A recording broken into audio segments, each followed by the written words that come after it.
Welcome back to my Manhwa recap channel. If you enjoy my content, please subscribe and hit the bell icon. Don't forget to leave a comment with your feedback. Subscribe now and enjoy the recap. 7 a.m. Sneakers, wet from the rain, splashed loudly through the puddles. It was raining quite heavily outside. There were tall buildings and trees around. Bad weather did not stop the young man in a blue sports uniform from playing sports, without even covering his head with a hood from the rain. His goal was to run 10 kilometers. He ran through the puddles without paying any attention to them. 12 hours. Hands in long black mittens waved, holding the golden hilt of an imitation sword. This time the main character was in sword training. He and another person were dressed in wide pants, protective breastplates, and a lattice mask that completely covered their face, and the fabric holding it back was so long that it also allowed them to protect their collarbones. The main character stepped forward and hit his sparring partner on the head with the sword, while uttering a battle cry. His goal for this workout was 500 blows to the head. 5 p.m. The legs in red sneakers and short shorts shook violently, and when squatting, they tensed so that all the muscles were visible. Now the black-haired guy was squatting with a heavy barbell on his shoulders. He was shaking and breathing heavily, and drops of sweat were dripping onto the floor. His trainer, a big, pumped-up man, clenched his hand into a fist and menacingly shouted at him to squat even more. Deadlifts, squats, and bench presses had to be repeated 10 times for 10 approaches. The guy took out a letter from the inside pocket of his jacket. He was wearing a dark suit with a shirt. The guy put down the yellow letter, slamming it loudly right on the table. The person sitting at the table was frightened and covered with light sweat. After repeating this routine for 14 days, the main character decided to quit his job. The brunette sat with his legs wide apart on the exercise machine. He was breathing heavily and stubbornly doing the exercise on his arms, spreading the iron exercise device in different directions. Someone asked him if he was crazy, and he thought that maybe it would be better if he really was crazy. The guy looked up with a confident, furious look. His eyes were shining and sweat was dripping from his forehead. Very soon the door to the apocalypse will open. In the air, where the guy was looking, a dialogue box appeared with a small icon of a blue patterned book. On the hologram that appeared under the book, it was written in large red letters, "The End of the World." Just below, remaining time until the door of the apocalypse opens, 0 days, 0 hours, 0 minutes, 5 seconds. Please get ready. And recommendations were described: strength exercises, cardio exercises, kendo training. The guy studied the hologram. A little more, the guy thought, and the world will end. Holographic blue numbers were flying around. The remaining time until the door of the apocalypse opens has changed in the dialogue box. 0 days, 0 hours, 2 seconds. Then, 0 minutes, 1 seconds. Changes in the numbers on the hologram were accompanied by a squeaky countdown sound. The sound became louder when the number on the scoreboard changed for the last time, 0 seconds. 15 days ago, the main character stands among a busy city street. Suddenly, all the people around him and himself heard the sounds of an incoming notification from their phones, and their screens lit up red. Puzzled people began to look at their smartphones in surprise. In the received messages, with an exclamation mark and a yellow triangle, the same text was written. Emergency message: today at around 1832 monsters appeared in the area of Mount Inwangsan. Residents of the surrounding area were asked to evacuate as soon as possible. The man with glasses studied the text and was shocked to not believe in the existence of these monsters. The guy behind him thought the same thing. The notification kept coming. At school, a boy playing on the phone during class. The teacher and classmates looked at him, puzzled. He thought the text in the message was a joke. Then an emergency message came to Seoul. Today at about 1651, monsters were discovered in the area of Mount Seoraksan and they are moving towards. The guy who was drawing something on a graphics tablet looked at the phone in surprise. Incheon. Breaking news: monsters have been spotted in Shimgok Park. So, the sweaty people in the gym were additionally covered in sweat from seeing the message. The kindergarten teachers read the notice intently. Breaking news: in Daegu today, monsters were discovered near the Shincheon Bridge. In Bucheon, monsters were spotted, and a group of monsters appeared near Guro Administration. A guy with the nickname Sakurella was broadcasting live under the title "Monsters Really Appeared? This is not a joke." The blonde man with blue eyes turned back in alarm, looking at an orc-like monster in short shorts. The monster was twice the size of the guy. The streamer whispered to his viewers that the appearance of monsters was true, because there really was a monster behind him. To confirm his words, he filmed himself and an orc standing with his back to him on the front camera. Commentators began to joke. Doesn't the streamer see a monster in the mirror every day? Isn't this a dude who came out of a rocking chair? Others asked not to talk nonsense. The blonde smiled conspiratorially, looked into the camera and, afraid of his own words, asked the audience if he should come closer since he had gone so far. The fanged monster was slowly turning around at this time. The commentators asked the guy to play a game of squid with the monster, continued to joke and asked him to do what was proposed. Someone informed the guy that the monster had moved and everyone began sending a lot of messages asking the guy to turn around.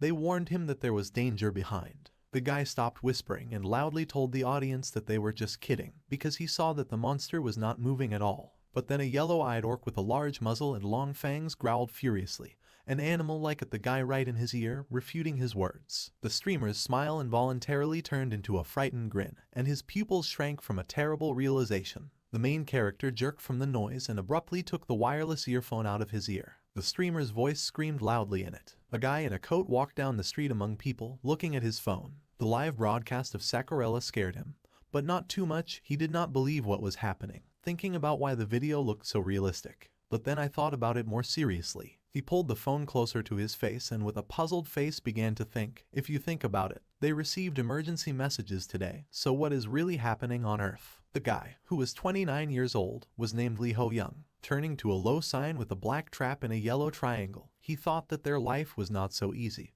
And then some monsters had appeared. No one would believe in such a thing. Ho-young exhaled tiredly and continued walking, thinking that there are so many fake videos on the internet lately. But then he sharply and gloomily turned his gaze to something below. A long-eared, short female orc sat on the brick-lined ground in a short dress. She looked like a human old woman, thin and pale. Her hair was gray and long, a long hooked nose and a face pleading for something. One leg of the four clawed limbs was bound in a trap, and scarlet blood oozed from it. Ho-young could not believe the reality of what he saw.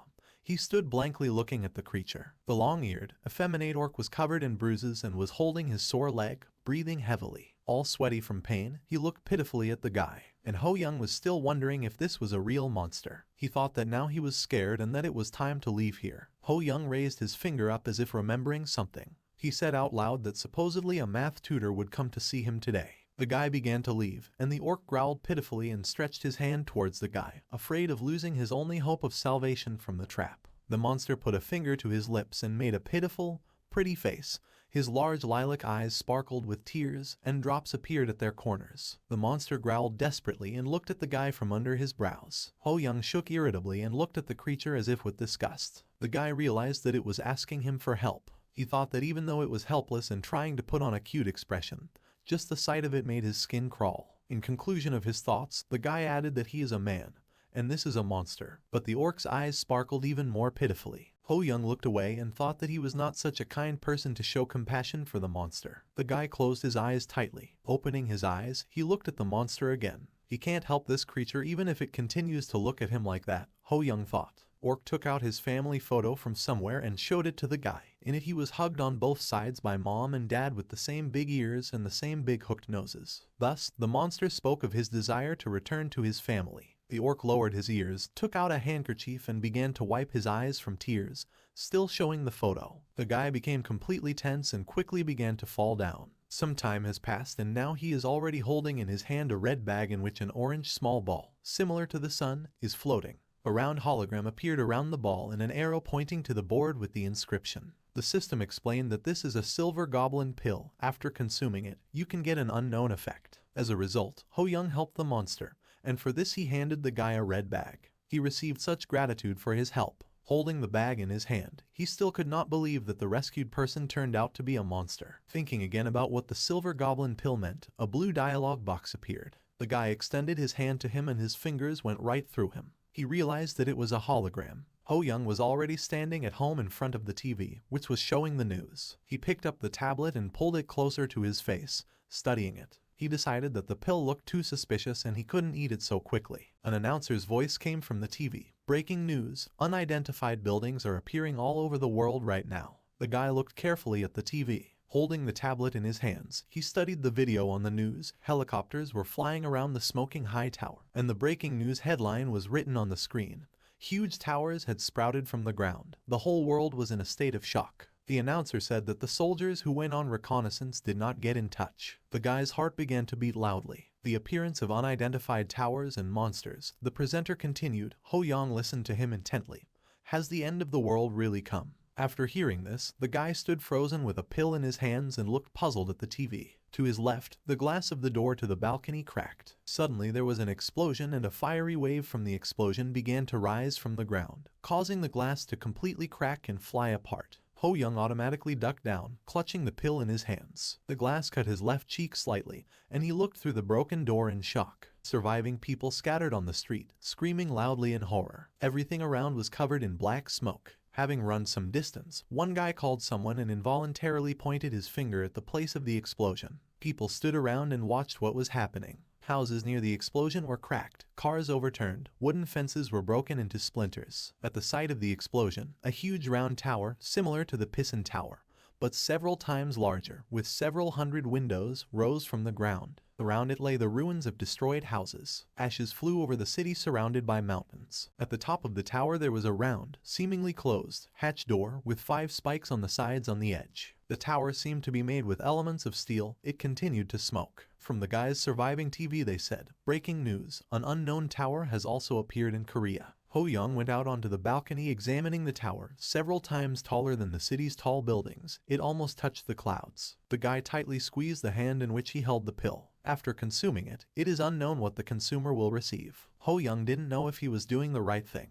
He put a glowing pill in his mouth. However, he decided that this was the first time he could do something so crazy, and he swallowed the pill. The guy's body lit up. He threw his head back and clearly visible veins appeared on his neck and face. His eyes glowed. He frowned and felt as if he had been struck by sparkling lightning. Suddenly his eyes glowed with the color of a hologram. A dialog box appeared in front of his face, which read, "You have received the Sage Status window." The text has changed. The Sage Status window will provide you with a guide with the highest survivability rate in your current situation. Blue bright puzzle pieces were flying around, assembling something new for the guide. He looked at it all. It turned out to be a book for those gathered. The guy stretched out his hands to it and it fell right into his palms. He was holding a beautiful blue book with shiny designs like spider webs, but there was no title on the book. Surprised that it was a book, the guy began to open it. Rays of bright light crawled out from inside. The book opened wide, surprising the guy, and the light became even brighter. Then, the book began to change in size, decreasing in size and revealing a hologram. On the hologram there was a small icon of a book and next to it was written that this was a guide. Under the book it was written when the door of the apocalypse would open and recommendations, strength and cardio exercises, kendo training. His t-shirt said gym. Thus, the guy followed the recommendations, regularly visiting the gym. He decided to give up everything and focus only on exercise for the remaining 15 days. However, the guy looked forward with disgust. The door of the apocalypse was open. The guy found himself sitting in the forest. Ho Young did not believe that this was the end, because it was different from his ideas. He turned back. There was a fiery sword on the ground, described by a hologram. Suddenly a dialog box appeared warning that the game was starting right now. 3 more holograms appeared. The first one said that training had begun. The second one said that Ho Young had successfully passed the class determination test. And the third one said that the most suitable class would be offered to you based on your skills. A hologram with blue stars and wavy vines appeared above the guy's head, and in its center there was an inscription. Your class is a combat swordsman. Ho Young looked at her in shock. The hologram asked him to open the status window to find out more. Many dialog boxes opened in front of him. Ho Young looked at them, not knowing where to start, and thought about how much he had to read. First window, Lee Ho Young, Class Combat Swordsman LVL1, Skills, LVL1 Basic Sword Skills, Sage Status Window, Endurance -14, Strength 11, Agility 7, Sensitivity 8, Available Points 0. Ho Young pressed the hilt of the sword to his chest so that the blade pointed parallel to the ground. He stood confidently holding the weapon in his hand. Ho Young said his fighting class slightly happily, and, raising his sword and examining its blade, he realized that everything had really begun. Now he must either survive for 60 minutes in the forest, or find a loophole, and escape. He read the text from the dialog box. He then reflected that usually when it comes to training, games are given extra time to allow players to get used to it. Ho Young was surprised to read the text on the dialog box. It said that the Sage Status window would give him a guide with the highest survivability rate in his situation. And the guide opened. Use all 60 minutes to kill as many monsters as possible. The second option is not recommended, since the mission hinders your growth. The guy thoughtfully raised his hand to his face and realized that he could use the Sage Status window even here. He assumed that the guide recommended that he take up physical exercise because he knew what awaited him. Ho Young decided that he should hunt the monsters since running away from the forest is not recommended. And then the bushes began to tremble from someone's movements. A long-eared animal with one horn in the middle of its head crawled out at the stunned guy. The monster that came out looked much nicer than the goblins. It looked like a raccoon, only it was yellow and with a horn. The animal stood on its hind legs. Ho Young thought while looking at the monster. He was surprised that this was the monster. It was a level 1 one-horned raccoon. He studied the man with his harmless, sweet little face. The guy thought that the monster really seemed cuter than it should be. Suddenly, the harmlessness of the cute animal was replaced by a ferocious grinning muzzle. Veins bulged all over its body from muscle tension, and long claws grew from its paws. Ho Young didn't expect this. With an animal roar, the monster stuck out its tongue and soared into the air, flying towards the guy. Ho Young looked at it calmly. He confidently raised his sword and cut the monster in half in one powerful move. Ho Young used basic level 1 swordsmanship. 2 holograms appeared, notifying that the guy had killed a one-horned raccoon and gained experience. Ho Young looked at the monster, from whose dead body his spirit flew out with a halo around his horn. Ho Young concluded that since he died from one blow of basic swordsmanship, then, probably, during training, everything would be quite simple. The guy looked into space thoughtfully. He thought that this skill consumes 2 units of mana. He only has 10. It turns out that he can only use the skill 5 times. He concluded that he could increase his mana level while hunting. He cut down the first level monsters one by one. Ho Young swung his sword, and so, another one-horned monster is defeated with basic sword skills. The raccoon, with tears in its eyes, squeaked, flying away after the blow. New dialogue boxes. You have gained experience. You have reached level 2. Your health and mana have been restored. Detailed text. Every time you level up, you get points. You can use the points you receive to improve your stats. The available points are 2. Ho Young happily wiped off his sweat and read the text on the hologram. He was glad to level up, because he had just run out of mana. The guy's face suddenly lit up with red light. The board with detailed text began to disappear, falling apart into square pieces. New window. Adjusting the player's level. The guy's level has returned to the first. On another window the title was written, The Burden of Knowledge. Under it there was a picture of a man holding a round light ball heavily above him. It was written below that since the guy has a sage status window, his level will increase more slowly than other players. Ho Young was shocked and unhappy about this. He thought that there was something like a penalty for owning the sage status window. First he was given a level increase, and then it was taken away. Looking irritably at the hologram, he could not believe that a level had been taken away from him so easily. Now he was thinking about how he could get back to the second level. Finding this system crazy, Ho Young called up the status window by extending his hand and raising his index finger. His gaze became uncomprehending. He noticed something strange on the status window. He didn't understand why he still had glasses available. Ho Young thought for a while, and if he understood correctly, then it's not that bad. His eyes lit up cheerfully and he smiled. He decided that perhaps the sage status window was some kind of powerful bug. The one-horned raccoon once again flew fiercely at the main character. Ho Young tightly clutched the fiery sword with his hand. The guy took the sword with his other hand and swung the weapon. Ho Young deftly cut the yellow monster with one swing of his sword. Ho Young again received experience and the second level, and again the player's level was adjusted and his level dropped to the first. But this time Ho Young was not upset. On the contrary, he smiled contentedly. As he thought, he was thrown back to the first level. Behind the hologram lay a defeated raccoon. However, despite the reverse decrease in level, the guy noticed that the available points did not disappear anywhere. The higher the level, the more experience required to move to the next one. Ho Young bent his arm at the elbow and clenched his fist. He was confident in his abilities, believing that it would be easy for him to improve his characteristics using a bug. But he decided that then he would begin to increase the level in the normal way. A diamond-shaped hologram appeared in front of the guy. On each top of the diamond there were inscriptions enclosed in round multicolored circles. At the top is endurance with an icon of a red pulsating heart. At the right top is agility with a blue running man. At the left is strength with an orange strong arm bent at the elbow. At the bottom is sensitivity with a green eye.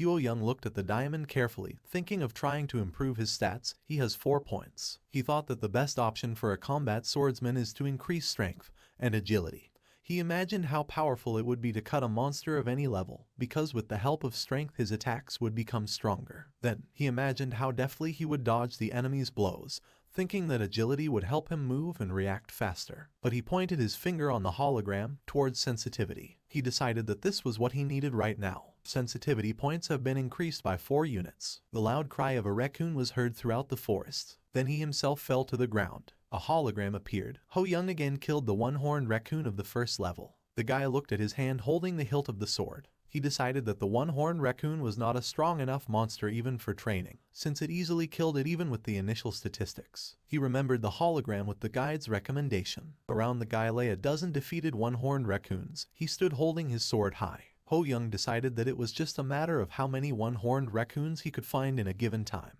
However, he found it much easier to find monsters after he increased his sensitivity units. The satisfied guy looked at his fingers, literally glowing blue from the sensitivity, which was already 20 units. The guy felt like he could even feel someone's strength with that much sensitivity. The guy tensed up instantly. A black and red aura thickened behind him. The text that appeared warned about the activation of a hidden quest and the need to destroy all monsters. A one-horned, red-eyed raccoon appeared in front of the guy, but already twice the size of the previous ones. Ho Young looked at the monster nervously. A dialogue box appeared above the raccoon, calling for you to kill the one-horned raccoon alpha of the second level. Well, thick veins swelled on the beast's forehead. Its muzzle was covered with scars. The guy wondered what kind of monster this was. The raccoon tensed its powerful clawed paw, pressing down on the ground. Pushing off the ground with its hind legs, the monster jerked its horn forward at the discouraged guy. Ho Young quickly dodged and the monster crashed into a tree, creating a small explosion upon impact. The guy deftly jumped away from the monster. Lying on the ground, he appreciated the decent speed of the raccoon and concluded that this monster looked like a rhinoceros. The enraged beast stood with its horn embedded in the tree and was breathing heavily. Ho Young thought that this monster was like a boss. The monster pulled the horn out of the tree and ran towards the guy like a boar on all fours. Ho Young tried to calm down while sitting on one knee and holding the sword in his right hand.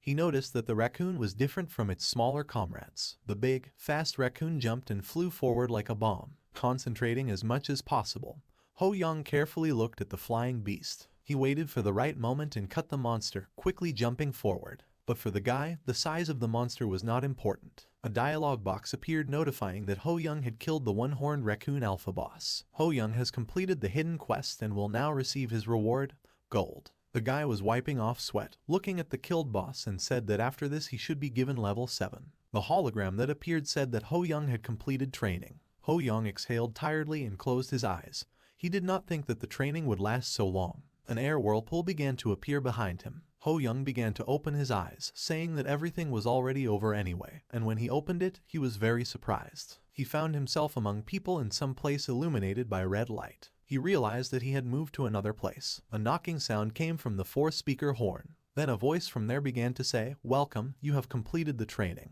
A guy in a shirt and sweater thought it was an advertisement. A man in a camouflage t-shirt stood next to him. The red-haired guy and the cute blonde girl excitedly listened to the voice from the megaphone. The voice continued, "You are now in the tower lobby. The exact location was Area C-2567. Hearing this, a huge man with red hair, a leopard print t-shirt and a thick gold chain around his neck, grimaced his face with hatred. The main character looked up in surprise and wondered what a lobby was. Ho Young looked around, studying the people. Behind him stood a plump guy and a fair-haired woman.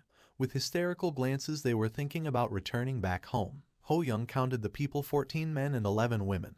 He wondered if they ended up here just like him after completing their training. The people around, unable to bear the information they received, began to clutch their heads in confusion. Ho Young realized that panic had begun among the people. No one could understand what was happening. Some considered it a bad dream, and others called their parents for help. But the main character could understand them, because the whole world changed in just a moment. He looked at his sweaty palm. He understood that if he had not known in advance about the coming of the end of the world, he would also have been in shock, like everyone around him. Squeezing his palm tightly, he looked at her more confidently and decided under no circumstances to succumb to general panic. He was absolutely sure that he would be able to get home alive. The blonde was holding her shoulder in confusion and trying to figure out where she had ended up. Someone with rabbit ears shorter than her answered her question. She ended up in the tower of the end of the world. The green-eyed girl looked down in surprise. A half-meter intelligent plump rabbit in a suit, with a red bow on his neck and a long white jacket, cheerfully looked at people with his hand raised with his index finger up. Seeing him, the two girls recoiled a little. The white rabbit loudly greeted those present. He raised 2 fingers on both hands and jumped happily. He called himself the cutie of the tower and the manager of the lower floor. His name was Kumkum. The rabbit was level 55. The guys reacted to him differently. Some were still surprised by his sudden appearance. Some suggested that it was a child in a bunny suit. One guy accused him of bringing them here. An iron lightning bolt was visible on the back of the rabbit's head. Kumkum exhaled a little tiredly and thought that this was a completely adequate reaction. Someone from the crowd decided to ask the rabbit a question.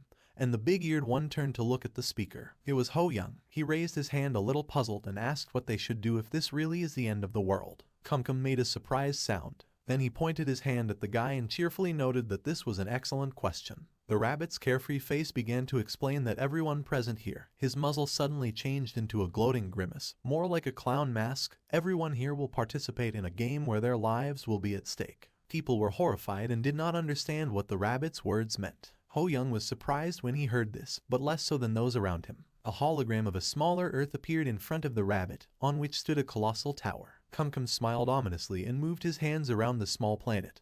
Pink comets flying around. The rabbit started talking about how all the people from Earth are in the tower. They all have to work together to complete missions on each floor, thus climbing higher and higher. Ho Young hesitantly opened his mouth and asked the rabbit if it was possible that they would be able to return to their old life when they reached the very top. In a gloomy voice, the rabbit began to answer what this was, but sharply softened his voice.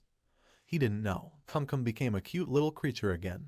He put his hands to his cheeks and smiled affectionately. After this, the people became even more worried. Only the main character remained calm.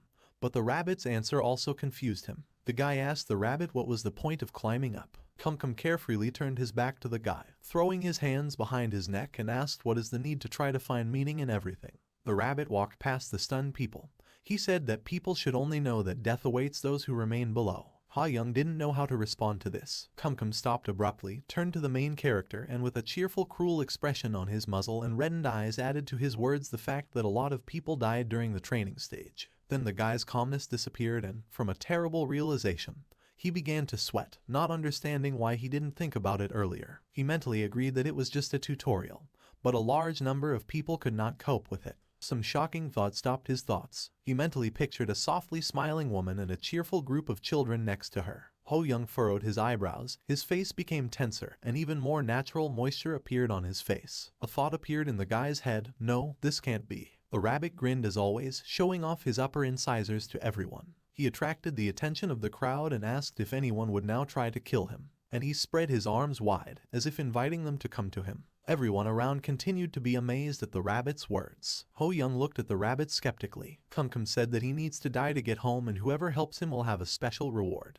The main character did not believe his words. He believed that it was a trap. The cute little animal looked at people temptingly and asked if anyone was interested. Looking at him, Ho Young understood that the rabbit did not look strong on the outside, but he definitely could not defeat someone level 55. Ho Young decided it was best for him to stay behind and watch. However, an inscription appeared before his eyes with a message that he had received a guide. Ho Young became wary when he saw the message. The guide opened and a recommendation was written in it to help the manager of the lower floor get to the house. Perspiration began to cover the guy's entire body. He could not believe the reality that he had to help the rabbit get home. It turned out that he could attack him. The rabbit continued to wait for the helper. Ho Young looked at the rabbit intently and moved his hand holding the sword. He decided that the guide still hadn't advised him anything bad, but he wondered if he would regret it after doing something so suspicious. His eyes were full of determination and indecision at the same time. He cursed everything and could not decide what to do. His thoughts were interrupted by a more proactive man who told the rabbit that he would do it. Ho Young did not expect that there was someone else brave here, and looked at the man in surprise. Kumkum turned the man around, with the sword tucked behind his back. The rabbit was clearly pleased with such courage. A man with a wrinkled face and a blue cardigan, his hand held onto the belt holding the sheath of the sword. The man's face was completely devoid of emotions of fear. He cheerfully lured the rabbit, saying that if Kumkum wanted to die so badly, then he wouldn't mind helping, and asked the rabbit what he thought about this. The people around looked at the man as if he were a fool. Kumkum looked at him in surprise. Ho Young realized with annoyance that he was late. The rabbit seemed faintly glad that he could return home. A grin appeared on the man's ominous face. He wanted to kill the rabbit so much that veins began to bulge across his face. With wild eyes, he reached for the hilt of his sword on his left shoulder. The man laughed impatiently and said that he hoped that the rabbit would not regret it, since the swordsman was going to finish him off so that Kumkum would feel all the pain. The man, swinging his sword, flew with a roar at the rabbit, who had his arms outstretched invitingly, as if they were about to hug him. The rabbit's eyes lit up like an animal. A direct punch landed in the enraged man's face, his nose pressed against his skull. Kumkum loudly and theatrically said how scared he was, specifically speaking like a child. The blow was so strong because the small, half-meter rabbit increased in size several times. From a blow of such force, an air whirlwind appeared around the hair. Something quickly flew between the red-haired guy and the pretty girl, leaving a bloody trail behind it. It flew away, crashing into the wall behind them, with such speed that the girl did not have time to understand what it was. The eared rabbit made a sound like when people apologize for a mistaken action. The 2-meter rabbit, arching his eyebrows, annoyingly scratched his temple with his finger. The hand with which he struck the man was still held parallel to the ground by Kumkum. There was a man's blood on his sleeve and glove. His gaze was dull and slanted, and his eyes turned from yellow to pink. People looked on in horror, assessing what had happened. Others, not having time to understand what had happened, looked back at the rabbit. Finally, it became clear what had flown into the wall. Between the red-haired guy looking back and the girl who had fallen to her knees, shocked by what she saw, lay in a bloody puddle, with his arms outstretched, a man who had volunteered to help the rabbit. Kumkum laughed loudly at the dead swordsman. The crowd of people screamed, realizing that the man was dead, and ran away from the rabbit. Ho Young looked at the dead man in shock. He could have been in his place, Ho Young realized in horror. His eyebrows were raised up, his gaze was lost, and his mouth was open limply. He realized that it was the monster who was asking if there were anyone willing. The rabbit quickly decreased in size, returning to a half-meter body, and allegedly laughed in embarrassment, saying that there was a misunderstanding. The guy recalled the guide's recommendation asking the manager to help. People stood behind the rabbit, not knowing where to go. Some simply fell to their knees from the shock they experienced. One tall man looked at the rabbit angrily. Kumkum kindly asked if anyone else wanted to try, holding out his bloody hand forward. Ho Young could not believe that the guide had deceived him. Like a helpless child, the rabbit stood with his index finger sweetly put to his lips, and he pulled his other hand forward. Only his face and hands were covered in blood. Kumkum asked who would help him check in early after work. Ho Young stood gloomily and looked at the rabbit, while other people stood cautiously behind him. The guy stood there looking confused, still thinking about why the guide lied to him. Suddenly a dialogue box appeared, saying that the Sage status window had been called up. The guy's iris lit up with the color of a yellow star, stretching its rays in different directions, and his pupil took on the same shape as a wild cat's, only white. The Sage status window showed 2 pictures, one showing a large yellow eye over a black human silhouette and the caption, Sage's Eye. Under this picture it was written under number 1 that when you call up the Sage status window, you are able to see the status window of other people. In the second picture there was an open book with the inscription, Guide. Under this picture there is text under the number 2. Using the Sage status window, you will receive a guide from time to time. And under it all was a caption. However, because of this skill, your level increases more slowly than other players. The guy looked at the first column with a picture and text. His eyes were the same as the big eye in the picture. After reading the title of the first picture, Ho Young learned that there were other skills there as well. However, he couldn't understand why they suddenly appeared only now. The reflection of a rabbit appeared in the guy's yellow eye. Ho Young smiled stupidly, realizing something. He understood what was going on. Kumkum acted like a child, asking to be taken home. Ho Young raised his hand and the rabbit took notice. No fear was visible on the guy's face either, just like on the dead man. He smiled confidently with his hand raised and said he would do it. The rabbit saw the guy's level. Ho Young realized that the guide did not lie to him. The yellow-eyed rabbit smiled at the guy, putting his hand to his chin, clenched in a thoughtful gesture. Kumkum spoke thoughtfully. Mr. Lee, Ho Young, level 1. The guy interrupted him, saying that his level is not important if we are talking about a good deed.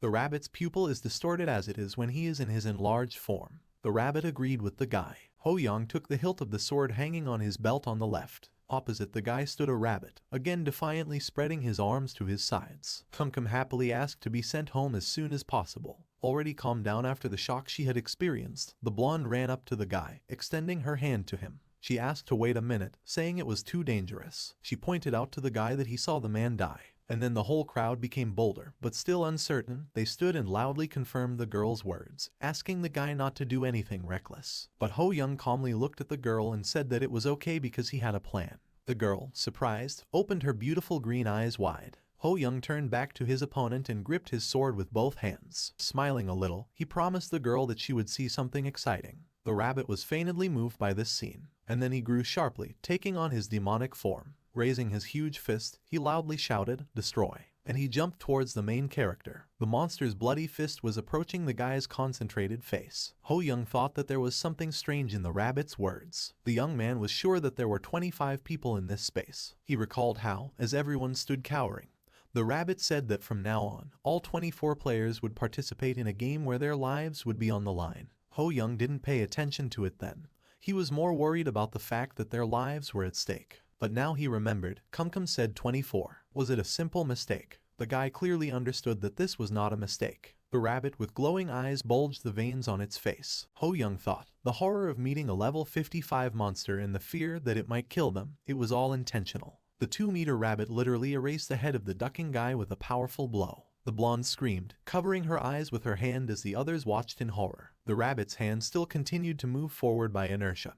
Ho Young was clutching a sword in his hands below. The guy's thoughts continued to move. He guessed what the reason was. The ugly toothy rabbit looked down, puzzled. His body below the neck was cut. Ho Young, with his head intact, cut the monster in half. His eyes were the same color as in the description of the eyes of the sage. They emitted light. The reason was, the guy thought, that there were only 24 people here. The man's corpse glowed holographic blue and began to disintegrate. An inscription appeared above him. It explained this glow. The man was not a person. He was only a hologram made by a rabbit. The rabbit's body also began to disintegrate. But now the rabbit sincerely admitted to the guy that he was really good. On the hologram that appeared, it was written that Kumkum was not real. All indicators were equal to 0. His hologram disappears when damage is dealt. Kumkum disappeared next to the guy. The downstairs manager wished to all those who are brave that their chances will always be in their favor. Ho Young straightened his back. The hologram of the rabbit almost completely disappeared. With a calm face, Ho Young turned his head towards the fading hologram and exhaled. A small round turquoise ball fell to the ground. People looked at him in surprise. An inscription appeared above the ball, characteristic .1. Ho Young pulled his hand towards the object. Some people were surprised that it was a hologram. Others realized that it was a fake. The red-haired guy looked at the main character incredulously and turned to him, asking, as if with a claim, how Ho Young knew that it was a hologram. Ho Young looked at the guy with displeasure. The main character turned his head back and looked at the blonde. Ho Young began to explain to the guy. Coincidentally, he saw blood pass through Ki Yesol. Her face and clothes should be covered in blood due to proximity. The girl began to touch her face, checking for the presence of blood and realized that there really was none. The guy holding the characterization point said that's why he thought it was all an act. But in his head he thought it would be better if he came up with an excuse. A tall man in a leopard print t-shirt approached the main character from the right. Ho Young looked at him. The man said hello and said that, in his opinion, the guy was wrong to think so. Now the man aggressively pointed his finger at the guy and looked at him disapprovingly. He said that the young man was just lucky in any case. Above the man's head was written his name and level, Kim So-yeon, 4. So-yeon said that if he had noticed, he would have intervened immediately. Ho Young frowned at the man. He asked what in vain meant. So-yeon began gesticulating explanatorily and explained, the fact that the guy is still level 1, when all of them have already completed training, means that Ho Young is either very weak or was unable to kill anyone and simply ran away. Ho Young looked at the man with an incomprehensible, tired look. He clenched the ball in his fist. So-yeon said that the guy will die quickly, so the man, for the sake of all mankind, gives the boy a chance to give in to him. The guy didn't understand why Seo-yeon Takoi was arrogant and whether he was serious when he said it. Ho Young crushed the ball in his fist so that it burst, splashing in all directions. Seo-yeon looked at this in shock. The main character received 1 stat point and said that giving in is not his hobby. After that, the pumped-up man came right up to the young man's face. The animal-like grinning face looked at the calm face of the guy. The man said in surprise that Ho Young, for cannon fodder, is quite greedy and assumed that the young man was trying to keep a cool face due to his low level. The guy calmly looked at the evil man and thought that from experience he knew that the wisest thing was to avoid people like him. However, he didn't know how long he could continue to do this. A voice rang out sharply from the megaphone. Everyone froze in surprise, raising their heads up. The voice said that from this moment the distribution of their gold will begin. They can use it in the store. And additional gold will be issued depending on the number of monsters they destroyed during training. Ho Young listened thoughtfully to the voice, thinking about gold. So-yeon looked irritated at the megaphone, hissed and told the guy that he could consider himself lucky. The voice continued, in this zone the player has the highest amount of starting gold 7,400. The people spoke in surprise when they heard these words. They did not believe that one of them would receive so much. Kim Jun-sung, level 4, had 1,500 gold and had a bow slung over his shoulder. Jun-sung smiled and said that he didn't know who won first place, but he thought he was great. Next to him stood an angry So-yeon. He had 1,300 gold. He said irritably that if he had known that this would happen, he would have hunted better. On the hologram with the icon of gold coins, it was written 7,400. Lee Ho Young recalled how many monsters he had killed. The young man stood calmly, holding a sword in his hand. He was fully aware that the first place player was him. However, he certainly did not plan to reveal this information. because one guy is already jealous of just one stat point. A notification appears on the dialog box informing you that the store is opening. There are 3 main things you can do with gold. Ho Young was flipping through the holographic store. You could buy items, level up your skills, and increase your stats. Ho Young did it all. Strength was increased by 9, endurance increased by 6, agility increased by 13. Thus, all indicators were equal to 20 except for the available points. There were none at all. There were 4,600 units of gold left. Ho Young planned to do just that, increase the characteristics to 20. Ho Young drew attention to the screaming red-haired big man, looking at him with a face already tired of his antics. Seo Young looked like an angry psycho. He was unhappy that leveling up his skills was so expensive. Ho Young thought that he needed to raise the level of basic swordsmanship too, and he spent 1,500 gold on his wish. Then the guy's t-shirt began to disintegrate like a hologram. In its place appeared a light pink jacket without buttons and a raised collar. Having spent 100 gold, Ho Young looked contentedly at his new clothes. He bought it because he couldn't keep wearing his gym uniform. They kindly addressed him, calling him Mr. Ho Young turned to the owner of the voice. Standing in front of him, a little embarrassed, was a green-eyed blonde. Ki Yesol had the 3rd level. The guy asked what happened to her. She replied that she needed advice. The guy clarified by asking why she was asking level 1 for advice. The green-eyed beauty smiled sweetly and sincerely admitted that despite the guy's level, she was very impressed by the guy's courage. Ho Young was surprised, not expecting this. He looked at her characteristics. The girl belonged to the healer class. Her skill was Healing Hand. Strength and agility were 7 units, endurance 4, sensitivity more than others 15 units. Ho Young used the Eye of the Sage to examine her skills and asked how much gold she had now. The girl said that she now has 800 units. The guy noted her honesty. He thought he should hide the fact that he was using a cheat key. Ho Young looked down at Ki Yesol. The guy asked the girl if she liked to play sports. She embarrassedly said that she didn't mind walking. Ho Young concluded that in this case, her endurance indicator is most likely not very good, and the girl, having come to her senses, confirmed his words. And Ho Young began to advise her, if she lacks stamina, then she should invest in this characteristic, since she cannot even use items for a long time, despite the gold spent on them. The girl made a pretty, attentive face and, thanking him, said that she would definitely follow his advice. A couple of people talking raised their heads up. Once again the man from the mouthpiece began to speak, this time saying that the mission on the 1st floor would begin soon. And the voice kindly asked everyone to create a group of 3 people. Everyone listened carefully and intently to the voice, which added that players who are not in the group would be enrolled in a random one. People will be given 30 minutes to complete this task. Ho Young stood with a thoughtful face. He expected there to be a group task, but they gave it to them earlier than he thought. Jun Sung, with red hair styled, looked around at the people. He suggested that everyone tell each other about their classes, since everyone can see each other's level. Just like Kim Jun-sung suggested, they started revealing their classes and people started creating teams with the players they wanted. The blonde, with hope in her eyes, put her hand on her heart and asked the guy if he could team up with her if he wanted. The first member of his party is Ki Yesol. He had no reason to refuse when a healer asked him to join the team. But everyone else gave the same answer. Trying to kindly refuse his offer, they made embarrassed faces and apologetically said that they needed to think first before joining his group. Even though the guy's group had a healer, they were more concerned about his low level. Ho Young calmly accepted this fact, but the girl, already a little worried, asked the guy what they would do. Ho Young agreed that a level 1 combat swordsman was not very attractive, but 4th level players are very relaxed. The proactive archer and the red-haired guy in a sports outfit quickly found groups for themselves, and everyone else had already created teams. The already worried guy was thinking hard about who was left. The voice from the megaphone spoke. 30 minutes have expired. Incomplete groups will be filled randomly. And he added that the task on the 1st floor will begin soon. People found themselves in a sunny forest on a path. Mountains were visible on the horizon. Someone said how unlucky he was. There was a group of 3 people standing on the path. Ki Yesol, Ho Yoon and So Yoon. The author of the words about bad luck was So Yoon, exhaling in frustration. He continued to be surprised that he ended up in the same group with this non-entity. Ho Young was surprised that despite being level 4, So Young was less popular than him. Seo Yoon looked at the young man angrily and with disgust, as if asking him not to look at him. Ho Young was wondering if he could cooperate with a man. The guy lowered his head, deciding that his thoughts were wrong. No, he thought, since it has come to this, the problem is not whether it is possible or not. He realized that the main thing was to make cooperation with the unbalanced big man possible. There were white cirrocumulus clouds in the sky. Ho Young, wearing a pink jacket, confidently looked at the sky, as if it helped him gain strength. The sun's rays were shining on him. He clearly decided that he would achieve cooperation with a man in order to survive here. An inscription with a task appeared in the air. It was necessary to destroy the kobold tribe within strictly 12 hours. Ho Young and his group found themselves in front of a ravine in which there was a rounded camp with tents. So Yon stood in front of everyone. On the edge of the cliff, he looked sternly at his teammates. He told them in a commanding tone that he would kill the kobold tribe,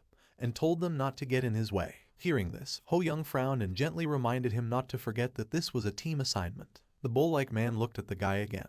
Almost grinning, the veins on his face bulged, and he called the young man a loser in a low voice, said that he allows the guy to be under his protection, and therefore he shouldn't say much. The tired guy exhaled restrainedly and, gesturing with his hand, agreed with the man. He said that he would try to stay out of the fight and see how well the man would carry it out. In his mind, Ho Young decided that for now he should listen to him. Seo Yon said that the guy was going to complete the task with his help anyway, so it was useless for the young man to rebel. The man parted the bushes with his big hands. The girl began to sweat while listening to the guy's dialogue. Seo Yon added that Ho Young only pulls himself together when someone is going to kill him. Ho Young sarcastically thanked the man for his concern. The green-eyed girl looked thoughtfully at her teammates and worried about her group, hoping that everything would be fine. Having parted the bushes, many beetles flew out at the man and they, with their number, pissed him off, and his behavior irritated the main character. Ho Young knew that they should complete this task without any problems. The group moved forward. Its leader was So Yeon, and Ki Yesol walked last. Ho Young raised his head. There were apple tree branches above him, and beetles and their larvae were sitting on the apple fruits. The guy, having carefully studied the beetles, realized that there were really a lot of them, since his group was in the mountains. Ho Young chopped with a sword and simply parted the tall grass with his hands, never ceasing to look at the juicy burgundy fruits of apples and flying beetles. They turned to the guy. He looked to the left. Then, he turned his head a little to listen to the girl following him.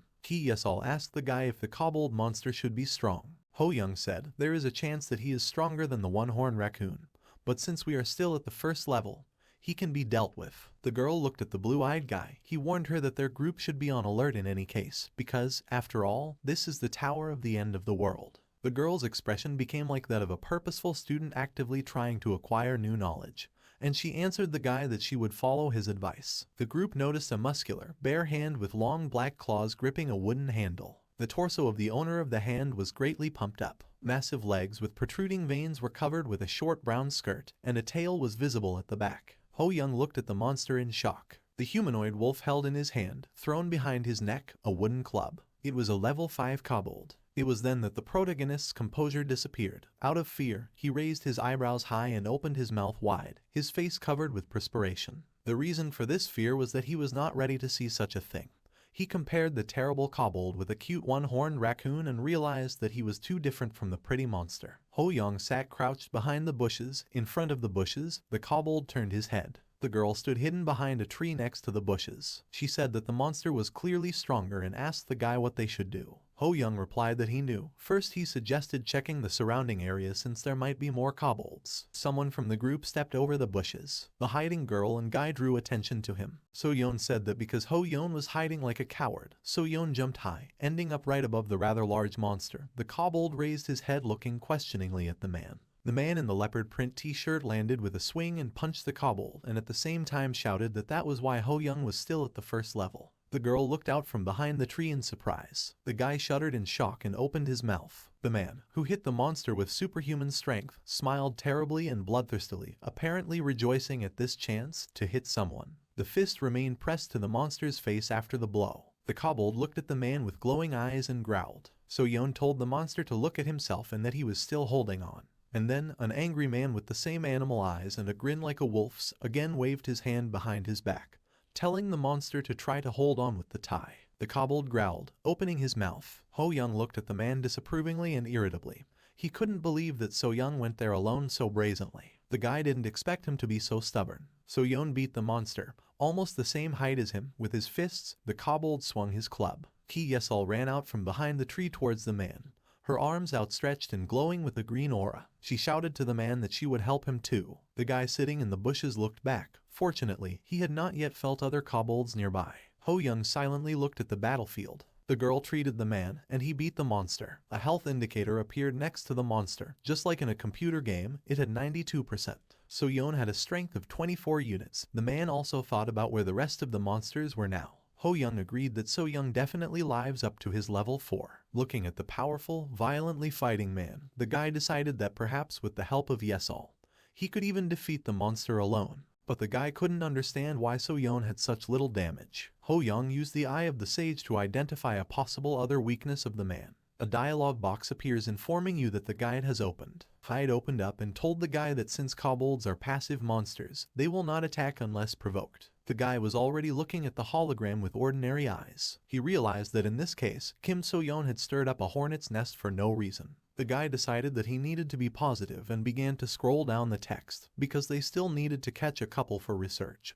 So the guy didn't have time to think out his thought to the end. Seeing something, his pupils narrowed in surprise. So-yeon swung at the monster again, but now his fist glowed with white light. A hologram appeared with the inscription, LVL, one stone fist activated, and So-yeon dealt a powerful blow, at the same time shouting to the monster to die.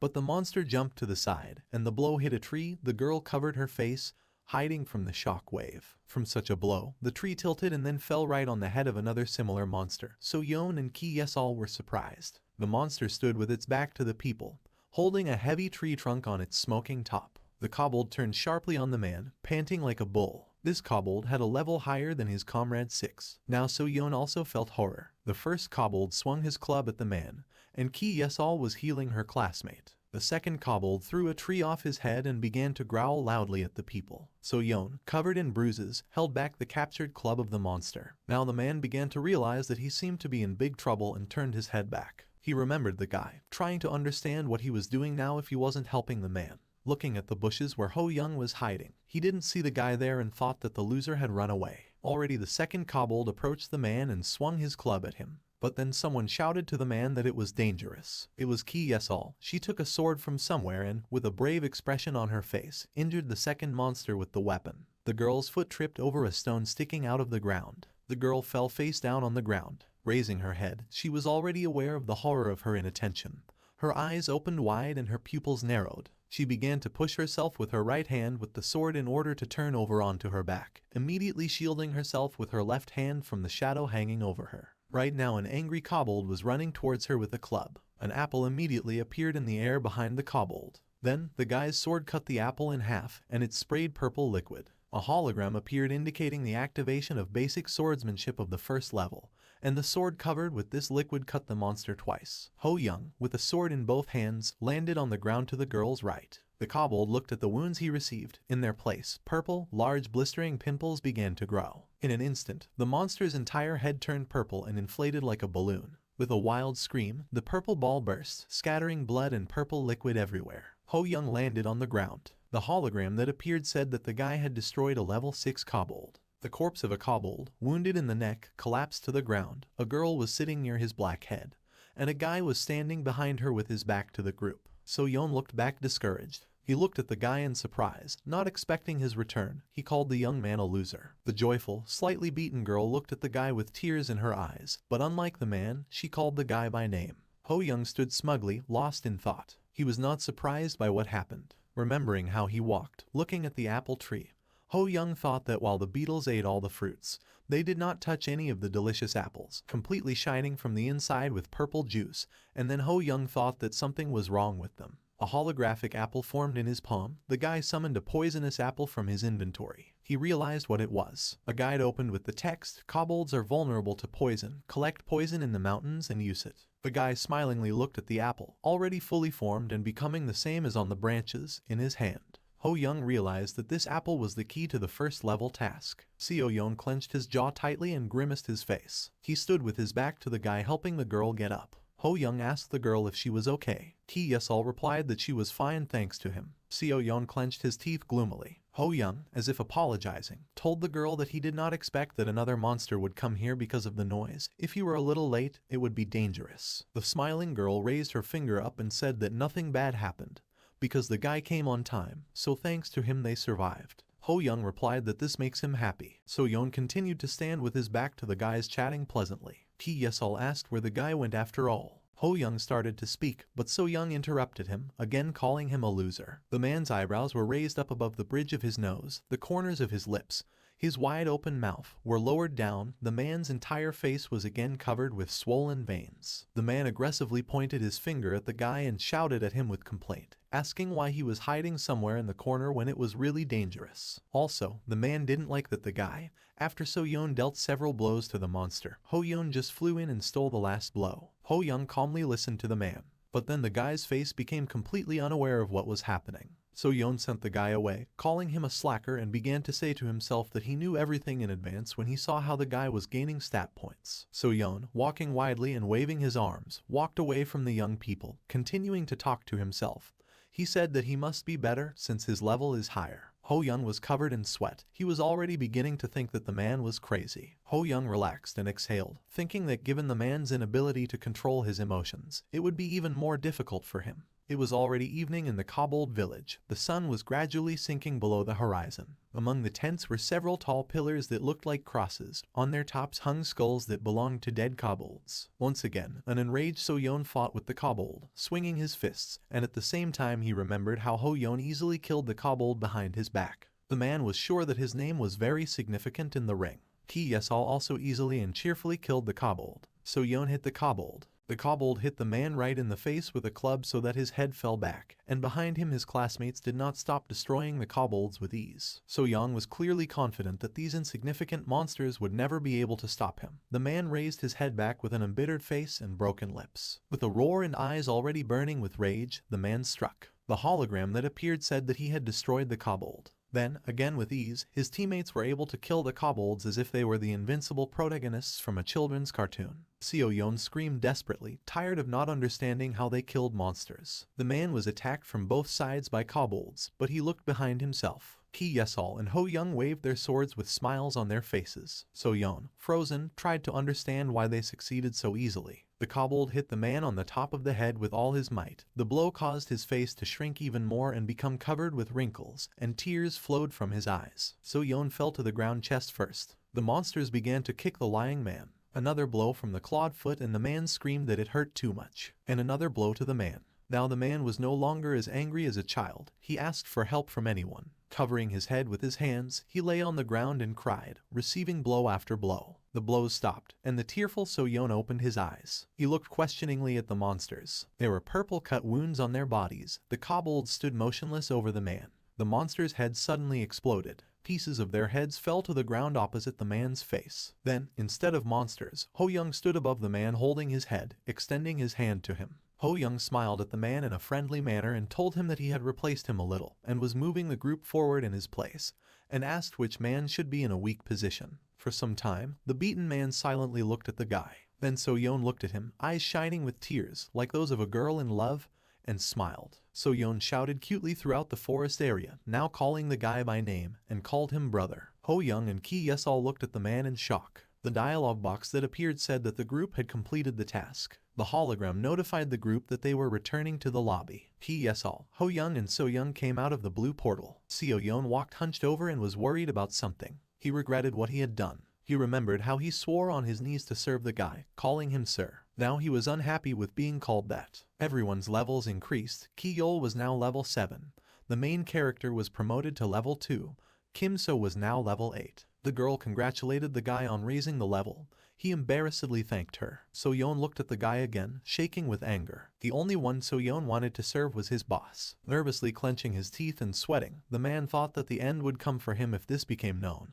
But he believed that since he was a man, he could not go back on his word. Seo Yoon tensed every part of his body and squatted a little. Ho Young looked at him carefully. He thought that the man needed to go to the restroom or something. At this time, the girl looked around the room. Ki Yesal guessed out loud that no one was here yet, and asked if they were the first here. Hearing this, So Yoon stopped thinking about his problems and, opening his mouth, also began to look around. Ho Young walked forward and also said that it seemed that they had passed faster than the others because they were lucky to find the weak point of the kobolds. The man was surprised to think that they took first place. The girl looked at the guy accusingly, saying that they were unlucky. It was all thanks to his powers of observation, and added that she would never have thought of using poison. Ho Young closed his eyes and smiled. He told her that if it weren't for her support, it would have been much more difficult. In his mind he thought he felt like a fraud. The archers group, with a man in a camouflage t-shirt and a girl in a white shirt, came out of the portal. Then the team of a red-haired guy in sports uniform came from the same place. Ho Young looked at the people who had come and said that it seemed like other groups were returning too. The girl looked at them optimistically and said that this was a good job. Mentally, the main character noted that these were the groups of Kim Jun-sun and Seo Jun-ho. With a seemingly slightly sad face, the guy realized that most likely they also found poisonous apples. He wondered if the others would be able to return.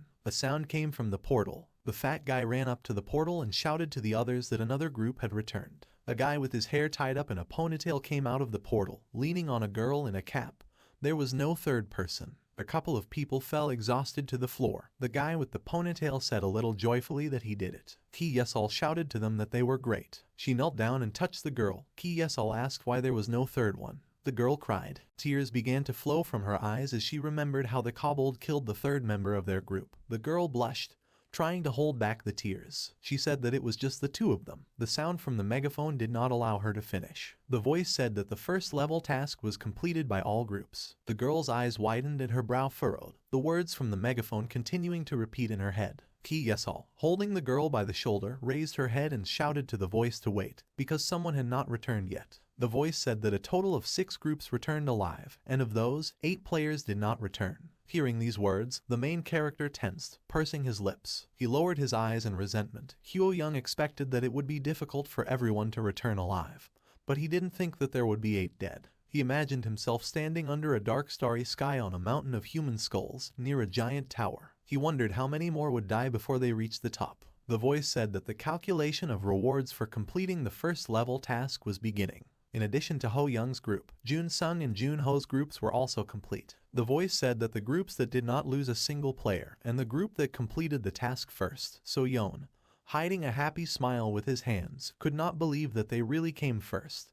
His entire group looked at the holograms. The listed groups will receive 1,000 gold. Ho Young noticed that he received 2,000 gold for both bonuses. Stamina, strength and agility increased to 24 units, and sensitivity to 25. In total, he had 5,000 gold. He felt that it was a little short compared to the tutorial. But gold is a kind of insurance for his future survival. Looking at the hologram with thirsty eyes, the guy decided that he should accumulate as much gold as possible. Someone from the neighboring group asked which of the participants became the first. Ho Young's eyes widened in surprise. He looked at the group that included Jun-sung. The group members looked at the guy incredulously and expectantly. Ho Young thought that he would have to reveal it this time since the party that came back second already knew it. The guy raised his hand and, closing his eyes, began to confess. But his teammate did it earlier and louder. Ho Young looked at the man with irritation and fear. Seo-yeon exhaled hot air from his nostrils and mockingly called everyone weaklings.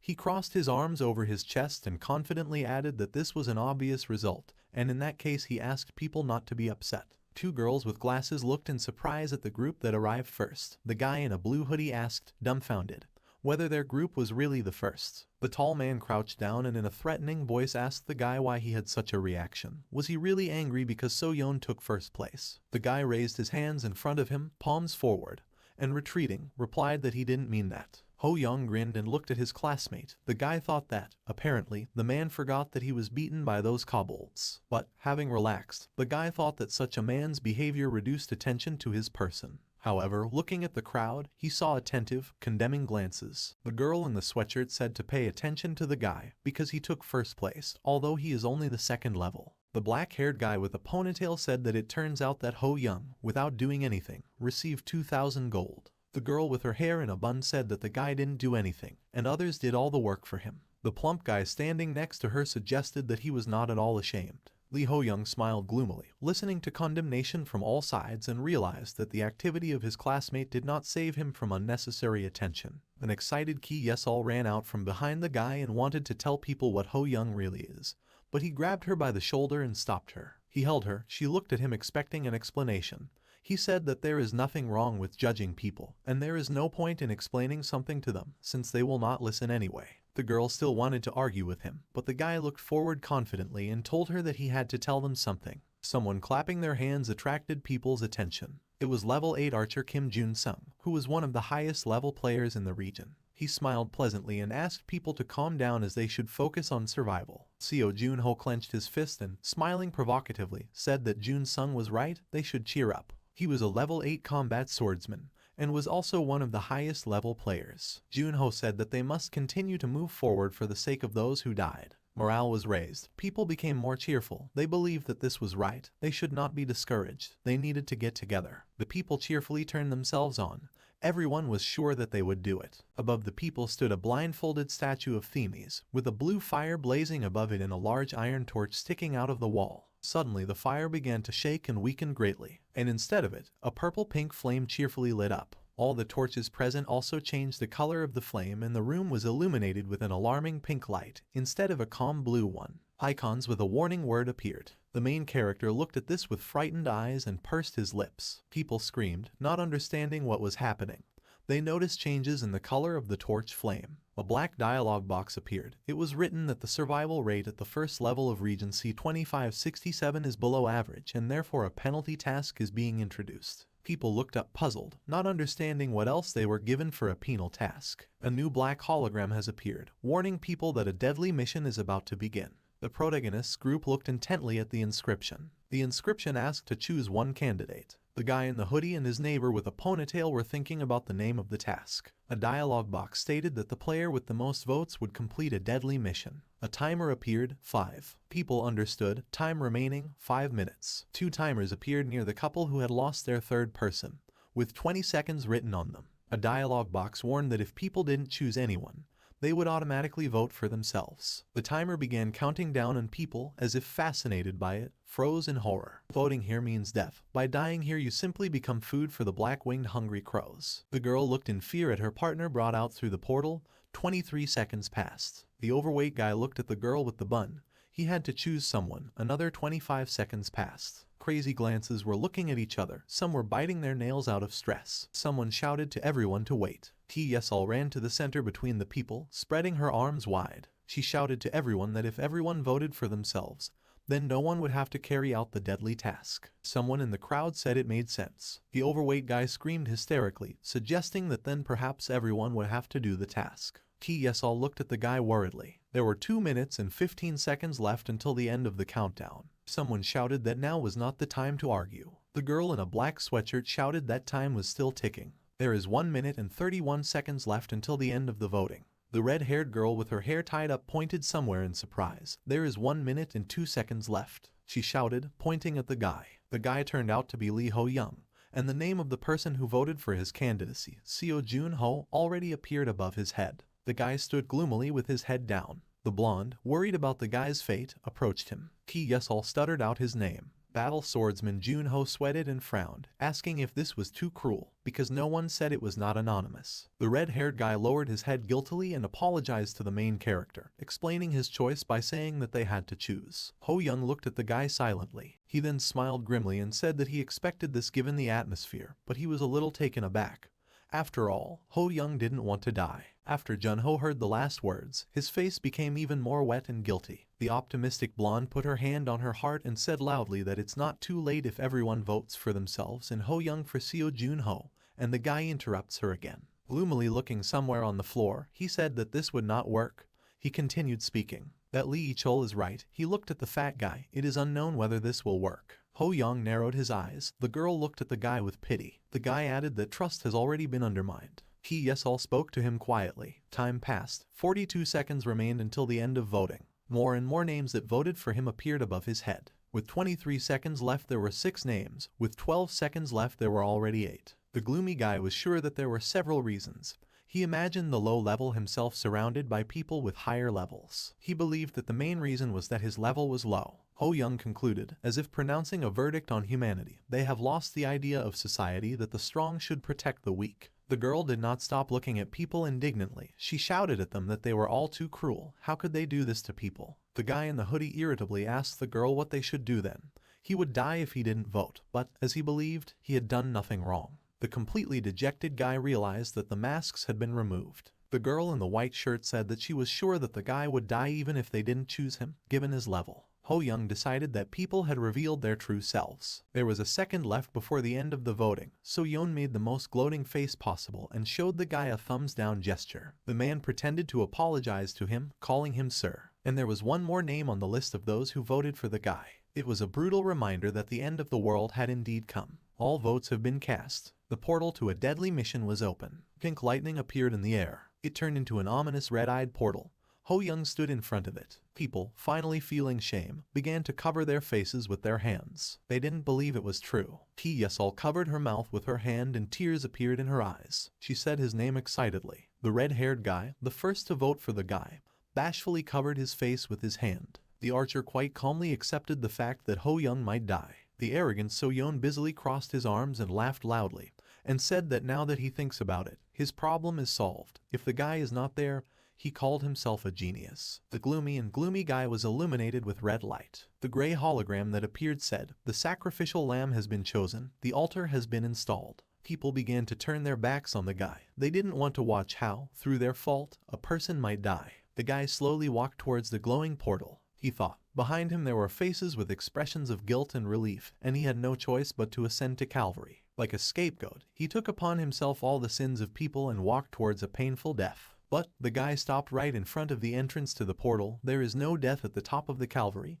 he thought. In the guide that opened, it was written that he was recommended to take part in a deadly task, since he has a high chance of passing it. And the guy went through the portal. A little lower in the guide it was written that a worthy reward would await him there. Having crossed to the other side of the portal, the guy smiled confidently.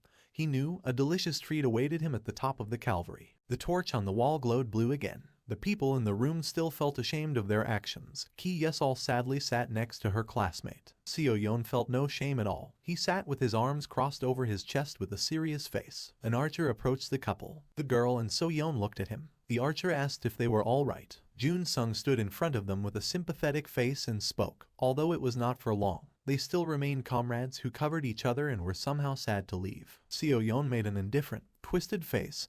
He gestured as if he was saying obvious things and said that he was not sorry, because everyone gets what they deserve. Ki Yesol looked at him contemptuously. Jun Sung asked what that meant. So-yeon grinned and looked at the archer mockingly. The man asked him if he couldn't figure it out just by looking at the person's level. Seo-yeon also added that Ho-yeon was only trying to take advantage of the man while he was dragging the group. Ki Yesol looked at the man with wide eyes and eyebrows drawn together, tears appearing at the corners of her eyes. She asked the man what he wanted to say by this and whether it was thanks to the guy's abilities that they completed the task. These words infuriated the man. He made an irritated face and began to speak louder. Seo-yeon shouted at her that the guy had no special abilities. He was just lucky with his schemes and just delivered the final blow when the man was already at the bottom. Ki Yesol looked at him questioningly. She asked if he was sure that it was not Ho Young who saved him from death. Seo-yeon contorted his face with excitement and irritation, on which drops of sweat appeared. The man stuttered and tried to say something. The man began to remember how Ho Young quickly and accurately chopped down the kobolds. His pupils shrank and he was thinking hard that if he thought about what Ho Young did. Does he have a skill that allows him to change the level he shows? Is it true that he would not come back here alive with such a low level? Standing in front of a couple of classmates,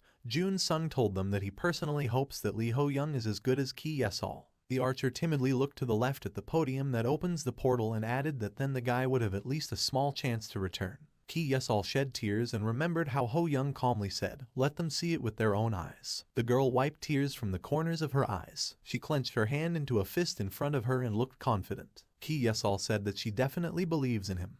Ho Young will return healthy and unharmed, and she is sure of it. Hearing this, Jun Sung smiled softly and said that he was also sure of it. Black crows flew over the trees without leaves. One crow sat on a pillar with a skull in the kobold camp. Lee Ho Young walked through the deserted camp. The corpses of kobolds lay near the tents, devoured by crows. The guy wondered if these were the same kobolds that were before. He felt somehow creepy. He opened the guide and read the text with an uncertain smile. The text said, "It is recommended to take part in a deadly task. You will have a high chance of passing the task, and a worthy reward will await you." The guy said that he was thinking about voting for himself if nothing worked out and decided, "It's good that everything is going as usual." Ho Young clenched his fist in irritation when he remembered the man's attempt to deliver the final blow, and his gloating face. The guy thought that he should take a little break from the antics of his classmate. A system window appeared. The hunting group of the kobold tribe had returned. The monsters looked at the guy standing in the middle of the camp, and the crows sitting on the tents immediately began to fly up.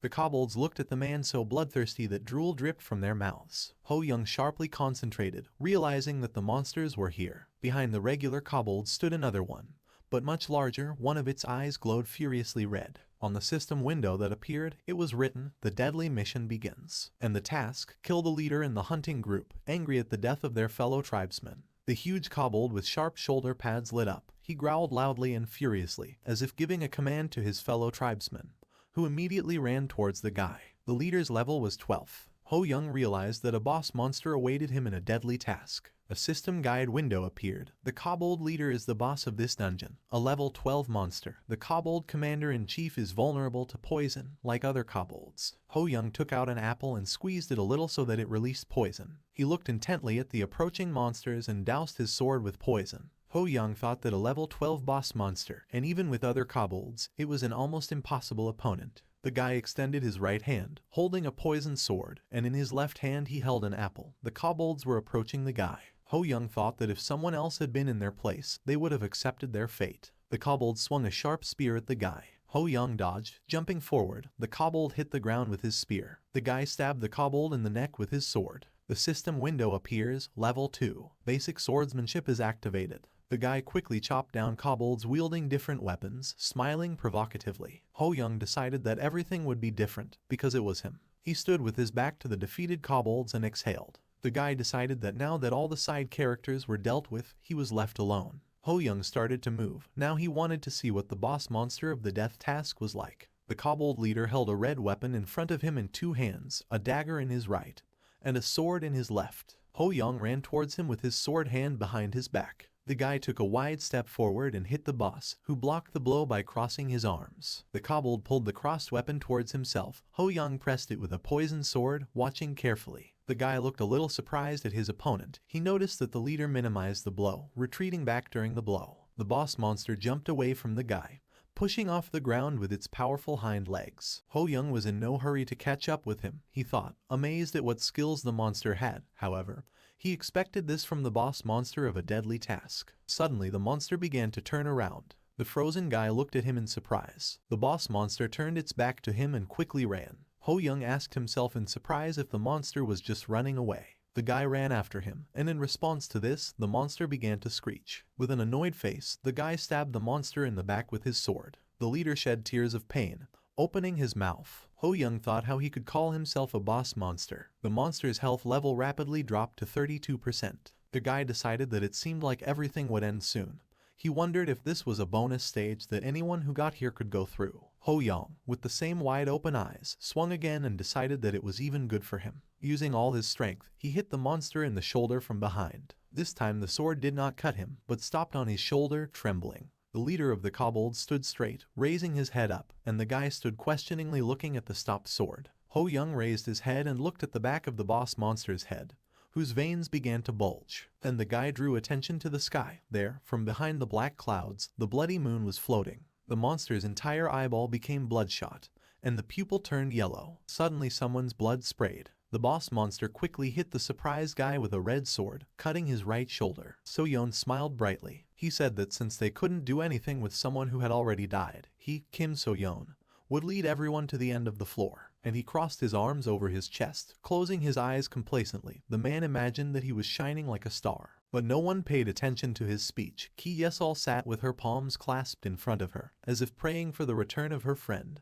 The archer stood thoughtfully nearby. Seo-yeon was not happy about this. He looked at the girl contemptuously and asked if she knew what death was. Obviously the guy was already dead, so why was she praying for him? The man asked again if she was praying for him to rest in peace. The blushing girl opened her eyes in surprise. She turned on him furiously and, addressing him by name, she said that even when the world was in such a state, he must have at least some conscience. He made a questioning face. The girl continued her accusation. This time she asked what he would do if Ho Young returned unharmed. The irritated man crouched down a little and spread his hands, with clenched fists, to the sides. He told her that the guy had no chance anyway. Everyone watched them excitedly. The girl did not stop. She asked if he would really behave this way until the end, and he, in disbelief, asked Ki Yesol if he had said something wrong. At this time, a blue portal opened. One of the people exclaimed in surprise, "Isn't this a portal?" Ki Yesol, illuminated by the blue portal, looked into space in shock. Everyone turned to see the man coming out of the portal. The archer, as always, looked at him quite calmly, and the red-haired guy looked at him very joyfully. His eyes literally sparkled with happiness. The guy who came had scratches and abrasions on his face. From his shoulder to his chest, he had a deep cut wound that immediately lit up with a green healing light. A system window appeared. The player who participated in the deadly mission returned alive. Ho Young walked in the opposite direction from the portal, smiling with his mouth open. The smiling guy stopped and notified everyone that he was back. Ki Yes-all turned to him, shouting his name. In the open guide it was written, "Please be careful, as the abilities of the kobold chieftain increase when the eyes turn red." The angry monster looked at the guy with red eyes. The wounded guy coughed up blood as he looked at the boss monster. He saw his red eyes. Ho Young retreated to the tree. He sat down, leaning his back on a tree and grabbed his wound. Breathing heavily, he realized that he had to stop this bleeding. The monster's health gradually decreased by 10 units. The red moon shone on the kobold leader and he continued to run towards the guy with angry red eyes. Ho Young knew he needed to hit once, just one good hit. The boss monster rushed towards the guy so that it seemed like a purple aura of a ceratopsian dinosaur was created around him. But the guy didn't know how to deliver the final blow. He looked at the leader in fear and anger, continuing to hold on to the wound. The boss monster ran with the tip of its sword pointed forward. The guy jumped forward again and the kobold leader's blow hit a tree. Baring his teeth from tension, the guy looked back. He thought that the boss monster had punched a hole in the tree like in soft tofu. Suddenly, Ho Young realized something. He thought, a sword cannot cut a wall, its blade shatters in half from the blow.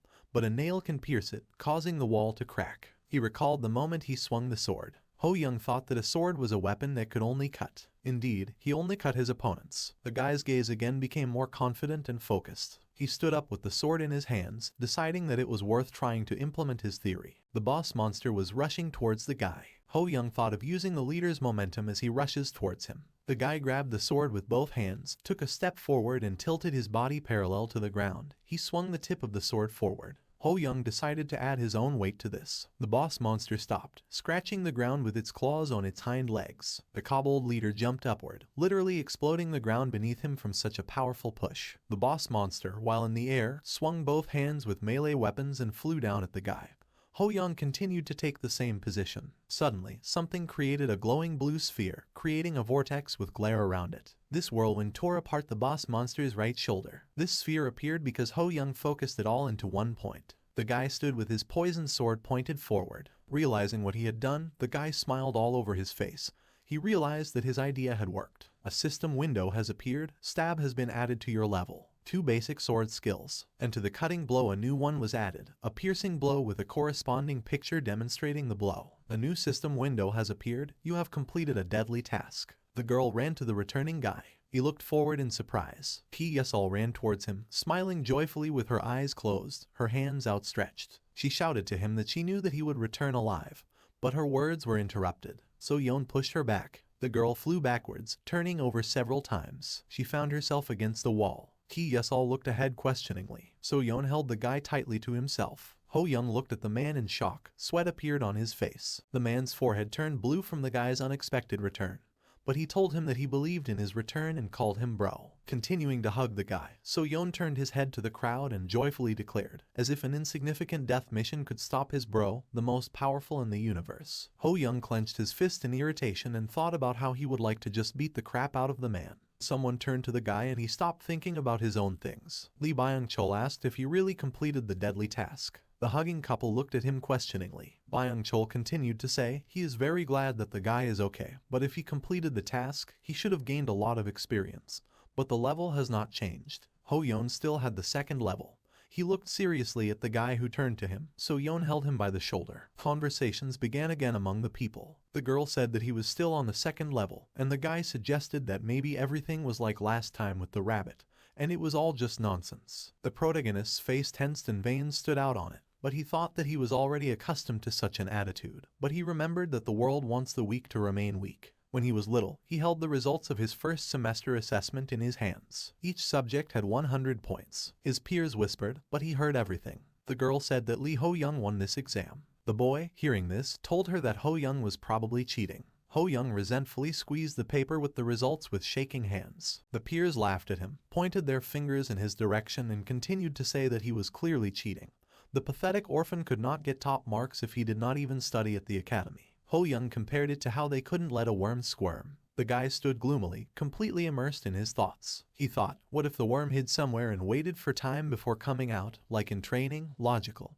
But what can it do at this level? He must be hiding in a hole somewhere so that everyone wants to pounce on him and crush him. Ho Young clenched his fist tightly. He knows this too well. Prejudiced people do not change their views so easily. Ho Young looked ahead indifferently. He began to continue his thoughts, but was interrupted. Ki Yesol asked in a commanding tone not to open their mouths so thoughtlessly. Everyone turned to the girl who had already stood up. The girl looked at them disapprovingly and, simultaneously healing, asked why they continued to doubt him. Had he really not already proven that he had survived the deadly mission? The girl recovered and told everyone that they knew nothing about the guy. She stood next to the guy and clenched her fist in front of her as if protecting him from the crowd. The guy looked at her thoughtfully, but then he drew attention to the man standing next to him, who at that moment tensed his body. Seo Yeon exhaled hot air from his nose, looked at the people fiercely and looked like a bull. He told Ki Yesol that she was right and called her sis. Then he continued, not only did people not throw a party in honor of the glorious return of his bro, the strongest in the universe,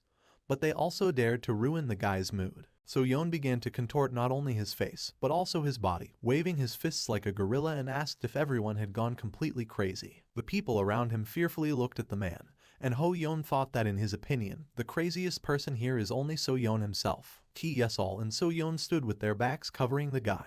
The girl looked sternly at people, and the man grinned like a dog. Ho Young thought for a moment, and then smiled peacefully and closed his eyes, thinking that even so, he felt a little calmed. He thought, no matter what, he needed everyone in the tower to survive. Ho Young opened his eyes and looked ahead with a cold gaze. He decided that if he wanted this, he had to show them something convincing.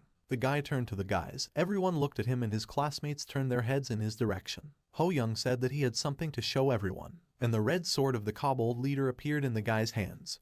Ho Young smiled with enthusiasm looking at the sword in his raised hand. People looked at the weapon in surprise. The sword shone so much in the light that it seemed to be made of glass or precious stone. A system window has appeared. Indomitable sword. Rank, rare, features, attack power plus 15%. People were delighted to hear about the rare rank of the sword. The fat guy asked if such an increase in attack power was not cheating. The girl in the cap took out her sword and looked at it, and realized that no information about her old long sword was coming up. So Yeon looked at the guy's sword in surprise, contorting his face funny as always. Ki Yesol, pleased with her classmate, closed her eyes and smiled softly. The archer turned to the guy. He was surprised that Ho Young kept the poisonous apple and confirmed Ki Yesol's words that the guy was truly unusual. Ho Young calmly said that he was just lucky. Jun Sung gestured with his hands in front of him and said with a slight smile that such a wonderful item as a reward was much more valuable than a little experience to help them survive. Ho Young, somehow looking gloomy, smiled and repeated the archer's words about survival. The guy continued to smile strangely and calmly said that it seemed like they had forgotten everything. His face became serious and the smile disappeared from his face. He said, everyone forgot that they all almost brought him to death. Those around him tensed. The archer also stopped smiling and looked at the guy seriously. Ki Yesol raised her eyebrows up excitedly. So Yeon looked at those around her. Some looked shyly at the floor. Others did not consider themselves guilty of this situation. Junho pursed his lips tightly and his chin trembled. The red-haired swordsman told the main character that he was right. Everyone turned to him. Junho stood straight with his head down and began to say that he justified it by thinking that nothing could be done. But in the end, it was pure selfishness. He thought that everything was fine as long as it wasn't him. Ho Young silently looked at the guy with a slightly disapproving look. The guy in the vest, the girl with glasses and the guy in the hood were bashfully thinking about their action. Junho continued his monologue. Even though they knew that voting for you, because the guy had the lowest level, was tantamount to silent expulsion, but they still threw him into a deadly situation in order to stay alive themselves. Junho, admitting his mistake, bowed in front of the guy and, stuttering, said that he was very sorry. Ho Young looked at him silently. The guy who was still bent over began to cry and through his tears told the main character that he was sincerely glad that Ho Young returned alive. Ho Young, holding an indomitable sword in his hands, did not say anything to the red-haired guy, but simply looked at him. The man with a ponytail coughed embarrassedly, covering his mouth with his hand clenched into a fist. The girl in the white shirt somehow exhaled mockingly and, tucking her hair behind her ear, grinned, saying that you shouldn't blame yourself so much, because someone had to go anyway. The archer looked at her worriedly. She also asked if everything was okay since Ho Young even came back with a rare item. Junho was surprised and aggressively turned to the girl. There were still a few tears in his eyes. He bared his teeth and asked how she could say such a thing. He had already risen to almost his full height and continued to accusingly ask So Yoon Jin if she really didn't feel the slightest guilt. The girl smiled self-confidently and crossed her arms over her chest. She told the guy that it was not his place to talk about this, since he voted for the main character before everyone else. Jun-ho wanted to answer her something, but Ho-young put his hand in front of him and, flushed with rage, the guy froze. Ho-young said that he spoke about this not in order to rein in the girl, but so that it would not happen again. Ho-young looked at her with a frown, and Jun-ho listened to him carefully. Ho-young continued to look forward menacingly and said that everyone must have already realized this during the vote for the death task, but the tower is trying to separate them. He began to explain. The giant, identical gray tower provokes mistrust between them, creating an aggressive aura around it. It wants to start conflicts that can lead to a mortal battle between people, and, perhaps, gladly sends them on the path to death. The tower seems to smile bloodthirstily, looking at the mountains of people who killed each other, thirsting for even more victims. When people heard this, they made faces as if he had helped them realize something very obvious. Ho-young continued to look at the people with a piercing gaze, and, clenching his fist, he explained that this is why he believes that his return alive from the deadly task is a possibility, because he has already proven that their common actions may be contrary to the intentions of the tower. The archer with almond-shaped eyes again decided to ask the guy a question. Does he then have a plan for the future? Yoonjin still looked at the main character incredulously. Ho-young replied that he would look for ways for most people to survive and continue climbing the tower. He said that they would all rise higher and higher, and the girl with a bun on her head, together with the guy in a blue hoodie, looked at the guy in surprise, but with hope in their eyes. The trio consisting of a fat guy, a man with a ponytail, and a girl in a cap also looked at him as he added that when one day they reach the end, Ho-young looked up with a calm, confident look. Then they can take back their own lives. And his gaze became full of questioning hope. People calmed down and also looked up thoughtfully. They started talking. Their lives. Ho-young is right. Someday they will be able to. Yes, all looked at the people with a serious expression. She clenched her fists in front of her and shouted that in order to do this, everyone here must unite. Ho-young turned his gaze to her. He smiled at her and she looked back at him without changing her face. He agreed that they should do this. Jun-ho literally beamed looking at the couple. Mentally he squealed in admiration. His face looked as if he had discovered an oasis in the middle of the desert. He smiled and looked with enthusiastic eyes at the guy who made him cry with happiness. Jun-ho thought about what a generous person Ho-young is. He realized that they should not have judged him based on such a small thing as his level. The reaction of the girl behind was similar, but not as emotional. Suddenly someone loudly let out a sympathetic sigh. Everyone turned towards its source. It was Kumkum. The rabbit walked quickly, with his arms at his sides as always, and said how sorry he was. Kumkum cheerfully winked at the people and, smiling, said that the next task was a survival game. Everyone was surprised by his appearance. The people looked questioningly at the rabbit. They thought that he had left. They did not understand why he was here again, and they thought about whether Kumkum would give them stat points this time too. Ho-young looked intensely at the newcomer and asked if he really meant a survival mission. But the guy was not allowed to finish. Kumkum noted that Ho-young is still smart. The rabbit gloomily lowered his head and said that everything was true. Kumkum again made a terrible face, looking like a psycho, and joyfully announced that the second level task would take place among 15 players in this location. The protagonist's group reacted to this information with gloom and anger. The Jun-sung trio looked at the rabbit quite calmly, but the emotional Yoon-jin looked at him questioningly. Kumkum ominously called the task a battle royale. The rest of the groups reacted differently. Some were annoyed, some were scared, some were completely horrified. The rabbit began to smile sweetly again. He struck a nice pose and extended his hand, which had adopted the two-finger gesture, forward. Winking again, he said that since it was a low level, it was just some light entertainment for all of them, so they shouldn't be discouraged, and he laughed quietly. Without waiting for a reaction to his words, he decided to explain the rules. The rabbit cheerfully announced the first rule. In the second level task there will be 16 players and 16 doubles. Each player will have a double. Thus, there will be 32 people in total. Kumkum announced the second rule. The conditions for passing are to kill all doubles, and said that this is simple. At the end of the task, only real players will have to remain. Rabbit added that the doubles will not only have the same performance, but also the same memories, so it will not be easy. That is, it will be difficult to distinguish the doubles from the players based on their mental abilities. Kumkum smiled bloodthirstily again and in a low voice announced the most important thing. Rule number 3, the player who kills the double does not receive any reward. Kumkum twisted his muzzle, his mindless eyes wide open.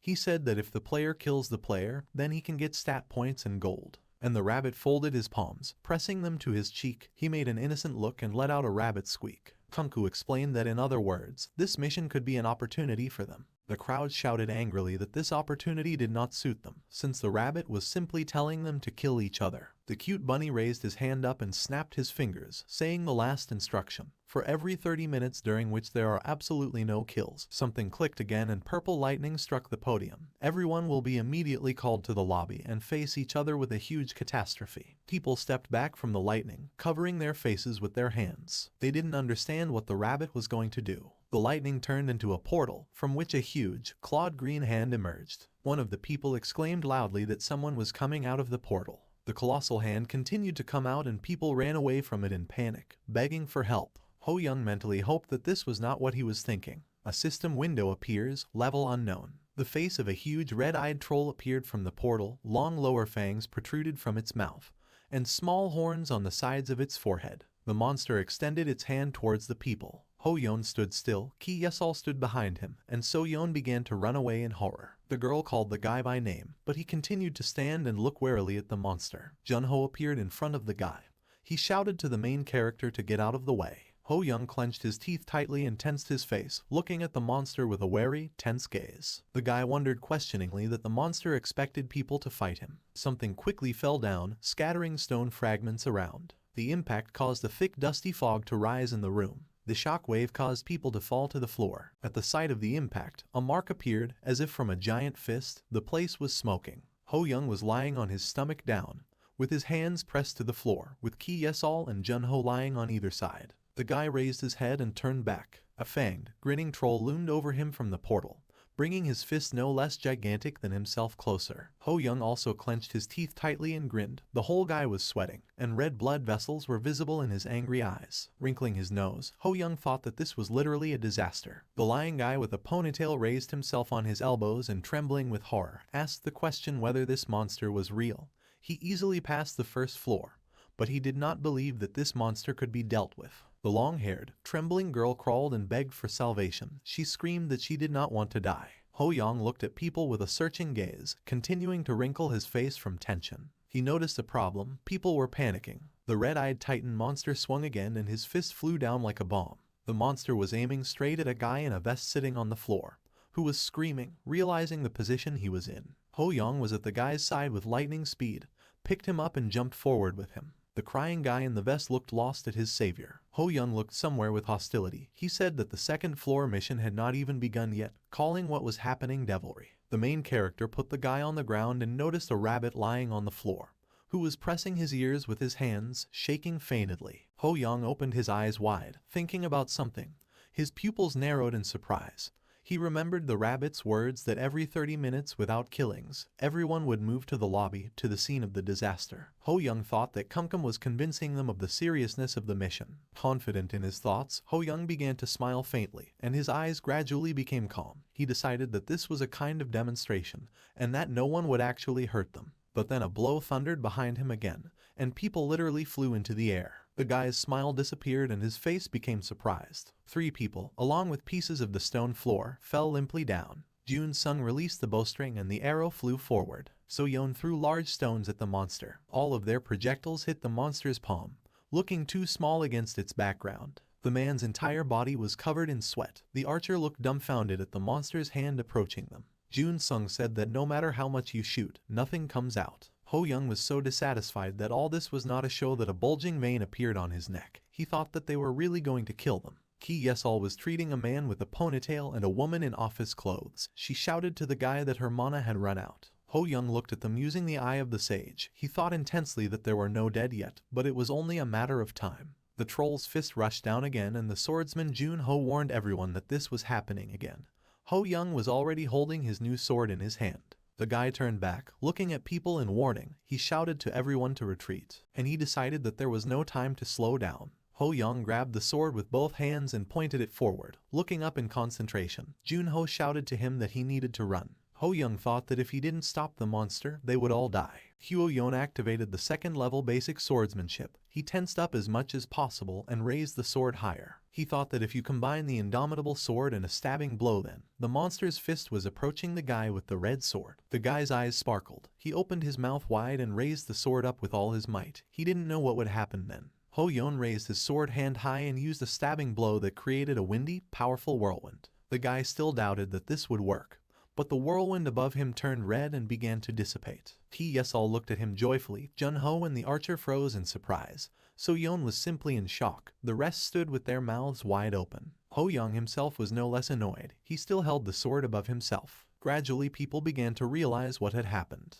They raised their fist in the air and cheered with joy. A crowd of people joyfully shouted the guy's name, like fans at a match of their favorite team. Ho Young looked at the sword in bewilderment. He thought in surprise that something had changed so much. The guy became so nervous that purple bruises began to darken under his eyes. A system window appeared in front of his face, and the guy pulled away from it in surprise. On the system window it was written, "You have used a force exceeding your limit. The state of powerlessness will last 3 minutes." Ho Young looked questioningly at the text. He heard the enthusiastic screams of his name, a little deafened. His face was really exhausted.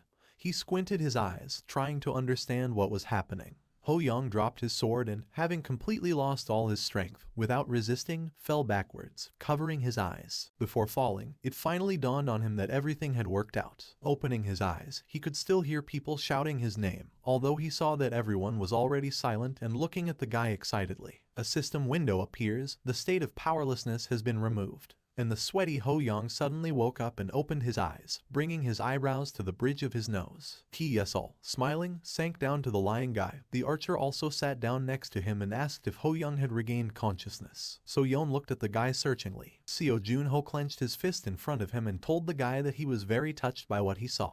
The impressionable red-haired guy again looked with shining eyes from which tears flowed. He covered his mouth with his hand and said in surprise that he could not believe that, having such power, Ho Young was modest. Jun-ho also informed the guy that the last fainting ceremony also went flawlessly. Ho Young, holding his head with his hand, stood up, and Ki Yesol helped him with this. He started asking what happened to the disaster. The red-haired guy, wiping his eyes from tears, turned back, as if answering the guy's question. The happy rabbit raised his hand up, pointing his finger somewhere and joyfully announced that he had sent the monster back and it was a simple demonstration. Ho Young somehow opened his mouth irritably and thought that he had really guessed right. Kum froze with his hand raised and said thoughtfully that it was somehow boring.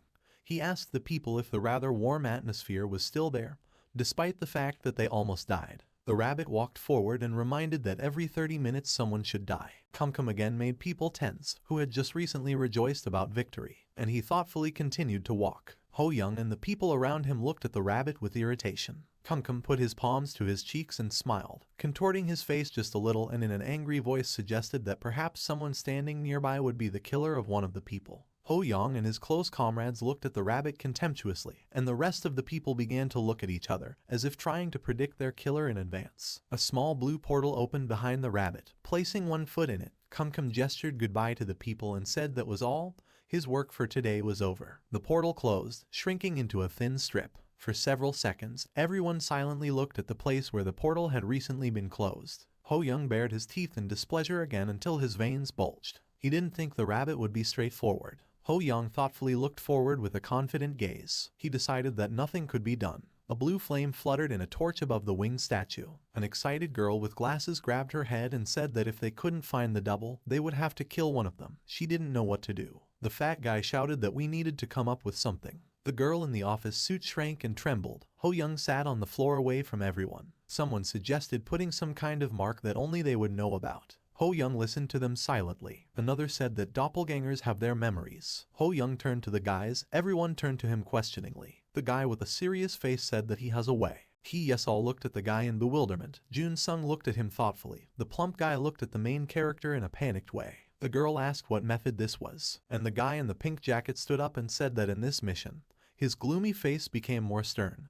There will be only him. Jun-ho quirked his eyebrows in excitement. The girls opened their mouths in surprise. Ki Yesol opened her eyes wide. So Yeon's reaction was the same. The guy in the vest looked confused. The archer looked tensely. Ho Young gesticulated widely with his hands in front of the surprised people. He told them to simply gather at the highest point of the second floor and added that if anyone other than him tried to act, then they could be considered a double and eliminated. The man in the camouflage t-shirt looked at the guy seriously and asked if this was his strategy. On the system window that appeared it was written, LVL, Aiden C. Chan, Class, Warrior, Former Special Forces Soldier, Survival Specialist. The girl in the white shirt looked wildly at the guy. She grinned and said that they understood that Ho Young was not bad for his level. But why should they follow his instructions? Ho Young was calm. After a moment of silence, he asked if they remembered what Kumkum said. Boy, I remembered the wild face of the rabbit and his words. If you kill a double, you won't get anything. But if you kill a player, you can get stat points and gold. And his last terrifying look, when he talked about the possibility that someone standing next to him could turn out to be a killer. Ho Young continued, let them say that this is a battle with doubles. He imagined how the destruction of doubles took place. But the tower is clearly pushing them to kill each other. Ho Young was calm. He looked at people confidently. The guy announced that he would no longer play by the rules of the tower because he believed that this was the best way. Yoonjin made a questioning face and asked where this method was best. Jun Sung smiled and raised his hand. He agreed with the guy's proposal, saying that this would definitely help them reduce the damage. Yoonjin clearly did not expect this from the leader of her group. But Jun Sung continued to speak in a tense voice. He narrowed his eyes and looked carefully at the guy. Ho Young opened his eyes in surprise. Jun Sung said that since Ho Young is going to take over everything, does that mean he can recognize the double? Ho Young smiled maliciously. Mentally he agreed with the archer's words. System windows have appeared in the forest. The mission of the second floor has begun. You must complete at least one kill in 30 minutes. Another system window, current composition, players, 16, doubles, 16. Seo Yeon walked through the forest mockingly. The man moved forward, his face contorted a little with dissatisfaction. He was considering the proposal to gather at the highest point and do nothing, even if it was his brother's request. Isn't it too much? Seo Yeon realized that he hated mountains. Suddenly he stopped when he saw someone. The man silently hid behind a tree from those walking towards him. Seo Yeon winced nervously and frowned, looking behind him. Suddenly, they addressed him by name. It was a softly smiling Ho Young. He asked who else of that size could be behind the tree if not him. So Yeon looked out from behind the tree and, blushing, made an embarrassed face. Covering his mouth with his hand, he pretended that he did not expect to see his bro here. He said he confused him with his double. Suddenly, the man's body was cut in half in a straight vertical line, from his feet to the top of his head. Ho Young did it. He stood with the indomitable sword raised up. The blood of the cut man splashed out. Ho Young wrinkled his nose and somehow looked contemptuously at his victim, whose blood splashes flew straight at him. Ho Young stood in the middle of the forest and read the text on the system window. He silently studied the guide that opened. Then he smiled nervously. The guide read, the player was the first to reach a certain level of sensitivity. The absolute sense skill was received as a reward. And at the bottom there was a note, this skill will help identify doubles. This is it, Ho Young thought. He was sure that he would be able to distinguish between doubles, but in his heart he was afraid. He looked with concentrated eyes that glowed, reflecting the blue light of the system window. The guy was glad that it worked out. However, he, sweating, pressed the sensitivity button many times. 1 unit is 100 gold. He was worried, thinking about how many more sensitivity units he had to raise. A system window appeared. The sensitivity indicator reached 50 for the first time. And on the new window it was written, absolute sense was obtained. The whole guy glowed with blue light. He raised his hand and, laughing, looked at her with the same glowing eyes. On the system window it was written, absolute sense. Below there was a picture with an intense glowing man. 5 senses developed to the limit, and finding and identifying creatures within a certain radius. Ho Young continued to examine his hand, full of new strength. The guy spent half the gold on this. He felt like he had put the filter on a higher level, and thought that if so, then it was good. Ho Young looked down calmly, but then someone muttered from his ears. The guy's bright blue pupils widened. He recognized that voice. Using his new ability, Ho Young literally saw his male classmate in front of him. Seo Yeon walked through the forest, saying something. The man walked busily and criticized his bro's decision. Ho Yoon realized that it was Kim So Yeon, and that he was 500 meters away from the guy, but felt very close. Ho Young slowly smiled, realizing something. It seemed to him that So Young was very angry. The smell of a black aura began to reach the guy's nose. Ho Young inhaled it and immediately covered his nose with his hand in disgust and curled his eyebrows. The guy did not expect to smell such a pungent smell. A demonic red aura emanated from the man. The guy, all sweaty, looked forward with a questioning look, still covering his mouth with his hand. He realized that it was not the real So Yeon. System windows appeared. The double was killed. The current composition is players. 16 doubles. 15 commit a new kill in 30 minutes. Ho Young stood in front of the defeated double of his classmate, cut from the groin to the top of the head. Ho Young thoughtfully examined his indomitable sword. He realized that it was a double, although the man pretended to be real until the very end.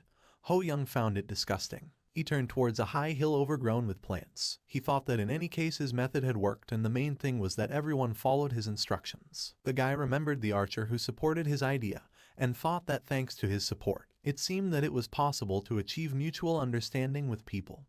But still it was impossible to predict all the variables. Ho Young continued to look at the hill with slightly uncertain eyes, deciding that until everyone gathered at the top, nothing special should happen. There was a sound. A system window has opened. The player has been killed. Ho Young froze with a perplexed look, even, it seems, for a moment, stopping breathing. The open system windows read, current roster, players, 15, doubles. 15, get a new kill within 30 minutes. Ho Young tensed, looking questioningly with an unblinking gaze. He couldn't believe the player's death. The guy's whole face was covered with sweat.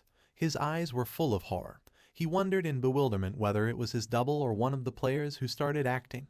Or maybe his idiot teammate did it. So who is it? Ho Young wrinkled his nose and pursed his lips, wrinkles appearing on his chin. He couldn't understand anything. The guy pushed off the ground with his foot. He frowned and quickly ran forward. Ho Young decided that he needed to find the killer as soon as possible. Ho Young climbed a tall tree very skillfully and quickly. The guy hung, holding onto a tree branch with one hand. Ho Young thought that while he was dealing with another double, another player was killed. On the system window it was written, current roster, players, 14, doubles, 14. The guy mentally asked the killer to show himself. His eyes, glowing with blue light, turned to the left. The guy looked straight at the swordsman, next to whom lay the corpse of a man with a ponytail. The killer's aura was as demonic as that of the first double. Ho Young realized that he had found his goal and began to go downstairs with wild eyes. He jumped down noisily and ran towards the killer with lightning speed. But then the killer in Ko Yeon Woo's body looked at the guy in fear. However, Ho Young did not stop for a moment. He inflicted 2 cut wounds on the frightened double. A system window appeared. The double was killed.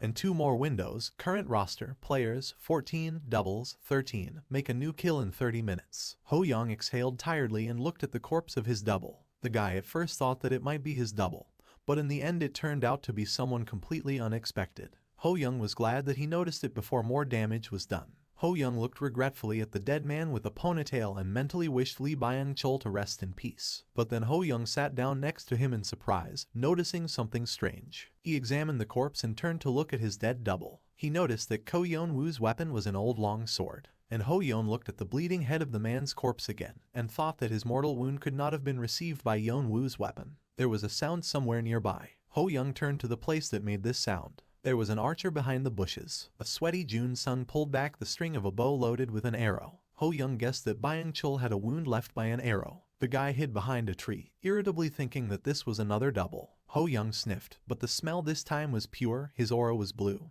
Ho Young realized that it was a player. The guy noticed an arrow sticking out of the archer's left shoulder. He thought that Jun Sung was injured by the double. Ho Young boldly came out from behind the tree.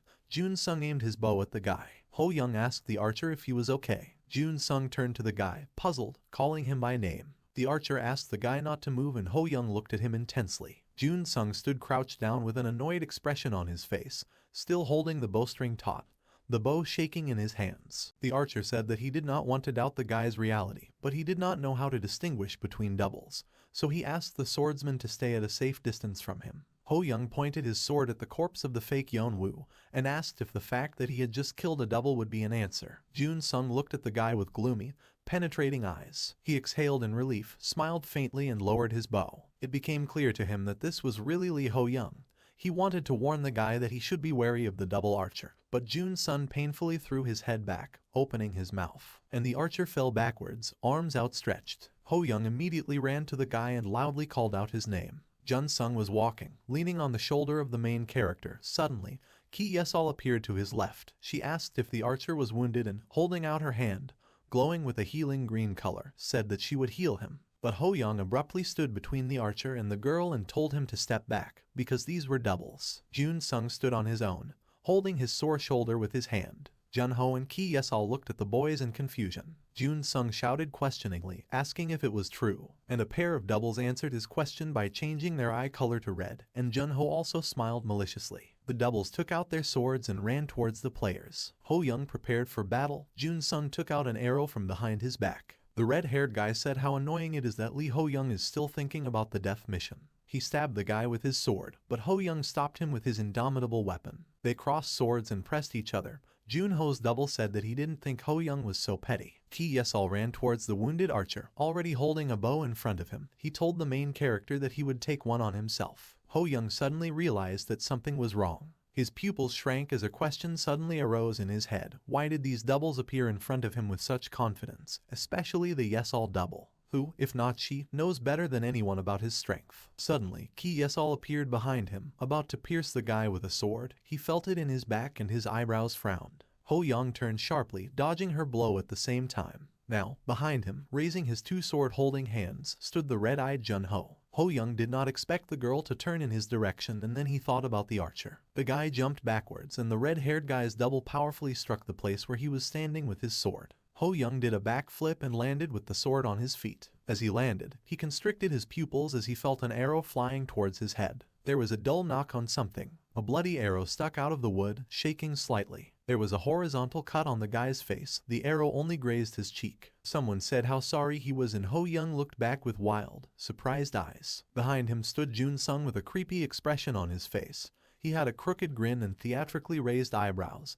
He was holding a bow in his hands. The archer feigned sadness and shared that he hoped it would be checkmate. Jun Sung said in surprise that it was close. Ho Young looked at the people angry and at the same time dumbfounded. Junho stood to his left, Ki Yesol stood to his right, their bodies glowing with a red aggressive aura. Between the red-eyed swordsmen, at the back, stood a grinning archer, holding his bow horizontally. Jun Sung told the guy, checkmate. The once phlegmatically calm guy now expressed many disgusting emotions with just his face. When Ho Young was killing Yeon Woo's double, an archer stood behind him, hiding behind a tree. Jun Sung smiled like crazy. With a cruel, bloodthirsty face, he looked at the main character, glad that he had come. The text appeared, Kim Jun-sun, 35 years old, class, archer, formerly deep-sea fisherman. Like a worm on the hook of a fishing rod, he plunged an arrow into his left shoulder, his smiling mouth twisted in pain. He expected that Ho Young, like a fish that bit the worm but did not notice the sharp hook, would believe that the archer's double shot him right in the shoulder and blindly run to help him. Jun Sung smiled widely and looked at the guy like an animal at prey. The text that appeared read, Hobby Human Fishing.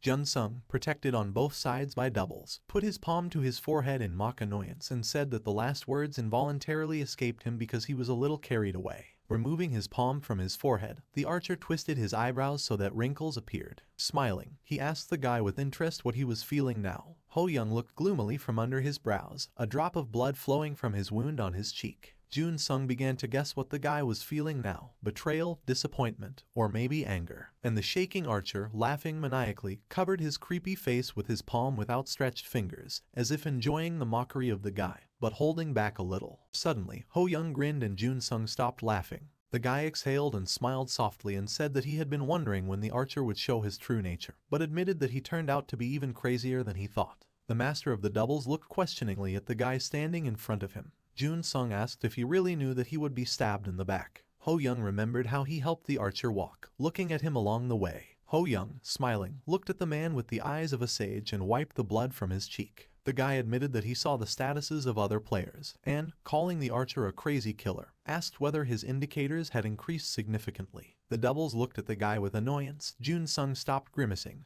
and looked at the swordsman a little disappointed. The archer put his open palm forward and, grinning, told the guy that he was becoming more and more interesting every time and asked if he was God's favorite. Jun Sung said that he was jealous of the guy. Ho Young raised the sword in his hand a little and asked the man to stop talking nonsense. The wind caused the leaves to rise in the air. Jun Sung put his right hand behind the back of his head and listened carefully to the guy. Ho Young asked the man why he was doing this. Did he really need gold and statistics so much? So much so that he was ready to kill. Ho Young looked at the man with an inquisitive gaze and raised a sword blazing with a blue flame, pointing at the archer. The leaves flew up in columns. Jun Sung asked if he needed a reason. He recalled how he killed a man with a ponytail and how, hiding on a tree branch, he killed a girl. Jun Sung said that in a wonderful world where murder is not punished but encouraged. He grinned, leaves flying around. Why not kill? Simultaneously with the last words spoken loudly, the man released the drawn bowstring. The arrow quickly flew, tearing leaves in its path. Ho Young recalled how the always calm man supported him. The guy assumed that the archer simply had no choice. Ho Young stood thoughtfully, and the arrow was already approaching him. At the last moment, the guy instantly dodged her. He realized how wrong he was about the archer. Ho Young rushed from his place, heading towards the man.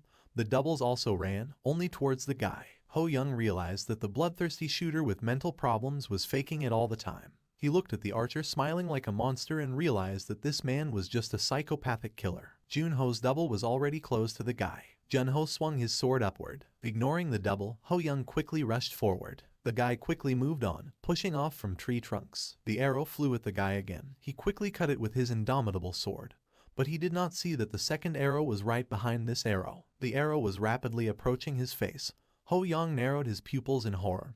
He realized that these were successive shots. Ho Young reacted and quickly spun around his axis. The arrow he dodged passed right through the tree, creating a hole in it several times larger than the arrow itself. Ho Young landed on the ground. Blood was already dripping from his second cheek. He realized that the archer had not shown all his skills. Someone stood behind the guy. He turned around and looked excitedly. A combination of the best swordsman, a healer, fought the guy behind whom Ki Yesol was treating the red-haired swordsman, replenishing his lost health units, and in front of him stood a psychotic man and an archer. Ho Young imagined their diverse trio together and realized that they had a flawless lineup. The surrounded guy was already standing calmly. The archer was slowly approaching, taking out a new arrow from behind his back. Ho Young said that he did not know how the man managed to persuade the doubles, and praised the archer for a job well done. The smiling man stood up and said that to catch a big fish, you need to be organized. He thought that this time he could easily deal with the guy, but he turned out to be very persistent. The archer twirled the arrow in one hand like a staff with his fingers and added that this was even good. The man again contorted his face in a creepy, sadistic way and, licking the arrowhead, explained that the more the guy fights, the more painful he will end up. Ho Young looked at the man with a concentrated look, expecting something. The archer pulled the bowstring with an arrow, which began to form two holographic copies of itself. A smiling Jun Sung fully pulled the string with 3 arrows and asked what he should do. He let go of the bowstring and shouted, "Cast the net." At the same time as the arrows, behind the guy's back, from both sides, doubles ran towards him. Ho Young frowned, but continued to stand calmly. A system window appears, absolute sense is activated,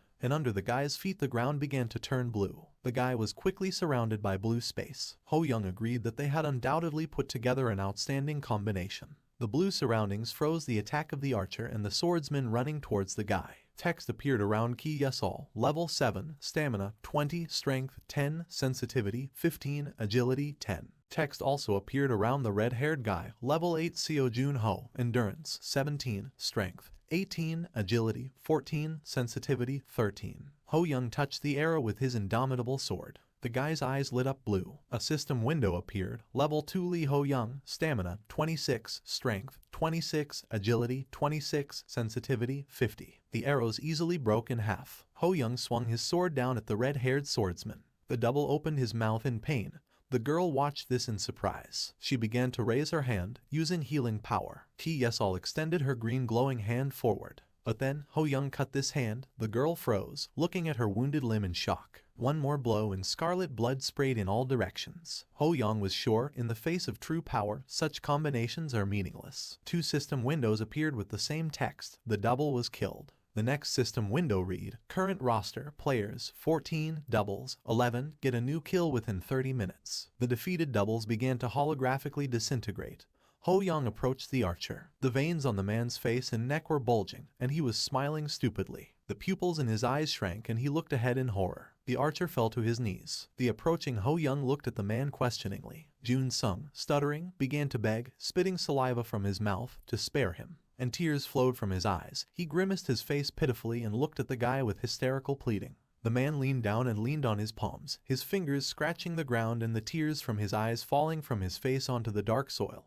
He said that he must have lost his mind for a moment. The man raised his hands above his head and made a pleading gesture with them. Ho Young calmly watched this. Jun Sung continued to speak. After seeing the guy's abilities, he became worried and crossed the line that he should not have crossed. The trembling man slowly began to rise, asking to be given a chance, just one. But then he suddenly leaned on his foot, raising one leg from his knee, loudly cursing everything. The smiling red-eyed psycho swung at the guy with the hand holding the arrow. Ho Young quickly swung his sword, as if his reflex, developed over the years, had worked. From the blow he received, the man literally flew up, flying behind the back of the main character, who was now confidently looking into the void. The man who had lost his arm fell down, still smiling and holding his hand with the arrow in front of him. In his mind he was surprised and imagined a fish reaching for the bait worm. And at this fish, from the bottom, a huge blue whale rose. Jun-sung thought questioningly for the last time that it was not just a large fish. A system window appeared. A player was killed. Current squad. Players. 13, doubles, 11, make a new kill in 30 minutes. Ho-young stood next to the archer's corpse with his hands down. Scarlet blood flowed from the untamed sword onto the ground. Ho-young stood gloomily looking down. His lips were slightly pursed. There were red stains on his jacket. The guy sadly realized that he still had to kill a real person. Suddenly a system window opened. You have opened the path of the flesh. The drooping Ho-young opened his eyes wide and opened his mouth slightly. On the new window that opened, it was written, "By committing murder, you were given the opportunity to walk the path of the flesh." From somewhere a whirlwind appeared of such a color that it seemed to be made of blood. A long, twisting whirlwind swirled around the main character like a rope. The confused guy couldn't think of anything better than to take a fighting stance. He didn't understand what it was. A new red system window opened in front of his face. If you accept the challenge, you will receive stat buffs and double support. To the left of the guy, another system window has opened. Becoming a killer will give you huge advantages. Ho-young, his mouth open in confusion, read the text. The red whirlwind began to swirl in one place, creating the appearance of some kind of silhouette inside its tornado. Ho-young irritably covered his face with his hand from the wind created by the whirlwind. In the tornado, a silhouette began to be visible, similar to a human one, but only in a red hue. The vortex spun faster and began to slowly disintegrate. A black and disappearing vortex flew away from someone's pink-clawed hand. The whirlwind, like smoke, began to rise upward, and in the middle of it stood a tall girl of pink shades. Her body sparkled, as if thousands of stars were hidden inside. Her ears were sharp, like an elf's.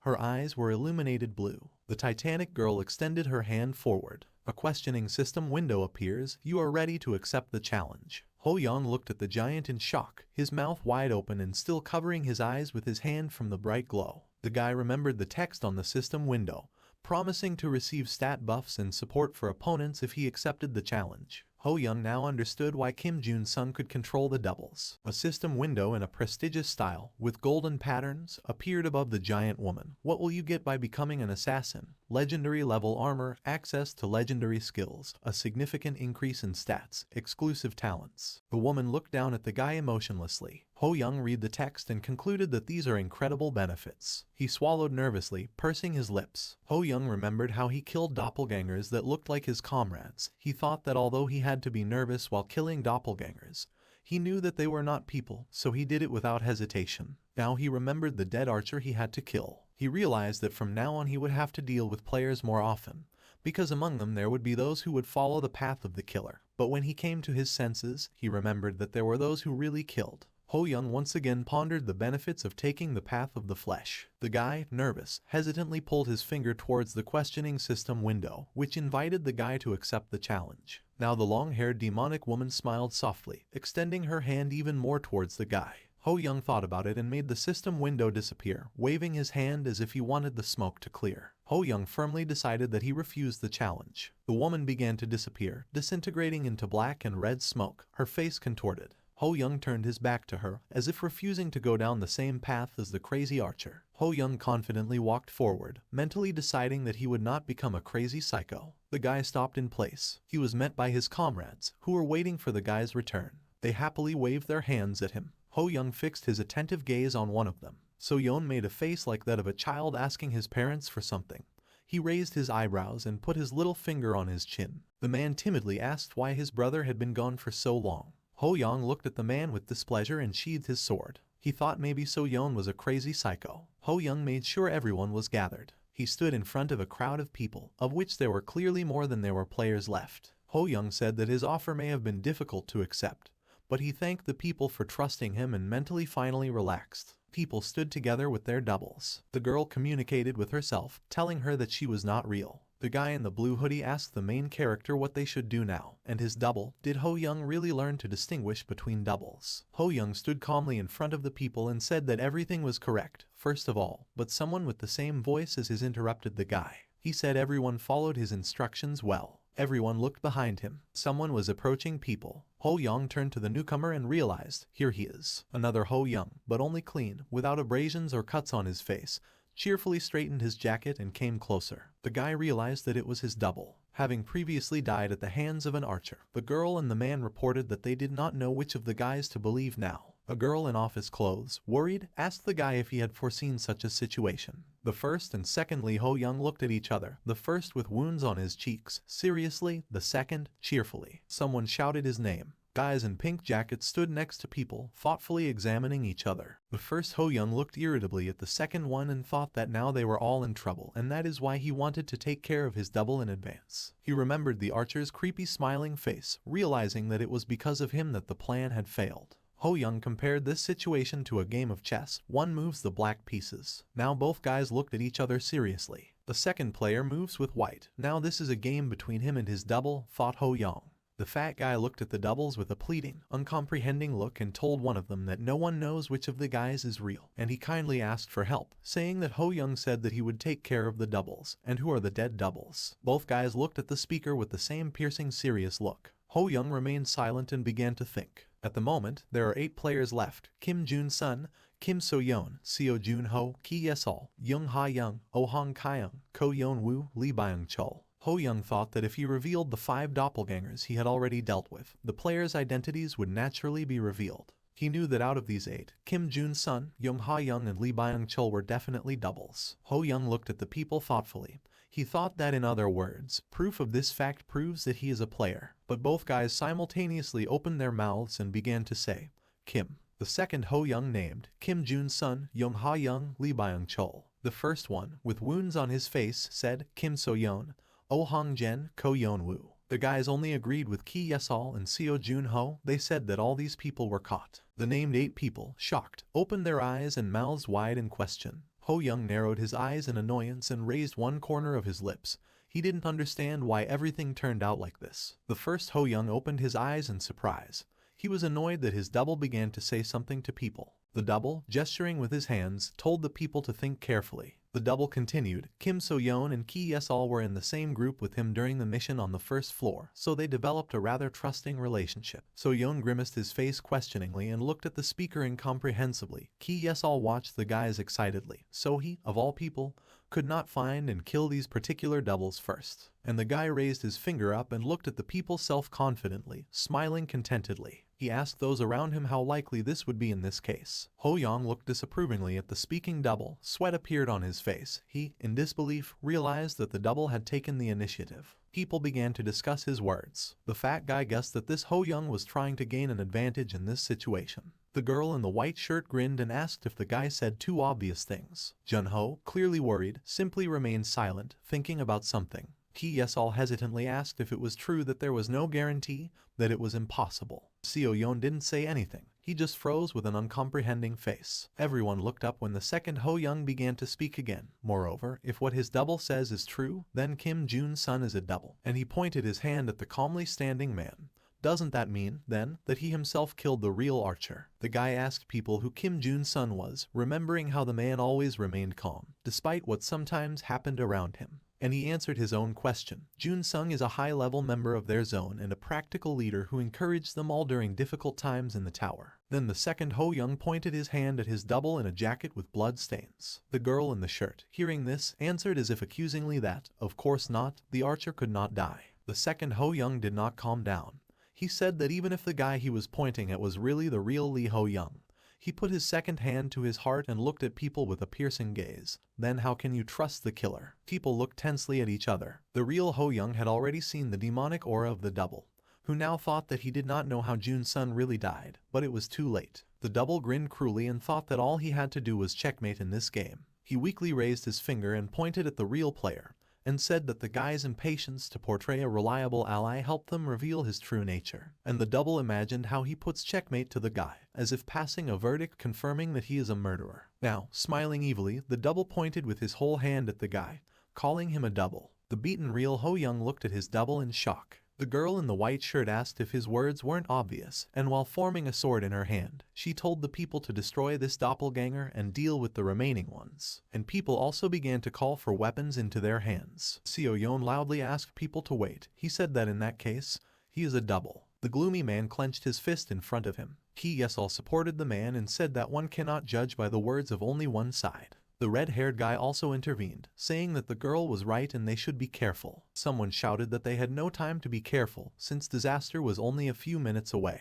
Ho Young was bruised and no longer listened to people, thinking about something. He thought sarcastically that this was amazing, again, like self-congratulation. He raised his eyes and looked calmly ahead. He decided that under the circumstances, he did everything he could. He walked forward slowly. He walked gloomily past the surprised people and said that everything was exactly like that. He killed the archer. Ho Young walked past his double and he turned, looking at his back. The second Ho Young asked the first one if he was giving up and said that, in that case, he was disappointed in his double. But the real Ho Young thought that there was a fact that even his double didn't know about. He imagined himself lifting a chess piece, while at the same time he was taking his sword out of its sheath. Realizing something, Ho Young thought about how he placed the piece with such force that the wooden board broke into splinters. Someone's blood splashed. The guy's double turned back in surprise. The real Ho Young swung his sword, cutting someone. The guy shouted that he turned out to be a traitor. The one who was hit by the guy was Kim Jun-sung. He narrowed his face in surprise. Bulging veins appeared on his face and neck. Ho Young decided this because it was Kim Jun-sung who killed the player. After wounding the archer, Ho Young said that Kim Jun-sung is a traitor. The archer bent over, bleeding. The girl in the shirt and her double simultaneously shouted the archer's name. The guy's enraged double pulled out a sword and furiously asked why he was running away. Someone from the crowd came to his senses, and the protagonist's double looked intensely at the people. The red-haired swordsman took out his weapon from behind his back. He said that if Jun-sun is a traitor, then, Jun-ho thought, if he is right, then the real Lee Ho-young is his killer. It was he who brought everyone together when he rose to the top mountains. All the odds are stacked in their favor, because if the double kills the player, he imagined himself being killed and a system window appears notifying him of the player's death. The red-haired guy continued to think they cannot attack, otherwise they risk being revealed. But if Lee Ho-young can really see them, the guy imagined how the swordsman kills the double and the crowd joyfully rejoices at this. Then by killing the double, he will prove that he is real. But he thought that if Kim Jun-sun is a traitor, this is impossible. Jun-ho hesitantly opened his mouth and asked the guy who wounded the archer if Jun-sun had killed someone. The guy answered in the affirmative. Ho-young turned to the red-haired guy and said that Kim Jun-sun was a devil in the guise of an angel. He hid his essence well, waiting for the right moment. The trembling girl in a white shirt fell to her knees, not believing what was said. She remembered how the man cared about her condition and was now shaking with anger, thinking that Ho-young had insulted the archer. The girl with wild eyes ran furiously with a sword at the guy, but she immediately froze in surprise. The crying girl turned her head, feeling pain from behind, an arrow sticking out of her back. The wounded double of the archer sat with a bow in his hands. The girl fell. A system window appears. The player has been killed. Everyone looked at them in shock. Another system window appeared. Current roster, players, 12, doubles, 11, commit a new kill in 30 minutes. And people's faces became even more intense. Ho Young ran towards the archer in frustration,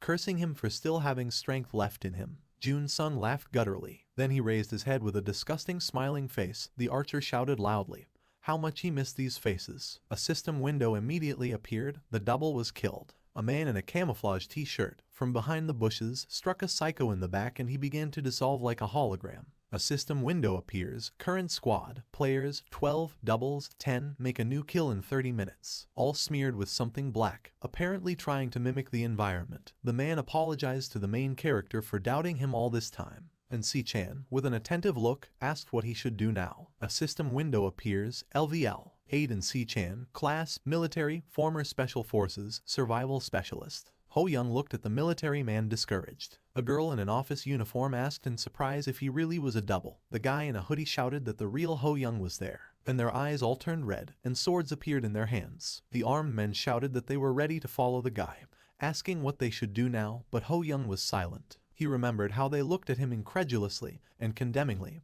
He felt some unfamiliar feeling. Ho Young looked ahead confidently. He frowned and began to make a new speech. He said that he would now voice his final proposal. His red-eyed counterpart soared into the air above him, swinging his indomitable sword. Ho Young parried his blow with the same indomitable sword. The double decided to do everything or nothing because things didn't turn out the way he wanted. He continued to press on the sword. Ho Young, holding back the double, told the people to spend all the gold. And throwing the enemy back, he added that they needed to increase their stats. The main character thought that by doing this, the doubles would no longer compare to the players. People began to increase their stats and, indeed, it became easier for them to fight doubles. Ho Young, like great commanders, showed the way to his warriors with his sword. So Young smiled joyfully. The stats of the players continued to rise. The players confidently fought against their doubles. Ho Young was confident that people would cope because they were stronger than yesterday.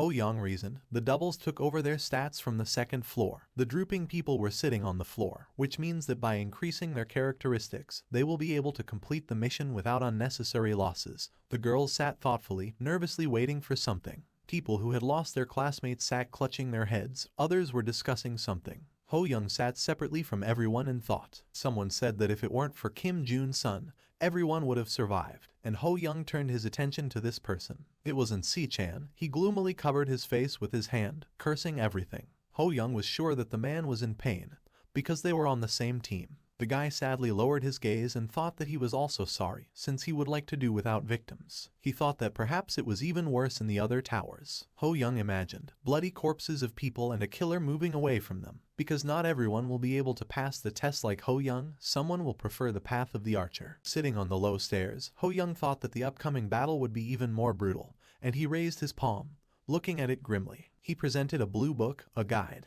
The guy considered himself weak, but he tried to find the reason why he received a special ability, confident that this reason definitely had to exist. Ho Young looked down at his clenched fist with a reproachful look. Mentally, the guy agreed that until now everything had not been so rosy, but he thought that there were people who believed in him, and he decided that for this reason, he would do everything possible to save all people. In front of his hand, clenched into a fist, someone's legs appeared in military high boots with tied laces. This made the guy stop thinking about his own things and pay attention to real life. In front of the sitting main character with the second level, a tall man of the 9th level, wearing a camouflage t-shirt, stood with his head bowed. And Si-chan thanked the guy, because if it weren't for Ho Young, the man wouldn't be alive now. Ho Young sheepishly replied that it was all because they followed his advice. But the military man continued to say, despite the second level, the guy did more than everyone else. He assumed that the guy was given some kind of ability, and the level was limited for this. The rest of the people stood behind the man as if they wanted to say the same thing.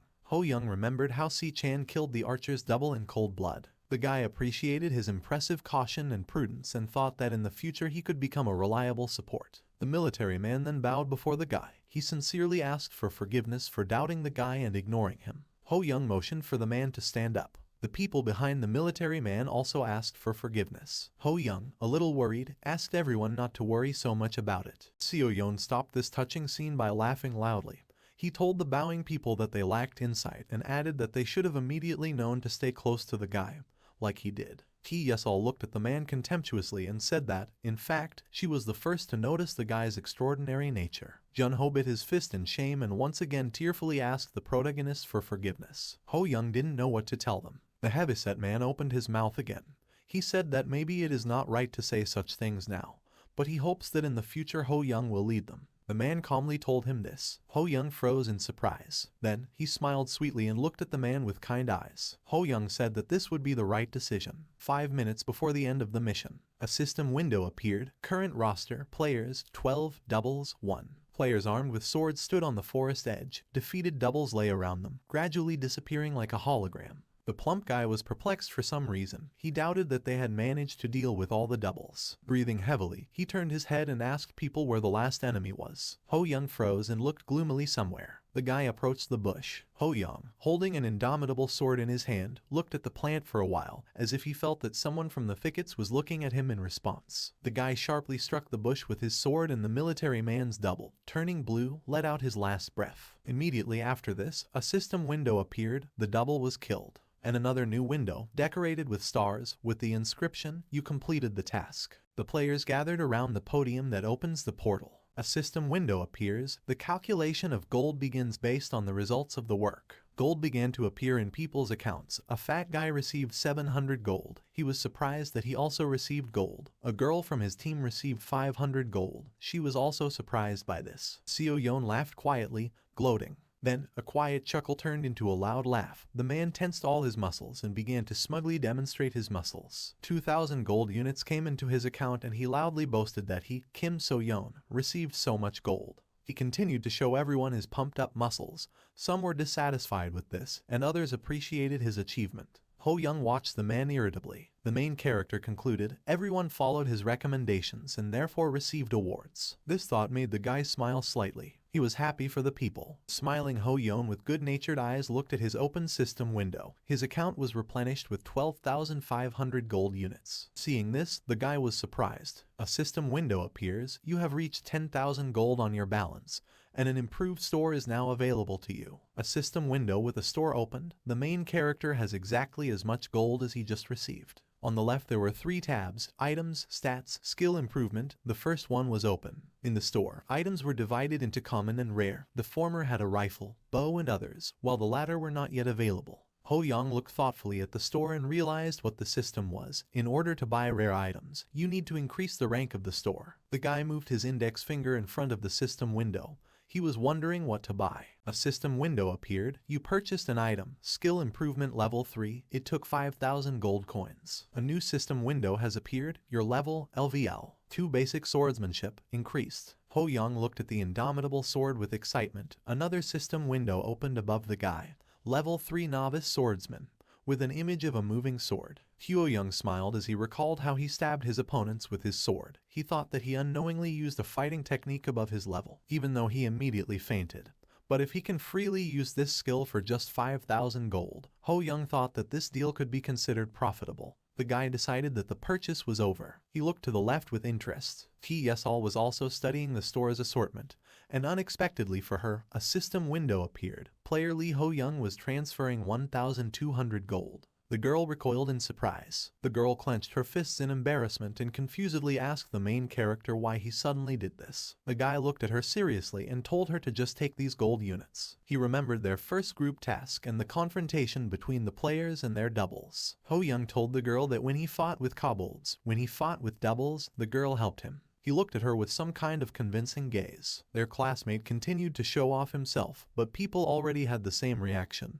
Everyone just laughed at him. Ho Young continued to say that in a place where survival sometimes requires taking lives, they can laugh and rely on each other, support and smile. Ho Young looked at the girl as kindly as possible and smiled softly. He said that all this was only thanks to the existence of Ki Yesol. The blushing girl opened her eyes wide and raised her eyebrows. She pursed her lips, about to answer something. Ki Yesol began to speak slowly. The smiling guy listened attentively. The green-eyed blonde's gaze became confident. She was so impressed by the guy's words that she shed a little tears. Ki Yesol smiled and clenched her fist in front of her. She said with determination that she would become stronger. A system window has appeared. Level 1 healing hands, upgraded, LVL. 2 healing hands. Another system window appears. Player Lee Ho Young transfers 200 gold to Kim So Young. A man kissing his bicep turned questioningly to the guy who donated the gold for him. Ho Young told him to stop fooling around and start studying hard. For some reason the man was detained while looking at the main character. Ho Young tiredly closed his eyes and thought, So Young is a guy with potential. If he is raised, he can be very useful. And he remembered the saying, to the person you don't like, give him another tidyok. So Young addressed the guy, calling him brother. Ho Young opened one eye and looked in his direction.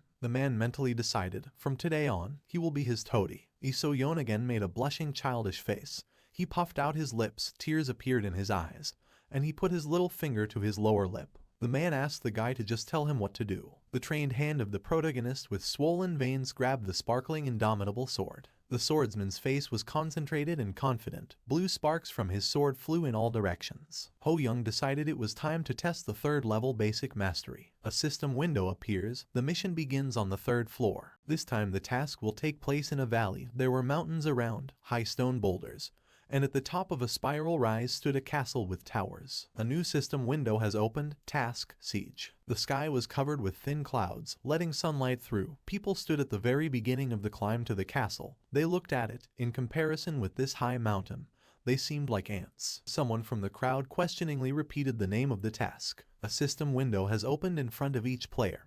Here you will first encounter players from other areas. Everyone, after reading this text, became excited and opened their eyes wide. Another system window has appeared. The condition for passing is that your group has been assigned an attack mission. The players stood behind their commander with an indomitable sword, with Ki Yesol, Jun Ho and So Yoon standing closer to him. Then, a new system window opened. Capture the castle and occupy the altar. A timer appeared, 24, and a system window explaining its meaning. Remaining time 24 hours. Penalty for mission failure, undisclosed. In the protagonist's hand, a pink oblong gem materialized, emitting bright light, and steam emanated from the stone. The text appeared above it, Return Stone. A system window has opened. The temporary item Return Stone, exclusive to the 3rd floor, has been received. Ho Young held the stone in his hand, examining it with a searching, attentive gaze. Mentally, he repeated the name of the stone in confusion. A plump guy with the same stone in his hand looked accusingly at the mountainous hill and asked if they seriously had to kill people again. And why now? His friend looked at the gem in her hand and asked what kind of return stone it was. A system window appeared in front of the main character's face, and the guy immediately tensed up. After reading something, he learned some amazing information that was available, for now, only to him. Ho Yoon turned to his teammate. So Yoon smiled sharply and made a look like an obedient dog, waiting for a new command, looks at its owner. The man called the guy brother and was ready to listen to him. The main character's eyes became serious and he swung his sparkling sword from his shoulder. Ho Young threateningly asked the man if he said that he would do whatever he asked. The man grimaced in fear, putting his hand forward, as if protecting himself from the sword. His face was covered with sweat and he looked questioningly at his brother. In shock, So Yoon could only scream in disbelief. After some time, the man walked up to the castle, along a road that wound around the mountain in a circle. Seo Yoon breathed heavily and squatted low, rising higher. The sweaty man wrapped his hand around his throat and asked irritably if this was too cruel. Then he said that even if you die here, it won't be for real, and he somehow smiled bloodthirstily and brought his eyebrows to the bridge of his nose. Now his gaze was full of the thirst for battle. The strategy guide system window said, on this floor, the return stone returns you to your starting position after death. The red-haired man slowly stopped and, standing in front of the 4-meter gate of the castle, he put his hands on his hips and said that, in any case, Ho Young promised him 100 gold pieces after returning from reconnaissance. The joyful man shouted that he would destroy everything here. He clenched his fist, which lit up with the white flame of his power, and swung it from his hip. He hit the center of the gate and a cross-shaped crack appeared on it. A system window has opened. The gate's strength has been reduced, 81%. Another blow and the strength of the gate decreased to 62%. A new blow, the strength of the gate was reduced, 40%. The 4th blow, and the system window reported, the strength of the gate was reduced, 19%. With a furious scream, the man swung again and, with a blow, caused the gate to shatter into pieces. Seo Yoon smiled fervently and predatorily. He stood with his hand clenched into a fist straight ahead. A system window has opened. The gate is open. There are 2 seconds left before the gate is restored. So Yoon, with his legs spread wide, mocked and confidently asked how such a gate could resist his strength. A system window appears. The gate has been restored. Seo Yoon carefully looked behind him. The gate was indeed quickly regenerating. The man, seeing this, understood how it works. So Yoon looked carefully to the right. There were archers at the top of the tower, staring back at him. The man thought, first they put a shield on the castle wall. So Yoon looked to his left. On a podium with 3 low columns on both sides, there was one person, and at the rise to the dais there were 10 people, some of them holding swords. So Yoon assumed that it was an altar, and after counting, he decided that there were about 10 people there. He remembered his brother in the pink jacket, who told him that their group of people should not kill anyone, otherwise those in the castle would understand the purpose of the return stone. Remembering this, the man smiled slyly and thought that although Ho Young insisted, they were just a bunch of low-level soldiers. So Yoon, smiling widely, looked at the people and decided that, in this case, he would quickly deal with them. He rushed forward cheerfully. But immediately a pink stone appeared in front of his smiling face, the top pointing directly at his face. The return stone crashed into his face and its pink sparks flew in different directions. The man flew back from the impact. The stone penetrated his face and his nose glowed pink. Blood sprayed from his mouth. Drops of thick blood splashed onto the stone floor. Bent over, the man fell to his knees and, clearing his throat, held his palm in front of his face. He mentally wondered what happened. Tears appeared at the corners of his eyes. His head was spinning. The man was shaking. A tear flowed to his lips. Blood flowed from his nose to his chin. One eye could not open. He twisted his face angrily and exhaled through his teeth. So Yoon looked forward. The man on the altar was holding something in his hand, aimed at the man.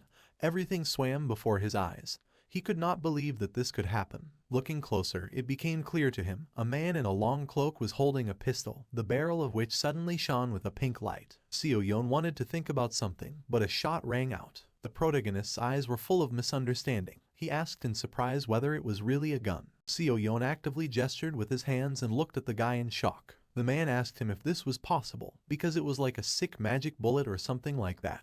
Ho Young turned away from the man and thoughtfully put his hand to his lips. He mentally decided that this was incredible, since now it is impossible to have a gun. Even the military man from their group does not have a firearm. He uses a sword. and Si-chan clenched his fists angrily and looked at the ground. Ho-young decided that this could only mean one thing.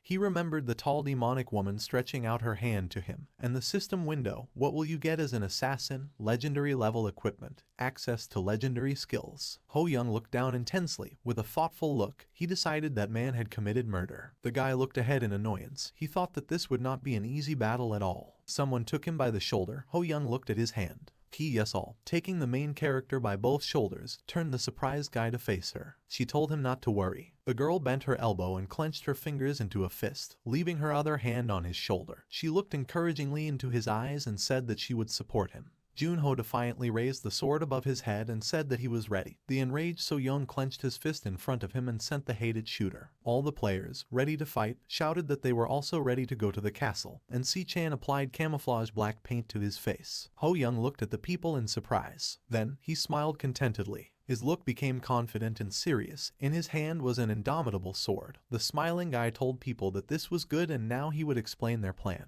Transparent drops landed on the stone floor. It was the sweat and tears of a man clenching his teeth tightly and leaning on his forearms. The man was trembling and twisting his face in pain. Above the stone castle towered the blue moon in the starry black sky. A man stood in a plank on the altar, and on his back, yawning, sat a girl with a pistol, crossing her legs. People stood with their backs to the altar and trembled in fear. Ho-young thought, one of the useful skills of the second floor is absolute instinct. His eyes lit up with a blue light from the skill he used. Now with just one glance he was approaching the archers standing in the alcor on the wall of the fortress, right above the gates. One archer was wearing a cap and dressed in a sports style. His name was Lee D-Man.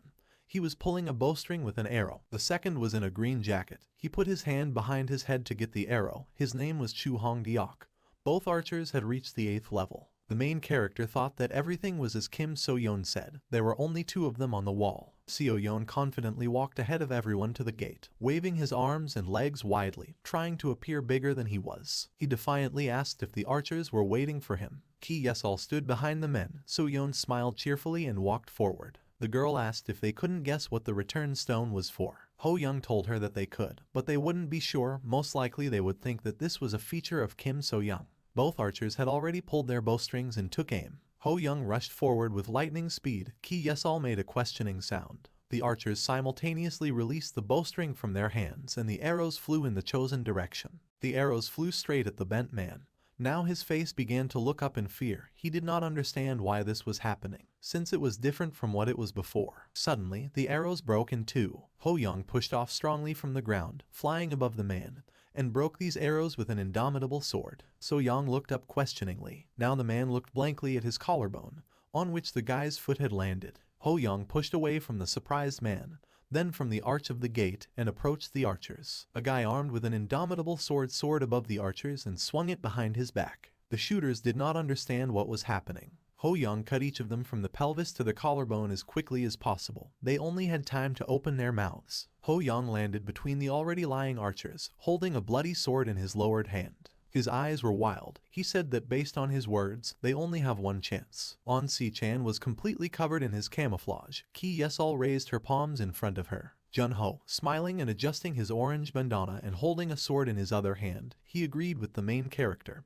and said that they cannot screw up. Otherwise the enemies will understand what the return stone is for, so they need to attack with full force. Amused, So-yeon called the work done by his brother excellent. And the man ran to the gate, telling the others that now it was time for them to go inside, and all the players rushed after him. So-yeon smiled confidently and clenched his fist. He turned around behind him, looking at the people, and said that he would break through the gate, and for everyone to follow him, because if they lagged behind, the gate would close. His eyes glowed red and he clenched his teeth and swung his fist, at the same time making a fierce sound. He used the skill, LV, 2-stone fist. But someone got ahead of him. The gate shattered, and a pink bullet flew into his face again. The surprised man flew back. A system window appeared. The gate was breached 0%, and on the new window it was written, "They can no longer be restored." Thick steam emanated from the torn hole in the gate. Ki Yesol immediately crouched down to the unconscious man lying on the ground. The girl directed her palms towards him, emitting a green glow. She asked the man to wake up. Ho-young watched this from the wall, trying to understand what happened. Hong-dok, lying on the stone wall, laughed and, smiling, told the guy that he didn't know why he left them alive. But with such an attitude the guy couldn't escape. The steam dissipated and people began to be seen through the broken gate, a man in a plank leaning against the altar, and a shooter with one leg on his back. Armed people looking through the hole. A woman in a long black cloak was pointing the muzzle of a pistol at the gate. The archer added that Ho Young would not be able to escape from this woman. She had violet eyes and medium-length dark hair. She looked forward dominantly. On the system window that opened it was written, Sun Seon, Class, Assassin LVL. 13, Skills, Sniper LVL. 3, Assassin's Eye, Endurance and Agility 23, Strength 22, Sensitivity 30, remaining points 0. She had 16,000 gold. Ho Young saw all this. His eyes were yellow from the skill he used. He read the information intensely. The guy couldn't believe that she was really a level 13 assassin. She stood on an altar with a golden pentagram with a triangular pattern. Ho Young thought that she was the one who carried out the massacre on the second floor. The woman raised her head up. She calmly and quickly raised her hand with the pistol higher and a pink light began to come out of it. Immediately, a spinning bullet ended up in the guy's right chest. He frowned and looked at this place. Blood sprayed from his mouth and beads of sweat ran down his face. Mentally, he didn't even have time to ask himself a question. The guy sat down, leaning his back on the crenellation of a stone parapet on the wall. An indomitable sword lay next to him, and Ho Young held a small bottle of red liquid in his hand. The guy began to drink from the bottle and his body, regenerating, lit up with a green light. Ho Young was surprised that she hit from such a distance, and decided that the woman was more aggressive than he expected. Ho Young pulled back the collar of his jacket. Underneath, clothing began to glow, covering the entire body, starting from just below the neck. A system window appeared. Potassium leather clothing, rank, advanced, physical defense, 0, magical defense, plus 50%. Ho Young stood up so that he could see what was happening on the castle grounds. His eyes were yellow again. He thought that one bullet would consume 10 mana. Above the head of the woman in black clothes, there was a mana indicator. The number of units was 130 out of 150. The woman stood there, leaning one leg on the back of the poor man. Ho Young thought that if she was using a store of the same class as him, then most likely she had not purchased mana restoration items yet. The guy jumped high up, and now the woman was looking at the gate. Ho Young landed between his players and the shooter. He thought that in this case, the woman had 13 bullets left. The guy looked at the woman angrily. Behind him, the already recovered So Yoon ran forward, leading the rest of the armed men behind him. Ho Young decided that they should break through. Everyone ran boldly to the altar. The guy in the blue hoodie shouted, moving forward, and Si-chan moved technically in zigzag movements to make it harder for him to be hit by gunfire. The barrel of the gun glowed brightly with a pink swirl like flower. The bullet hit the screaming guy. He coughed and stopped. The military man looked at him with concern. The guy recalled their conversation before leaving for the castle. He asked the main character how they would get to the altar if they were shot at. The military man next to him said that they should move in a zigzag using cover. Ho Young looked at the people and replied that the woman did not have enough bullets to kill his classmate, because the bullets were magic, which means the ammunition was mana. Seo Yoon scratched his head nervously when he heard that they would try to kill him. Jun-ho, delighted by the guy's words, suggested that the question was the amount of her mana. Ho Young raised his index finger from his serious face and confirmed the guy's assumption and added, 1 shot. Ho Young mentally repeated his words, only 1 shot. The guy bent over in pain. Through his hoodie, torn from the shot, the same leather clothes as the main character were visible. The guy smiled. He wiped the blood from his lips and his body began to recover along with his clothes. The woman fired 1 shot after another at the alien group of people, but they continued to approach her, ignoring this, because there was a healer behind them. The confident girl concentratedly held her palms with the backs of her hands facing her. She healed her players and remembered the words of the main character, because they have key yes all. The female gunslinger lowered her gaze and looked down at something. She kicked the man lying under her. The dark-haired woman shouted for everyone to move forward. The man put his hands forward, trying to get to his feet. Ho Young moved towards the people and thought, this is where the difficulty arises. In close combat, there is a risk of losing several comrades due to sniper fire. They need to get to the altar as quickly as possible. A man in a business suit, shouting, swung his sword at the main character. Ho Young quickly dodged and punched him in the stomach. The man coughed. The second man decided to pierce the guy,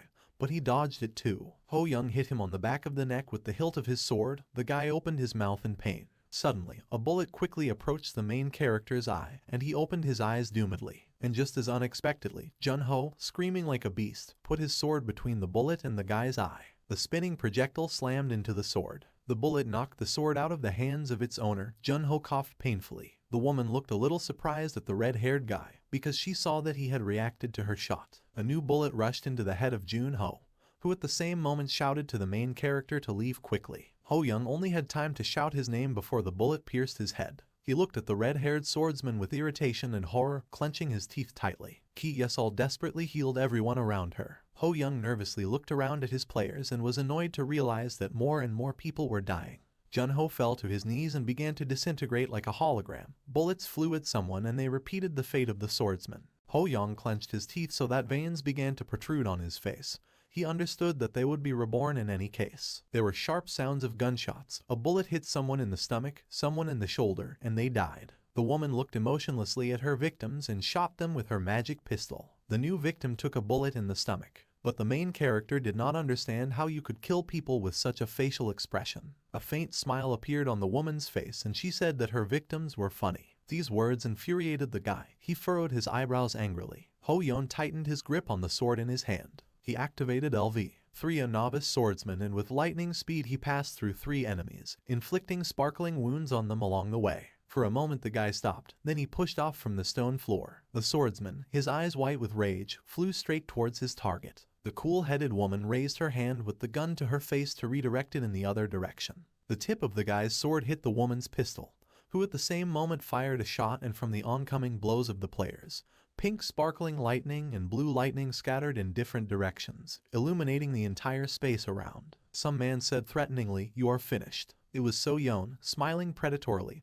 and the opposing players looked at him questioningly. The man clenched his fist, glowing like a hot coal. The enemy swordsmen looked at him fearfully. Seo Young said that now that Ho Young is at the altar, he no longer needs to hold back. And the man swung at the guys, smiling like crazy. A level 2 stone fist hit the floor between the guys, and the shock wave sent them flying high. The guys fell in fear onto the stone floor, and behind them stood, frozen, the woman shooter and Ho Young, pointing their weapons at each other. The woman looked closely at the swordsman and asked who he was and why he had such an ability at the 2nd level. Hyo Young smiled mockingly and sarcastically asked if her level 13 was okay. The woman narrowed her eyes gloomily and did not answer. Under the guy's feet, the slots of the altar lit up with a blue light. The blazing glow flared up a little further. A system window has opened. The altar is captured, 1 of 3. Ho Young stood in a blue glowing circle that made one side of the triangle on the pentagram glow. A new system window opened saying, "Get rid of the enemy player at the altar." Ho Young indifferently looked at the blue light under his feet and thought, "That's it. In order to completely occupy the altar, 3 more of his players will be needed." But first, the woman squeezed the trigger of the pistol. The pink bullet flew past the guy's right ear. Ho Young managed to dodge it. He needs to deal with this woman. The guy sharply brought the tip of the sword to the woman's face. Her pupils narrowed and she pulled back a little. She calmly raised the pistol in front of her face and used it to push the indomitable sword away from her to the side, the colliding metal weapons sparkling. Ho Young tried to inflict more stabbing blows on her, but she continued to parry the attacks with her pistol. The woman thought a little surprised that the guy even reacted to her weapon. Ho Young, more concentrated and stronger than last time, swung his red sword. Song Soyeon noticed this. When the guy lunged forward with his sword, the woman had already jumped up and found herself floating in the air above him. She looked at the swordsman with concentration and, pointing the muzzle of the pistol, shot at him. Her pupils narrowed in fear. The bullet flew past the guy and crashed into the stone floor, destroying it a little. The woman realized with horror he had read the direction of her shot. The guy's eyes glowed blue from the skill he used. Ho Young smiled provocatively. Seo Junho is a swordsman just like Ho Young. He is one of the strongest in their area. In ordinary life, he held a red wooden racket in his hands instead of a long steel sword. He used to be a genius ping-pong player. In table tennis, where the outcome of the game is decided in seconds, it is necessary to move almost at the speed of light, since it is not easy to follow a fast sword. Therefore, the higher the level of the players, the better they read the position and direction of the opponent's gaze. An experienced player confidently reads the right moment and hits the ball without unnecessary movements, forcing his opponent, on the contrary, to miss. And the better they can predict the trajectory of the ball. And Seo Junho's nickname was Genius of Predictions. Ho Young remembered how the guy used his sword as a racket and deflected the bullet in time. Thanks to him, he received a hint and began to use his skill to help him find out information in advance. The guy could easily dodge shots and approach the woman. Atypical emotions for her began to appear on the cold-blooded woman's face. She looked in fear at the swordsman, who was getting closer and closer to her. Ho Young struck her with a wide slash with his sword. The column behind Song Soyeon was cut and its upper half rolled down the lower. Both halves of it collapsed with a crash. The woman managed to block the blow with the pistol, but blood was still dripping from her cheek. Song Soyeon held the pistol with her other hand, covered in deep scratches. The wounded woman squinted at the swordsman. She thought that this guy's stats are higher than hers. Ho Young kept his hand with the sword lowered. He smiled mockingly and looked at the shooter smugly. And Si-chan was wiping his knife with a rag. The military man said that he was done here. Seo-yeon stretched his wrists and said that they need to make it before the dead return, and called the military man brother. Tired allies and dead opponents were sitting around on the floor. Ki Yesol walked behind the men. Song Soyeon paid attention to the words the red-haired man said. Wiping the blood from her cheek with her finger, the woman clarified whether it turns out that the function of the return stone is resurrection. Ho Young calmly replied that it was true, but it didn't matter now. The smile disappeared from his face and he looked attentively at the woman. Ho Young thought that even if she managed to use some trick and hit him, he would be able to withstand it. The guy spread his legs wide, crouched down slightly and swung his sparkling, indomitable sword with the tip forward. Ho Young decided that he would let her hit him and finish her off for sure. But then the woman asked him if he thought he had already won. The guy looked at her questioningly. Her gold dropped sharply from 16,000 to 8,000.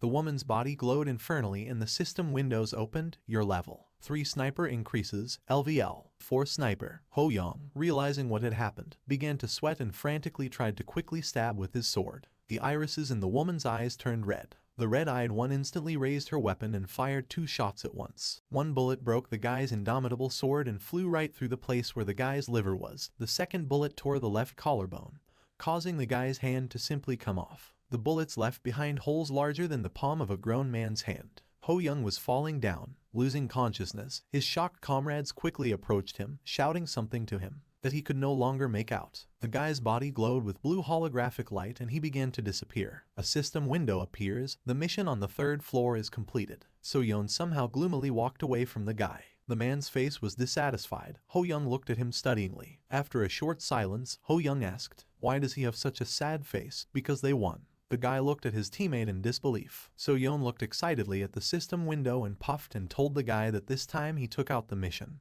but they gave too little gold. Ho Young did not answer. He smiled and looked at the man good-naturedly. Remembering the fatal wounds he received, Ho Young thought that he did not expect those shots at the end. Then blood sprayed from the woman's mouth. This happened because at the same moment the guy's sword pierced her heart, and the red-eyed woman, shuddering, looked back in shock. The slowly disappearing woman made a face and asked the guy to tell her his name and that she would remember it.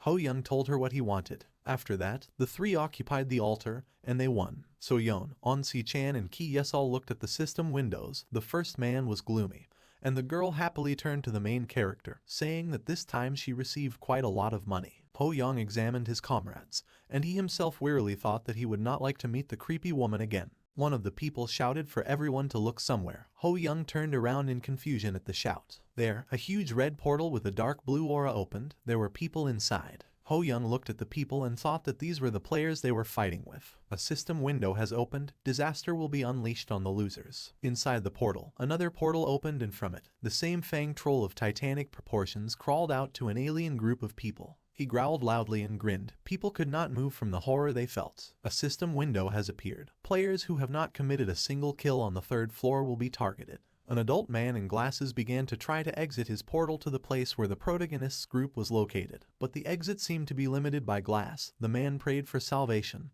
The rest of the people from his group followed his example. Ki Yesol approached the portal and began to stretch out her hand to it, feeling that she should help people. The girl touched the glass limiter and her hand received an electric shock. She screamed a little from the sudden pain. The ferocious titan monster mercilessly beat people with its huge fists, making animal sounds. People began to scream in fear. Ki Yesol grabbed her sore arm and turned away from the portal, closing her eyes. Junho, frozen in shock, just watched. More and more desperate cries of people could be heard from the portal. So-yeon and Si-chan also did not dare to take any action and watched with their mouths open. The screams of people already seemed inhuman. The entire group of the protagonists watched the terrifying actions. The man with glasses was already lying on the floor. Bloodied, he was reaching out to the other group, but the monster raised his foot, intending to simply crush the man. There was a loud pop and crunch. Ho Young pursed his lips tightly and opened his eyes wide. He tried to hold back the emotions of fear, but his face was covered with sweat. Sounds and voices were heard again from the steel horn.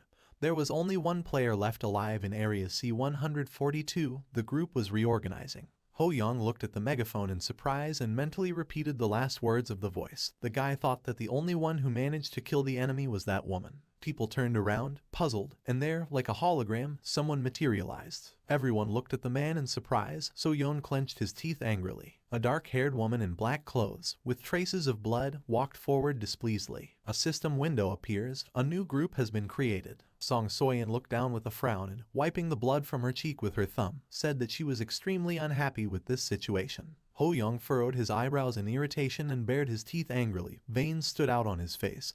He also cursed what had happened, and thought that the fact that he was restless was not surprising. The sun illuminated the destroyed high-rise buildings. Broken cars, no longer needed by anyone, just stood on the road. Over the city in ruins, dim clouds were gathering in the sky. The protagonist's group examined the surroundings. The long-haired girl, fearfully pressing her hand to her chest, asked, "Is the fourth floor really a destroyed city?" A system window appeared. In 6 hours a disaster would strike the city. The girl and all the other people excitedly looked up at the system windows. A new system window has appeared. Hunt monsters to find portals to escape. Portals are randomly generated. Yes, I'll read the text in surprise. Junho studied it irritably. The military man looked seriously at the system window and expected new information. The system window reported, a total of 20 portals will be created. Portals cannot be transferred. Ho Young looked at the hologram thoughtfully. New system window, time limit 6 hours. A timer appeared, 5 hours, 59 minutes and 59 seconds. Everyone smiled cheerfully, looking at the system window. The guy in the hoodie cheerfully said that he was waiting for a mission to hunt monsters, because after what happened, monsters seem like a miracle. The fat guy clenched his fist and said optimistically that there was no need to compete with 20 portals, since there were only 13 people. Seo Yeon was the most happy about this information. He again showed off his muscles smugly, smiling. He said that this mission is great since he wants to destroy all the monsters, and the man suggested to finally raise his strength. But the girl stopped his fun. She approached the man and said what was written.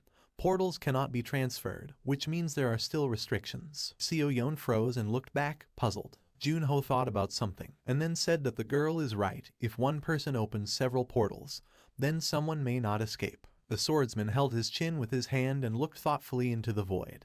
He thought that there were 20 portals in total. Junho wondered out loud that maybe the seemingly generous number of portals was a trap from the tower. Suddenly the voice of a military man was heard. Ho Young looked at the man who said that no matter how many monsters they killed, it was better to escape as soon as the portal opened. The red-haired swordsman raised his hand and loudly asked if everyone agreed with the plan, and added that as soon as the portal opened, people should stop hunting and immediately run into it. Everyone smiled and cheerfully agreed. So Yeon turned away with some dissatisfaction on his face. Ki Yesol looked at him and asked what kind of expression he had on his face. The man looked at her irritably and shouted furiously that he was born with such a face. Ho Young looked contentedly at his group. He thought that now everyone understood the essence of the mission. The guy felt that they had finally become a team. People cheerfully encouraged each other, asking everyone to try their best. But Ho Young looked behind him tensely, thinking that there was only one problem. The phlegmatic woman crossed her arms and asked why she had to do this. Then, she completely turned away from the guy and walked in her own direction, simultaneously saying that she shouldn't be told,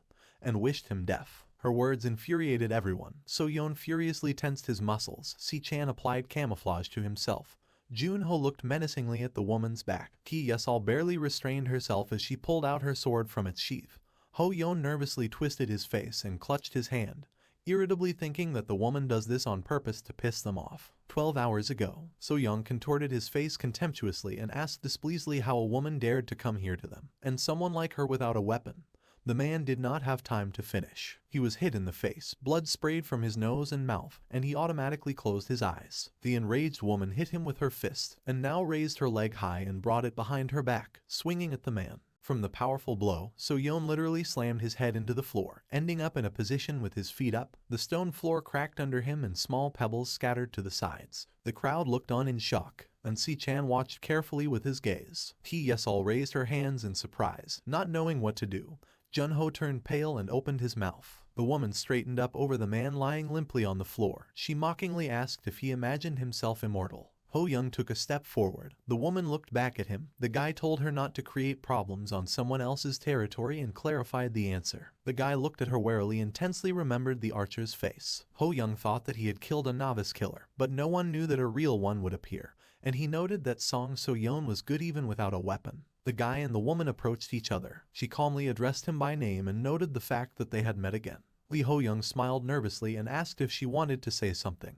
But he didn't think they were friends. A large red target appeared above the guy's eyes. The guy opened his eyes in shock. He quickly jumped back, simultaneously trying to understand what it was. A system window appears. The killer wants to designate you as the main target. A frightening aura flew around the woman, as if she was looking bloodthirsty at the guy, and the gaze of the killer herself was just as intent. Ho Young was sweating profusely with fear. He puzzledly mentally repeated the text he had read, the main goal. New system window, your value has been recognized and you are designated as a prime target. Ho Young was very unhappy about this. A system window appeared before the guy's eyes. The guide has been updated. Ho Young was surprised by the next text he read, learning something important. The woman confidently turned away from the crowd and the main character. Her dark eyes were full of hatred and discontent. The puffing face of the frightened fanged orc stared tensely ahead. Someone apologized to him for hitting such a beautiful face. It was So Yeon. He hit the orc in the chin with a swing and said that he needed experience points. The poor orc's eyes turned white, and in his own language,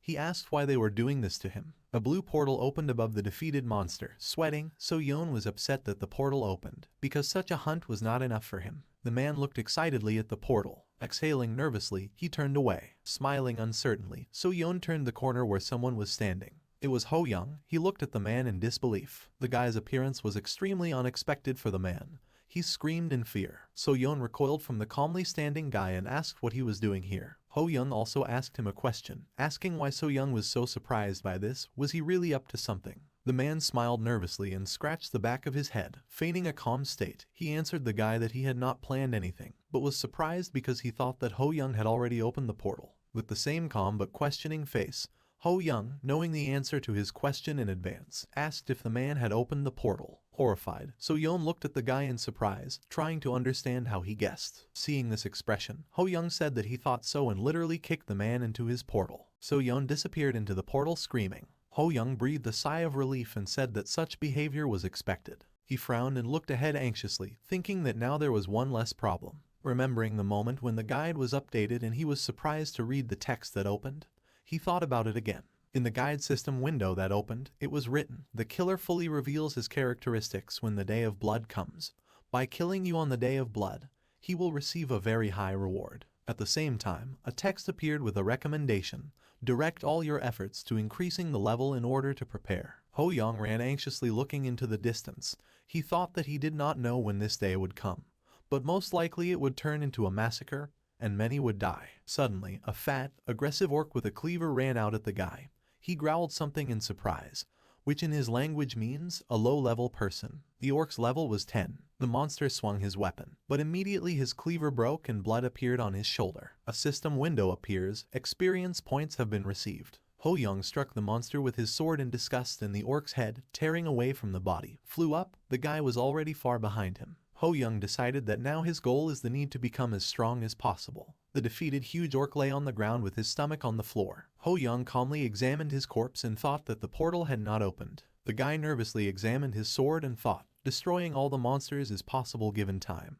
But until everyone has escaped, this cannot be done. Ho Young walked along the railway sleepers, looking around. He decided that he should keep an eye on Song Soyeon, who was probably dealing with monsters somewhere.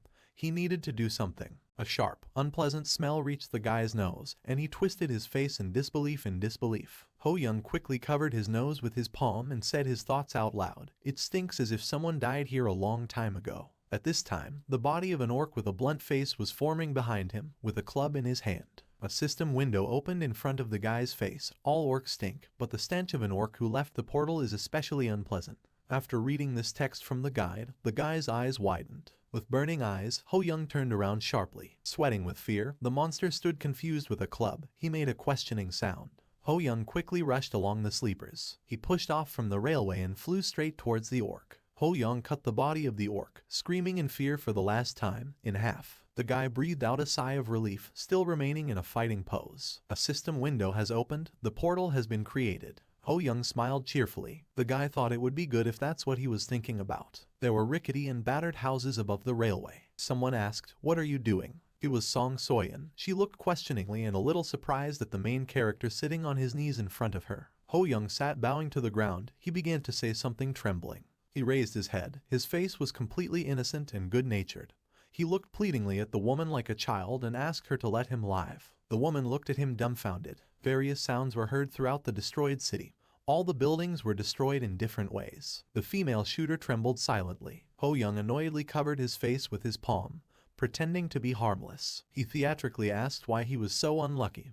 He couldn't believe he hadn't yet come across a portal. The guy was sitting on his knees in front of a dead monster with an indomitable sword in his hands, stuck in the ground. The woman trembled strangely and asked the guy if he was a natural loser. Ho Young, pretending to be a victim, wearily straightened his hair on his head and repeated what he had told the woman before. He had never won anything in his life, and that he was not created for such missions. The guy smiled stupidly and looked away. In his thoughts he mocked. He specifically avoided the orcs who opened portals. The woman seemed to be boiling with rage. She trembled and angrily twisted her face, looking at the guy. Ho Young thought that since Song So-yeon had to kill him on the Day of Blood, then she had no choice but to hand over her spoils to him. Ho Young continued to irritate the woman. With an innocent face he easily waved his sword and killed the orc. He decided that it would be worse for the woman if he died here without opening the portal. One more swing of the sword and the careless guy kills the next monster. At the same time he, amused, thought that, secretly, he had already opened one portal. The system window appeared. The portal was created. The remaining portals were 5. Ho Young looked at the system window calmly and contentedly.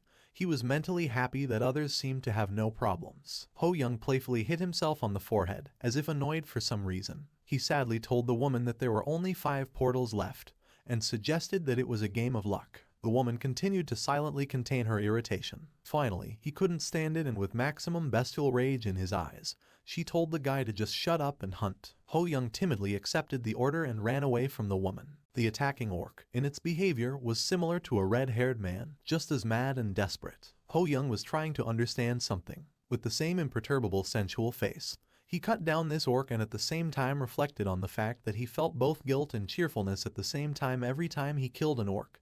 He compared it with his relationship with Song So-yeon. The woman stood there, nervously biting her nails and looking at the guy with displeasure. Ho Young decided that she was worried about killing him. The guy swung the sword point down, thus clearing it of blood. Ho Young picked up the sword and placed it on his shoulder.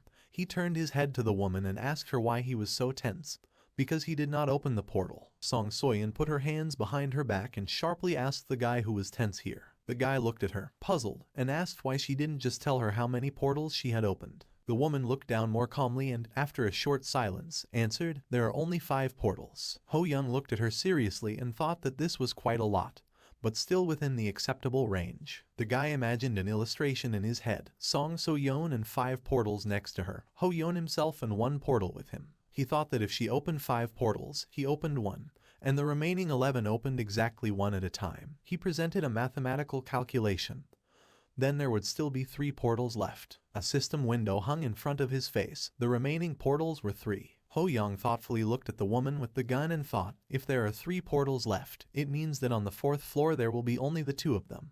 But they should be separated from her. On the system window it was written, remaining time hours, 10 minutes and 36 seconds. The woman continued to stand straight and calm. Having read the time on the system window, Ho Young feigned surprise and shouted out loud that there were only 10 minutes left. The sweaty guy ran forward and, looking back at the woman, shouted to her that he would find a way out himself, and she should go. Song So-yeon called out to him, telling him to wait, but he froze. Ho Young excitedly looked towards the woman and fearfully thought that she had guessed. Ho Young slowly turned around to face the woman. He raised his hand in mock irritation and asked if she needed anything more from him and if she understood what the fact that there were less than 10 minutes left meant. The woman was gloomily silent, but began to say something uncertainly. Ho Young looked at her warily, thinking that something was wrong and she needed to get out of here quickly. Song So-yeon walked sharply. Ho Young jerked and slowly swung his arms with a desperate look. She grabbed his jacket sleeve. Her face became embarrassed. She looked away and said uncertainly that she had already forgotten where her portals were. The guy looked at her face in shock, wondering what was wrong with her. Song So-yeon pursed her lips nervously and looked ahead awkwardly. Ho Young was surprised and decided that she had poor directions. In the hall with the Statue of Justice, someone shouted joyfully that Lee Ho Young was finally here. Someone ran up to the guy. Ho Young looked at the man carefully. It was So-yeon. He rushed towards the guy, like a dog happy to see its owner returning home. Stretching out his hands to the main character, he shouted that he knew that he would return. Suddenly, a fist hit his face, causing the man to bite his tongue. So-yeon tumbled across the floor, flew back and hit his back against the wall. Ho Young stood with his fist straightened, with a pure emotion of disgust on his face. He said that the man scared him and that's why he thought that the mission was not over yet. Ho Young looked nervously at the woman next to him. She stood with her arms crossed and said that the man reminded her of an orc. Ho Young told her that she needed to double-check. Happy Ki Yesal and Jun Ho approached the couple of people. The girl and the red-haired swordsman were glad that Soyeon also returned safely. Jun Ho said that they met as enemies, but now they are allies, and he suggested that in this case they should be friends. Jun Ho, smiling friendly, extended his hand to the woman. The woman looked at him indifferently. She chuckled and turned away from him, saying that it was noisy here. Jun Ho, surprised, smiled stupidly, continuing to extend his hand forward. Annoyed by this, So-yeon held her broken face and said that it would be better for her to die on the 4th floor. The woman looked at him and, calling him a pig, told him to shut up. So-yeon puffed like a bull and asked her to repeat these words, saying that he did not have fat, but muscles. He said something else to her displeasingly. Jun Ho was still standing frozen in the same position. Ki Yesal was carefully watching all this. Ho Young looked at them in annoyance and thought that maybe he should have just left her. The guy exhaled tiredly and continued to think, but dying under the protection of the system is of little use, otherwise he will at least be in debt. Ho Young decided that he needed to keep an eye on her since she was so dangerous, but he remembered her embarrassed face, hesitantly asking for help. He thought that everything was in order, since nothing should happen before the Day of Blood. Someone cheerfully suggested that everyone had already adapted. People turned around in fear. Ho Young immediately stopped thinking and focused on the newcomer. Making a cute face and putting his hands on his hips, Kumkum stood in front of the people, happily introducing himself as the cutie of the tower. Suddenly, a spinning bullet from the woman's gun flew into the rabbit's head. The rabbit's head simply disappeared after contact with the bullet. The woman stood menacingly, straightening her hand with a pistol in front of her. She asked the rabbit why he came here. Everyone stood there, looking dumbfounded at what was happening. Kumkum raised his hand as if nothing had happened. Ho Young thought in surprise, why fire right away? Kumkum with feigned politeness told the woman that she was welcoming him so warmly, but then his voice became terribly distorted and he said the woman's name, quickly finding himself next to her. His head was forming anew, pulsating with veins and round tumor growths. The woman did not have time to see the moment when he began to approach. Kumkum kicked her with incredible force and Song Soyeon hit her with such force that stones broke off the wall and dust rose. The woman coughed up blood painfully. Ho Young looked around in surprise. The woman was sitting on her knees, her face grimacing in pain. She was holding her shoulder with her palm. Song Soyeon called the rabbit a nasty rodent. Ho Young looked in surprise at the woman sitting by the cracked wall. He was surprised that the rabbit dealt with her so easily. The guy felt the terrifying aura of the rabbit, which was larger than himself. Ho Young stopped short. He realized that this was not so, given his characteristics. He still spared her. And the guy thought that maybe this meant she was important to the tower. The rabbit held his head and, laughing, asked everyone to calm down, because it was too early to leave. People silently looked at the rabbit with downcast eyes. The rabbit bent his neck back as much as possible and, holding his cheeks with his hands, looked intimidatingly at the people with passionate eyes. He called them guys and said it was time for the next mission. Kumkum told people that before moving to the next floor, he would change the background in the hall for a minute. The cheerful rabbit snapped his fingers. The hall flashed a dazzling blue light. Ho Young was surprised to see what happened. Around the little rabbit there were huge wide cabinets with a bunch of books on the shelves. The main character realized that this was a library. While taking out a book from the shelf, Kumkum said that each of the people should choose one book. The rabbit's face was distorted like a psycho's. He smiled with abnormal excitement and looked at people. Kumkum said that if they choose a useful book they will survive, and if they choose a useless book they will die. Choice determines fate, so he advised to choose a book after thinking carefully. So-yeon looked at him furiously and, stammering, asked if he meant by this that a man's fate was determined by a book. Jun-ho held his chin thoughtfully, wondering out loud if he could become stronger if he found a martial arts manual. The rabbit holding a book with both hands, people began to slowly walk around the library. Kumkum said that they should not reveal the contents of books to each other, and as soon as the mission on the 5th floor begins, all the books will disappear. In his hands was a book with a pink cover with a cute bunny on it, How to Live Like a Cute Bunny. Kumkum put on a pretty face and wished people not to regret their choice, and he began to holographically disappear along with the book. The guy in the hoodie looked in surprise at the place where the rabbit had disappeared and asked if that was all he wanted to say.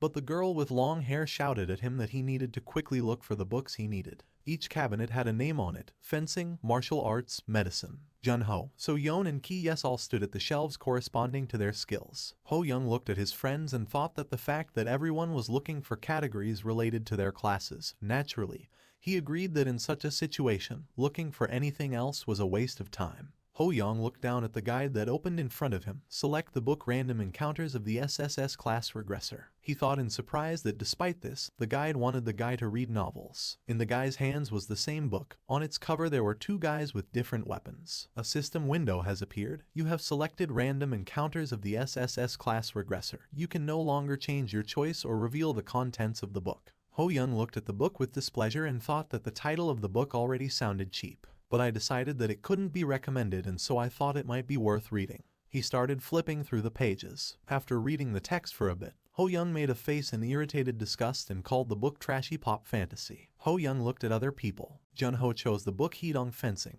The pages showed diagrams of sword handling. The swordsman waved his weapon. Seo Yeon chose the book Techniques of the King of Fists, which explained in detail the correct behavior in close combat. The man also practiced swinging his fists. The book of Ki Yesal Dongi Bagam. The book showed the locations of chakras in the body. The girl used powers atypically for herself, revealing green healing chakras. Ho Young nervously looked around at his friends and realized that he felt like a failure, and that he probably should have chosen something else. Suddenly, he heard a knock and turned to the place where it came from. There, and Si-chan was cheerfully driving an iron peg nail into the floor with an infantry shovel. Having finished, the military man stood up to his full height and wiped sweat from his forehead with a happy face. Behind him stood a large tent, and a book lay on the floor. Ho Young looked at him puzzled and tried to understand what the man was reading. But even when the man finished driving the nails, the sound did not stop, and Ho Young noticed this. He turned around.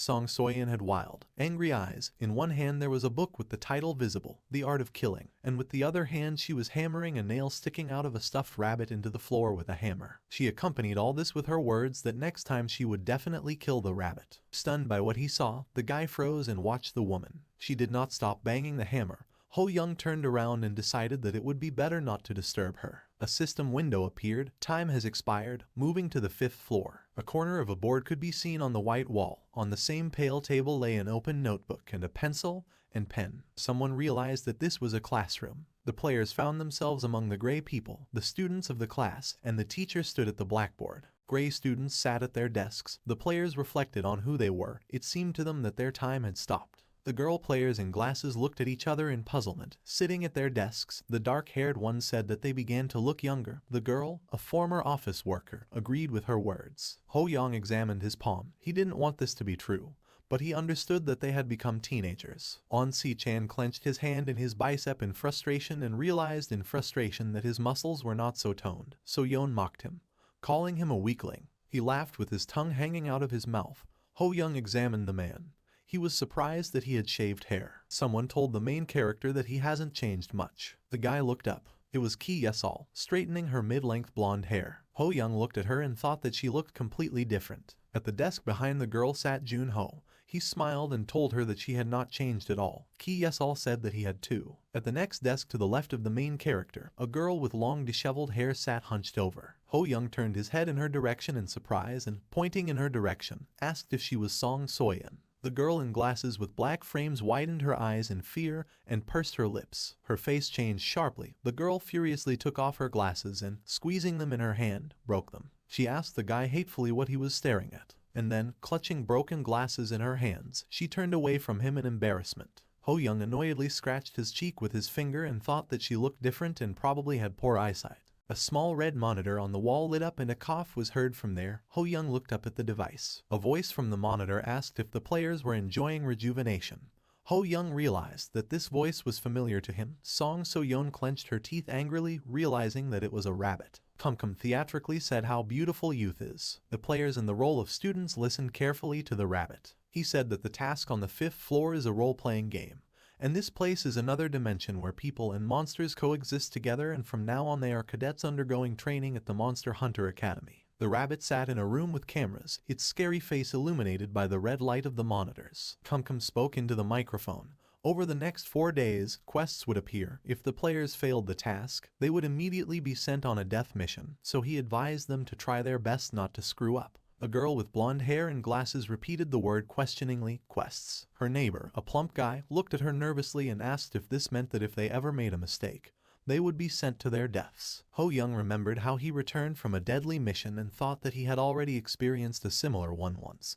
But it would be much more difficult for an ordinary player to avoid death. Ho Young frowned. He was angry, thinking that instead of a novel, he should have found a useful manual on martial arts. The toothy rabbit smiled cheerfully and said that now everything will begin. He announced the start of loading the memories necessary for the role-playing game, and a thick flash of light appeared, from which glowing spheres flew out like comets. The spheres pierced people's heads like bullets, causing their eyes to roll back. Ki Yesol and Jun-Ho were the first to receive their memories. The bullets slammed into the players, not even giving them time to think about what was happening. A luminous bullet crashed into the main character's forehead, and unfamiliar memories began to appear in his head, like puzzles being built in his mind. The memories belonged to a guy, a student of this school. Here he learns to wield a sword. Here he fights with other students.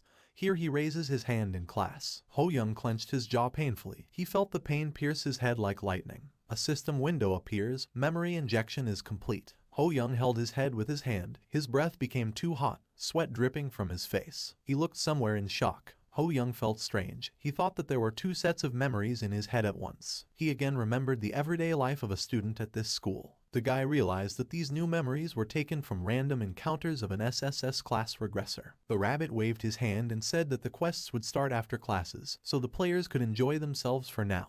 The other students began to come to life. The grayness around disappeared. The teacher stood at the blackboard and explained something. Some of the students yawned lazily and lay on their desks, and some listened attentively. Jun-Ho sat to the right of the main character. He whispered to him that people were moving. Ho Young didn't answer. He was thinking that if this is a novel, then he and his comrades are not even minor characters. Ho Young looked at the guy who was sitting a little closer to the board and thought that this guy was the main character. This is Yun Nam. He had purple eyes and red hair. He owned the memories from the main character's head. And he is also a regressor who knows the future. Thanks to this knowledge, he will have many random encounters. Strange and fateful opportunities. In one of the memories, he was driven to a cliff by 3 wolf-like monsters. The guy fell down, but then he gained enormous strength. His body burned with the fire of a strong aura. The teacher tapped the board with his pointer. A serious man in glasses asked his students if anyone could answer this question, and for the correct answer he would give store points. Yun Nam smiled cheerfully. Ho Young looked at him and thought that an ordinary cadet would never be able to answer, but Yun Nam wants to try. The red-haired man confidently closed his eyes and cheerfully raised his hand. He began to speak, but someone interrupted him, saying that this substance is called exan. Ho Young smiled confidently. Song So-yeon looked at him questioningly, and Yun Nam turned around in shock. Ho Young continued, Professor Brown's team is currently conducting his research at Columbia University. The eyes of the serious teacher sparkled. He smiled in surprise and said that he did not know that there would be such a prodigy in the class. A system window appears. Store points have been awarded. Ho Young smiled lightly and thought that now he understood why this novel was recommended to him. Ho Young imagined books with different titles in his head, fencing skills, martial arts with images of techniques. The guy realized that he didn't need it. Ho Young looked at the guy's purple eyes, which contained many emotions: misunderstanding, fear, surprise. Ho Young smiled bloodthirstily, his eyes sparkling carnivorously. He decided that the opportunities that Yun Nam received, he would take them all. Ho Young stood up cheerfully and pulled his hand up. His eyes sparkled and he thanked the teacher for the reward. Yun Nam continued to look at him with a questioning look. The school building resembled a castle. It was 2-story along its entire length, but in the center there was an elongated rectangular building with 4 towers at the corners. The player walked in a group through the schoolyard. So-yeon walked next to the main character and asked him how he knew about that thing and what it was all about. Ho Young calmly replied that this knowledge came to him with new memories, although the guy himself thought that he was lying. So-yeon raised his hand irritably and asked the guy why he was so lucky all of a sudden. Ho Young answered him coldly again, advising him to go to the bosses if he was jealous. Jun-Ho and Ki Yesol looked around the school grounds, admiring their beauty. All the players wore school uniforms, blue jackets and gray skirts or trousers. Ki Yesol turned her head towards the guy and called out to him. She asked him when the quest would start. Ho Young froze and began to remember the text of the book. He thought that if everything was as in the novel, then the quest would probably begin now. A system window appears, a new quest. System windows opened in front of the students' faces, each reacting differently. On the system windows it was written, Quest, clear the dungeon formed on the side of the B37 building. Time limit 60 minutes, if failed, death mission. Ho Young sweated a little. He seriously read the text and decided that the item that would fall out of the dungeon boss would be very useful later, and of course it should go to the main character of the novel. Ho Young clenched his fist tightly. He decided that he would never let him take this item. Ho Young rushed forward, shouting to everyone to hurry up. A system window appears. You have entered the dungeon, the orc's lair. Oh Yun Nam turned around, puzzled. A gold ring with 2 red stones sparkled on his finger. Where he looked, there were players, ahead of whom walked Ho Yun with an indomitable sword. Yun Nam asked them how they got here. Ho Young stopped and stood up, placing his body weight on his toes. Flashing blue lightning, he quickly passed by the main character of the novel, ending up right in front of the orc. The guy's eyes burned wildly. He cut the monster in half. The red-eyed orc opened his fanged mouth, coughing up blood. He screamed painfully. Ho Young smiled confidently and asked the red-haired man if it was written somewhere that only he could come here. Yun Nam opened his mouth in surprise and stared at the guy, automatically asking what this meant. Yun Nam looked ahead gloomily. He thought it was strange, even putting aside how they found this place in the first place. Weren't the cadets from his class always so strong? And he looked at the players, so Yun, enjoying the opportunity, beat the orc with his fists. Jun-ho hit the monster with a sword. Ki Yesol was swinging her sword and at the same time healing her players. Yun Nam looked at the others. Song Soyeon, as always, calmly pulled the trigger, quickly cutting off the heads of the orcs. Ho Yun literally flew around the dungeon, quickly cutting down the orcs with his indomitable sword. His face was just as confident. Yun Nam decided that these two especially were too strong. He thought that he couldn't help but remember someone so experienced. Yun Nam frowned even more. The ring in his hand sparkled and a golden spear grew in his clenched palm. He decided that if things continued like this, all his awards would be stolen. Yun Nam raised his spear to throw it into the crowd, where there were both people and orcs. The guy threw him powerfully. The golden weapon rushed like a bullet. Huo Young and Song Soyeon looked at the spear in shock. The weapon flew through 4 orcs at once and continued to fly further. The weapon rushed forward, but then turned back. The spear was again in the hand of its owner. Yun Nam lowered its tip down, looking carefully forward. Everyone looked in surprise at the guy spinning his spear in his hand. They excitedly tried to understand what it was. Ki Yesol said it was incredible. Ho Young froze in place and simply stared in shock at the spearman and thought that the main character was the main character. Even he was staring at him. Ho Young realized that Yun Nam was not going to give up the reward so easily. He exhaled to calm down, deciding that everything would work itself out. A system window appeared. Remaining time 48 minutes 21 seconds. Monsters 7 out of 100. Ho Young thought that at this pace it would not be difficult to complete the quest. But he imagined standing on a mountain of monster corpses in front of the opening gates on which the faces of the orcs were forged. In order to receive the reward, you need to defeat as many orcs as possible and knock out the right to the boss's call. A scent with a blue aura was approaching his nose. Ho Young agreed that Yun Nam was stronger. But, smelling the orcs, he could see their aura even if they hid behind the pillars. Finding monsters is his specialty. Ho Young, smiling, ran towards the orcs. Song Soyeon looked questioningly at his back. She remembered the expression on his face when he killed the orcs when they were in the destroyed city. She crouched down and tore the tight skirt at her hip so that it would not hinder her movements. Song Seo-yeon thought that he had fooled her with a trivial trick, and she jumped, deciding that she would not let him do it this time. Ho Young ran openly straight towards the orc. He walked through 2 orcs at once, swinging his sword. The monsters could only roar while the guy continued to rush further. The orc looked puzzled at the impudent man, swinging a cleaver at him. The guy's sword glowed blue. He, like a swordsman, thrust the tip of his indomitable sword forward, dooming the monster to inevitable death. The monster swung his cleaver, but Song Soyeon dodged the blow. She quickly put her hand forward and fired a shot at the orc's head. Behind her, another orc swung a club from his head. She simultaneously jumped away from the blow and shot him squarely in the head. But a third opponent was also waiting for her, whose club had already rushed towards the head of the girl, who had already realized that danger was nearby. Song Soyeon flew into the air, pushing off the ground, and the orc's club hit the ground. Right in the air, the girl pointed the gun at the monster's body and a shot rang out. The golden tip of the spear shimmered with strong energy. It moved quickly. Yun Nam waved it in a circle and 3 orcs were dead. The guy's body literally sparkled from the power inside. Ki Yesol and Jun watched as 3 people skillfully killed monsters. The girl concluded that they were incredible. Ki Yesol's eyes became surprised and she said that Ho Young was fighting more desperately than usual. Jun-ho cupped his hands in front of his face and looked at the guy with sensual, watery eyes. He said how noble Ho Young was, thinking that the guy didn't want the players to go on a deadly mission. Ho Young was covered in sweat. He was screaming and waving his sword really desperately. Jun-ho, touched, covered his mouth and said that the guy was doing this all for their sake, even though they voted for him, just so they could survive. On Si-chan and So-yeon joined his reaction. also almost crying from the guy's actions. Ki Yesol looked at them as if they were fools. Junho wiped his nose and said what a big heart the main character has. He raised his sword and screamed furiously. So Yon squeezed all his muscles so that the outer clothing of his uniform tore, exposing his muscles, and now, the tears of the future military man were explained by the fact that he did not have such muscles. Junho shouted to the players, ordering them to do their best. The dungeon was filled with battle cries of people who were going to fight for the holy guy. Ho Young looked questioningly back to where they were shouting his name, calling him a saint. After a while, the tip of his sword was lowered down, scarlet blood of monsters dripping from it. Trying to catch his breath, Ho Young wiped the sweat from his face. A system window appeared. The orcs were destroyed. The players stood in front of the gate with the forged muzzles of orcs. The eyes of one of the figures glowed red. Another system window reported, "A boss room has been created. A challenge can be made." The text froze for a while. Ho Young wiped his face excitedly. "Oh Yun Nam." And next to the main character appeared Yun Nam, smiling confidently and with a spear in his hand. Ho Young lowered his head and shook, clenching his jaw. He cursed this situation, because he tried his best.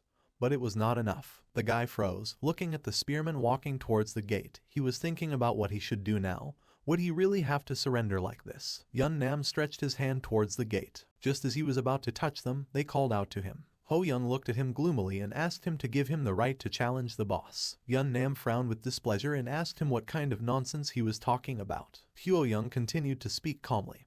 He asked the spearman if he didn't want to know how to break the chain of regression. The last words almost infuriated the guy. He frowned angrily so that veins stood out on his cheekbones, and there was a surprised question in his gaze. A desperate, brilliant smile appeared on the protagonist's face. He blushed quite a bit. Ho Young decided that he couldn't give up so easily. Someone opened the high gates into the room. A system window appears. "You have entered the boss room." Someone stood silently on the stone floor. It was Lee Ho Young. His expression was calm. A few minutes before, Yun Nam put the tip of a spear to the throat of the main character and asked him who he even was. Ho Young looked at the spear with hostility and offered to deal with it first, but he was interrupted by asking him to answer the question. Yun Nam looked at the guy with wild eyes. He asked how Ho Young knew that he was a regressor. The spear cut the skin on the guy's neck. A small drop of blood rolled down. Ignoring this, Ho Young asked if it was important how he knew about it. He looked at the spearman with a piercing gaze and asked if he was bored, and explained that he was talking about his 32-year winter. Yun Nam was amazed at what he heard and frowned even more. Ho Young imagined other people's memories in his head. A city skyscraper, a gray cloudy sky, rain, red leaves on the bushes. Ho Young began to talk about the beginning of Yun Nam's regression in that November of the 17th year. The young man shook his glass of wine and said it was wonderful. The man with glasses standing next to him looked at him and smiled. He said that he was very envious of life repeating the golden years from 17 to 32. Yun Nam looked at the window, wet from the rain,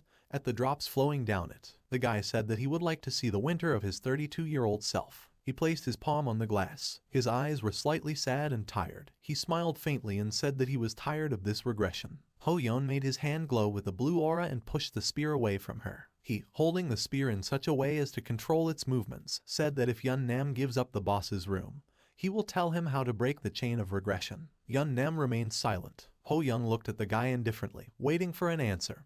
He thought that he had been dreaming of removing the curse of infinite regression for thousands of years. Yun Nam clenched his jaw nervously and looked down, wondering what he should do. Ho Young was sure that the guy had no choice but to accept his offer. The golden spear sank sharply, point down. Yun Nam looked at the guy with crazy eyes and told him that if this was a joke, then Ho Young wouldn't laugh for long. Yun Nam turned away from the main character and walked away. The spear in his hand began to disappear. A system window appeared. Yun Nam renounced the right to challenge the boss. And now Ho Young stood here. He thought that he managed to get into the boss's room. An orc, larger than the previous ones, was moving towards the guy. He had 2 belts crossed on his chest, a spiked pauldron on his right shoulder, and earrings that looked like goat horns on his earlobes. He made an angry face and growled, releasing hot steam from his yellow-toothed mouth. Ho Young turned blue and shook nervously. He thought that the orc looked intimidatingly difficult, but decided to convince himself not to be nervous. The monster continued to approach the guy, who thought that even though this was a novel and there was no strategy guide in it, he already knew how to fight. He mentally noted the first strategy and looked intently at the monster. The smell of a blue aura began to emanate from the orc's face. Gathering air, the monster screamed, making the guy's head spin. Ho Young mentally noted that this was the roar of an orc warrior. The orc continued to roar horribly, its mouth wide open.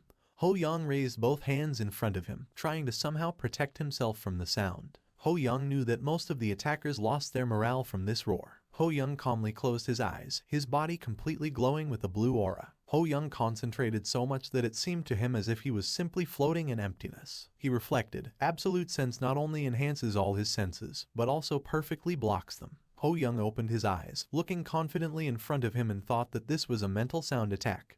He rushed from his place. His aura emanated from the guy. He boldly ran forward and shouted to the monster that such an attack would not work on him. The orc growled questioningly. The second strategy, Ho Young swung his sword from the shoulder, already filled with his energy. The guy knew that the upper part of the orc's body was made of steel. The boss was already swinging an axe, but Ho Young ran between his legs, simultaneously cutting both limbs.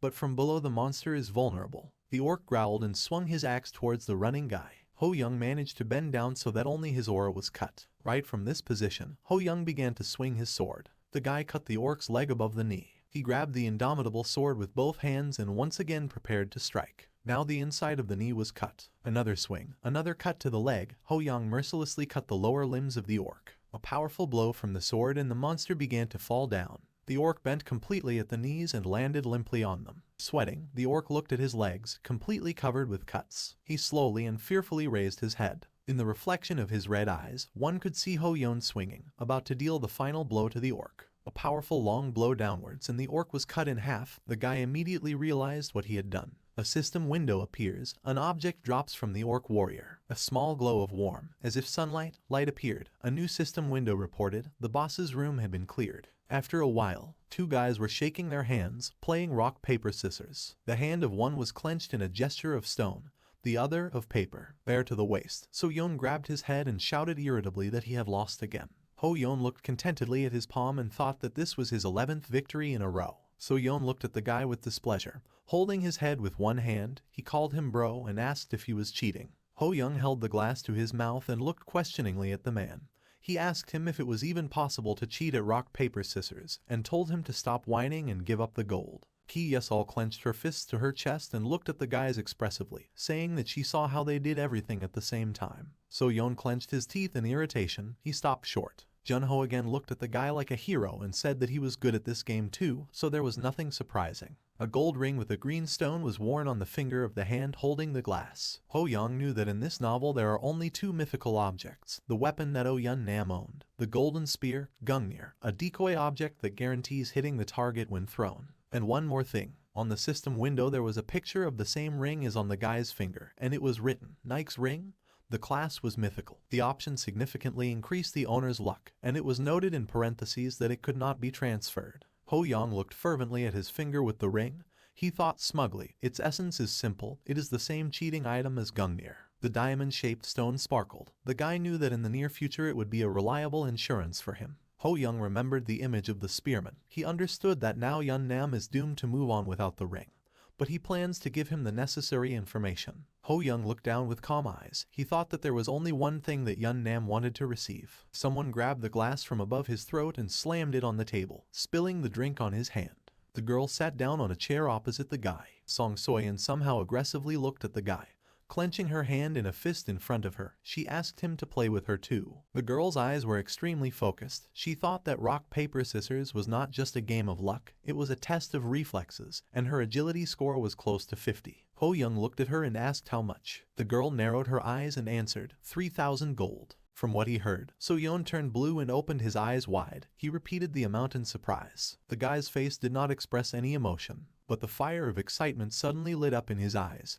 Ho Young confidently said, 5,000. The next day, a blue cloudy sky towered over the academy. The students stood in 4 rows in front of a blue gem comparable in size to a person. Ho Young looked at the stone a little worriedly. He thought, here it is, that cliched scene of all novels. Ho Young held an indomitable sword in front of him. So Young stood behind him, grinning at the stone, a blow to the machine for measuring combat power. That evening, Song Soyeon agreed to the bet proposed by the guy and lost 5,000 gold. She was very upset about her loss. A bald, elderly man with a gray mustache placed his hand on the crystal and looked at the students. He said that when they hit the crystal, their magic level would be measured, and in 2 days this result would be useful to them on a mission. In the row with the main character, Junho stood behind him. He smiled and tried to look the guy in the face, telling him that this task was very timely.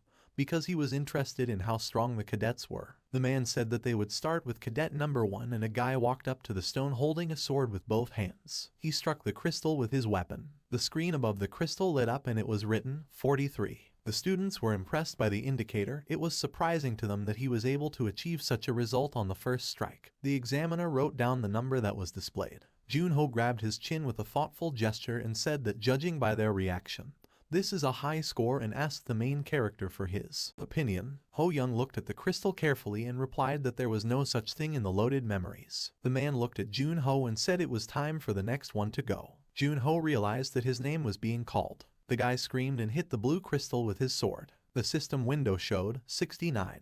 The students looked at the result even more surprised than before. A guy from the crowd asked if Junho had always been so strong. Junho blushed smugly and said that maybe he could do something after all. The red-haired swordsman was pushed away by the still half-naked So-yeon. He said that when it comes to strike machines, he should be called. With a wild roar, he slammed his fist into the stone. The system window reported 75. Everyone was surprised that he achieved this without a weapon. So-young showed off his muscles and said that it was all the power of grub. A bullet flashed past his ear and crashed into the crystal. So-yeon recoiled from the flying bullet as if from a strong wind. Song Soyeon held the gun with the muzzle up, magical pink smoke emanating from it. Someone was stunned to read the result on the screen, 98. Ordinary students were already holding their heads in panic, thinking that this was completely impossible, and were surprised that magic could be used through such a weapon. Ho Young looked at them as if they were crazy. He chuckled a little and tried to calm his chuckle with his hand. He thought that it seemed that the skills of his comrades from the tower were superior to those of the cadets,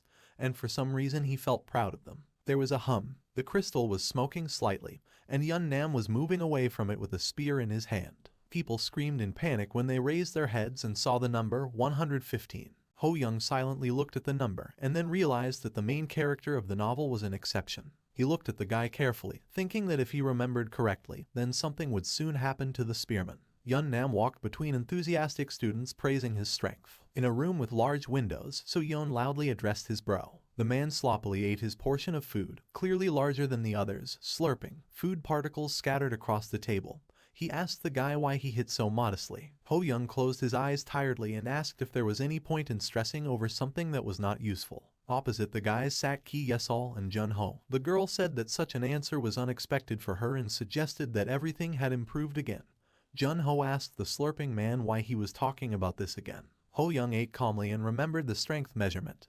He hit the crystal and the screen showed 64. People from his group looked at the guy in disbelief. Ho Young did this on purpose, because if he showed the level of a leader, it would be more difficult to get into the same group with a spearman during training in the dungeon. Suddenly, a system window appeared in front of his surprised face. The second quest begins. Seo-yeon looked questioningly at the text with full cheeks. Ki Yesol and Junho's reactions were similar. Song Soyeon's eyes were wild. The system window reported, mission to rescue Oh Yun Nam, an academy cadet, time 1 hour, location, park on the embankment. Someone repeated the name of the mission, puzzled. Junho and Ki Yesol got up from their chairs and the girl asked if this was not the strong man they saw yesterday. Junho confirmed her words and added that he may have fallen into a trap. Ho Young looked at the text seriously, vaguely making out the conversations of the students behind.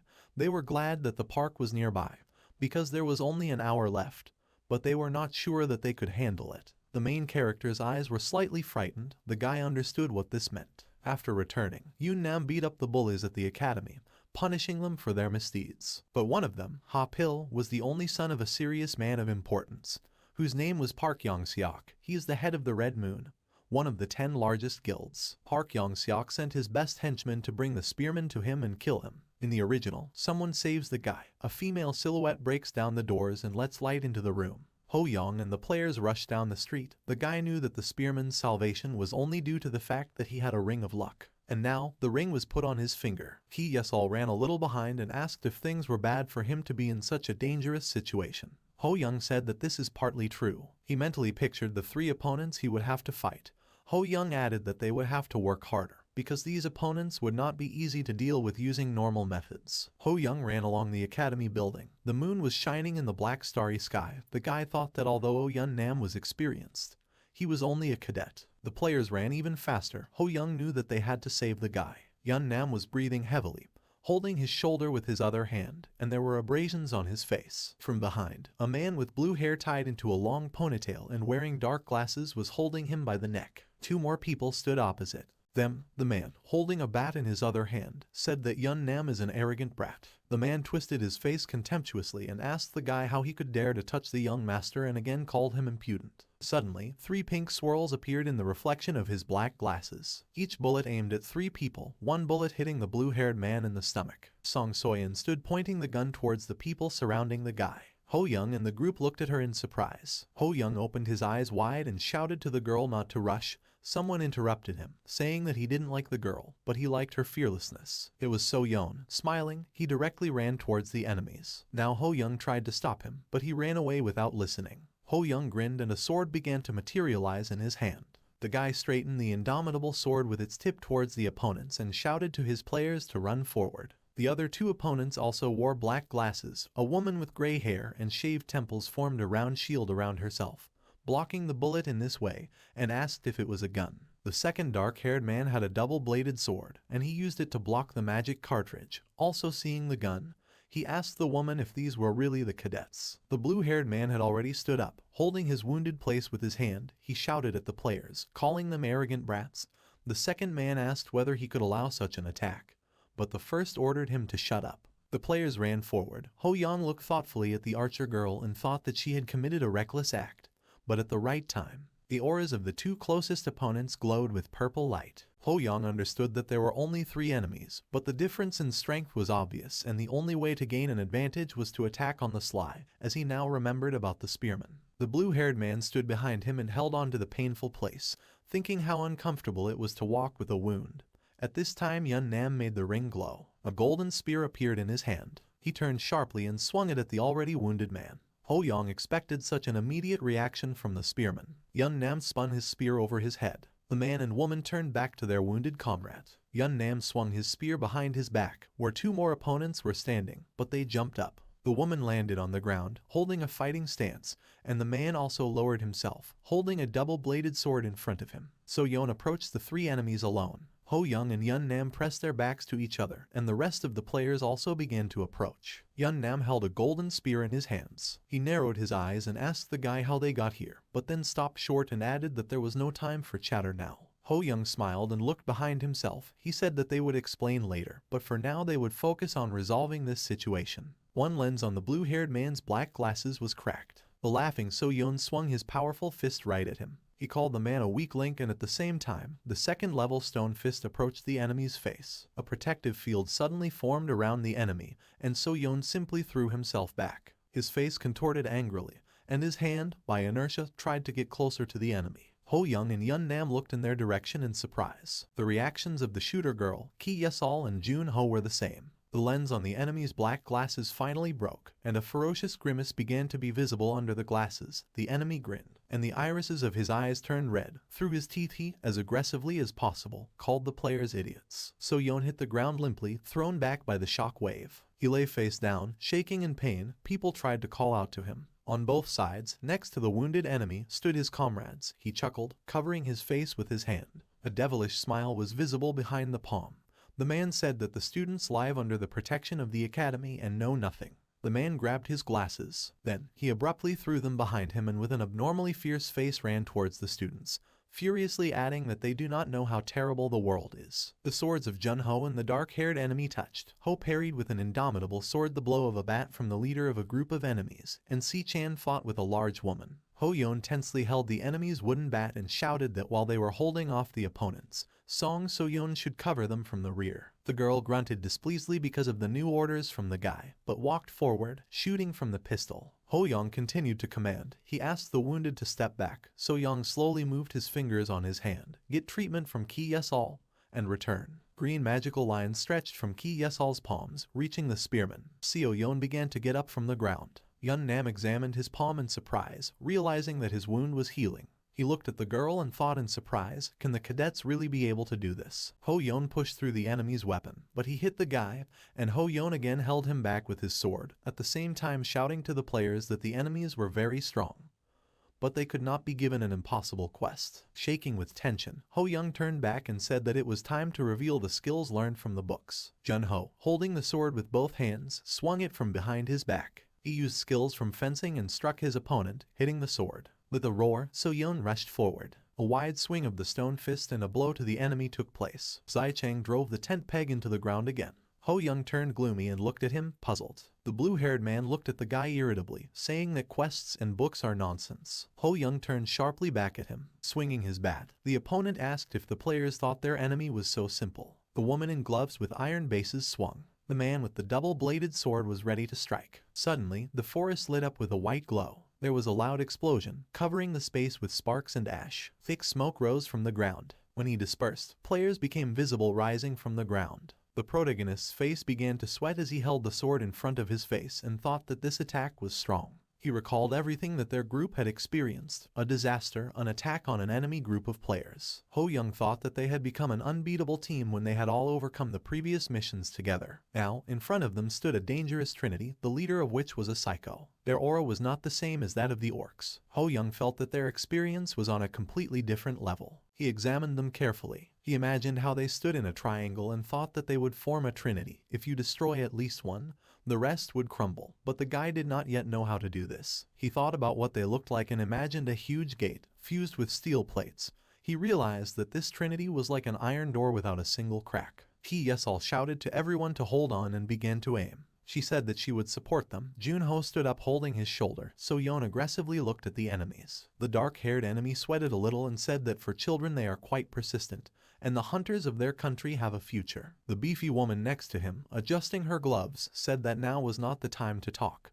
If they hesitated, they would be in danger. The blue-haired enemy was literally boiling with rage. Everything infuriated him so much that his whole face contorted abnormally. His eyes looked into different ones. He raised his head with reddened eyes and quickly ran forward. He jumped up, swinging the bat, and shouted that everyone was pissing him off. He flew straight towards Ki Yesol, deciding that he would deal with her first. Ho Young turned around excitedly and shouted her name. Yun Nam was already swinging his spear. Throwing it at the enemy, he asked who would allow him to do this. The spear hit the man in the body. He looked at the guy in confusion, thinking that he was sure that he had wounded him. The man landed on his feet, insulting the spearman in the process. The second man of the trio shouted to him, reminding him that he had spoken about taking his time, and ran to his aid. Ho Young guessed. The top of the triangle had fallen off. The formation was broken. He imagined the huge door again and thought that a crack had formed in the massive iron door. Iron spikes grew from the bat. The man stood among the players pointing guns at him. He decided that since it had come to this, he would simply kill them all. Ho Young felt something clearly. Sweating a little from stress, the enemies ran to their ally, thinking that nothing could be done. The feeling Ho Young felt was their impatience. The main character's eyes lit up blue. He understood that they were worried because of the unexpected delay, and Ho Young knew very well. He remembered the pages from the book and smiled optimistically. The reason for their concern. The blue-haired man was surrounded by players, and two were approaching the main character. All three raised their weapons at the same time. Ho Young calmly opened his mouth and asked how the guys were feeling, because Head Park must already be furious. Also at the same time, the enemies froze, shocked by what they heard. The blue-haired man looked displeasedly at the back of the main character and asked what nonsense he was talking about. Ho Young smirked. He confidently turned his head to look at the psycho with the bat and said that the head of Red Moon Park Young Seok is quite hot-tempered. The man with the bat opened his mouth in surprise. The other two enemies looked at the guy intensely and asked him how he knew this. Ho Young felt like the iron doors were leaking even more water through them. Ho Young looked at them even more excitedly, saying that countless subordinates had died. He remembered the image of the leader, a bearded man with a furious expression on his face, tightly clenching a cigar in his teeth, while in a room with dead subordinates who died because of his intemperance. The woman twisted her face with displeasure. The dark-haired man brought his eyebrows to the bridge of his nose. The reaction of the last man was the most expressive. His chin twitched and a wide vein swelled. The iron door opened completely, allowing water to rush through like a fountain. Ho Yoon, Sun Seo Yoon and Yoon Nam realized that this was the perfect moment. A clear thought flashed through their minds. Now, a golden spear flew into the blue-haired man's stomach. Yoon Nam stood in a fighting pose, ready to strike again. 3 bullets flew at the same enemy. Song Soyeon pointed the gun at him threateningly. Ho Young swung his sword high. A thought appeared in his head. He stayed. The man looked at the guy with despair in his eyes. Ho Young slashed at the man. Being behind his back, the spiky bat flew out of the enemy's hands. Only one. The stricken body of a man lay on the ground. His allies looked at him in fear. Gradually they were surrounded by players. Someone grinned. It was a dark-haired enemy. He laughed loudly and said that they would stop there for now. Yun Nam looked at him in surprise, pointing a spear in his direction. Ho Young tried not to be distracted by his hysterical laughter. The double-bladed sword began to disappear in the man's hand, and he and the woman began to approach the body of their ally. He raised the blue-haired man and said that if they returned like this, the chairman would be furious. But he saw the hunters who are the future of Korea, so he has no regrets. They grabbed the man's hands on both sides. The woman said that he was a reckless guy and advised the players to take care of themselves, calling them kids. Enemies disappeared like a hologram. A system window appears. The quest is completed. The players cheered happily, rejoicing at the victory. So Yoon tore the uniform on his body again. Ho Young looked at the system window, where it was written, remaining time 2 minutes. He wiped the sweat from his brow and thought that losing was close. Someone asked him if he knew this. Ho Young turned his head in surprise. Yun Nam looked at him a little disapprovingly and asked again if Ho Young knew about what would happen today. Ho Young, bending down a little, calmly looked at the guy and asked if he could first thank him for saving him. The guy looked at him in surprise. Blushing, he hesitantly began to say words of gratitude. But Ho Young, grimacing, said that he could not hear well. Then, Ho Young smiled good-naturedly. He thought that the most changes had happened in the spearman's countless lives now. Blushing and irritated by the guy's behavior, the regressor said, "Thank you." Ho Young knew that this had not happened in his previous regressions. Ho Young turned around and waved his hand, advising the guy to be careful, because this regression is more difficult than the previous ones. After a short silence, Yun Nam asked to be allowed to ask the main character something. Without waiting for approval, he asked the question, is he the same regressor? Ho Young just stood silently for a while, and then, smiling, replied that it was not so. The wind tried to tear off the last leaves on the tree branch. Ho Young straightened his hair, smiled brightly and said that he is something more. Yun Nam looked at his back in shock. Then, he grabbed him by the shoulder and asked where he was going. He smiled, grinned and looked at the main character with wild eyes. Yun Nam said that the guy should tell him how to get rid of the curse of regression. The guy made a sound as if he remembered something. Cloudy skies towered over the academy. The same elderly teacher stood in front of the students in the classroom, saying that he would now announce the teams for tomorrow's training in the dungeon. He started calling the leader of the first team, but Ho Young didn't listen. He thought about the spearman. His eyes lit up with satisfaction. He looked at the system window, where the armor and description of it were drawn. Thea's armor, class, rare, effect, protection plus 25%. He remembered how Yun Nam handed him a bag of armor, thanking him for something, saying that it looked plausible. Ho Young looked up thoughtfully, thinking that, as he expected, the main character perceives everything differently. There is no logic in this novel. The teacher said, "Fourth team, leader, Yun Nam." Yun Nam looked attentively at the teacher. Ho Young also looked at him with interest. The teacher began to list the team members. Woo Ji-ho, a girl with glasses from the group of players. Shin Sun-bum from the students.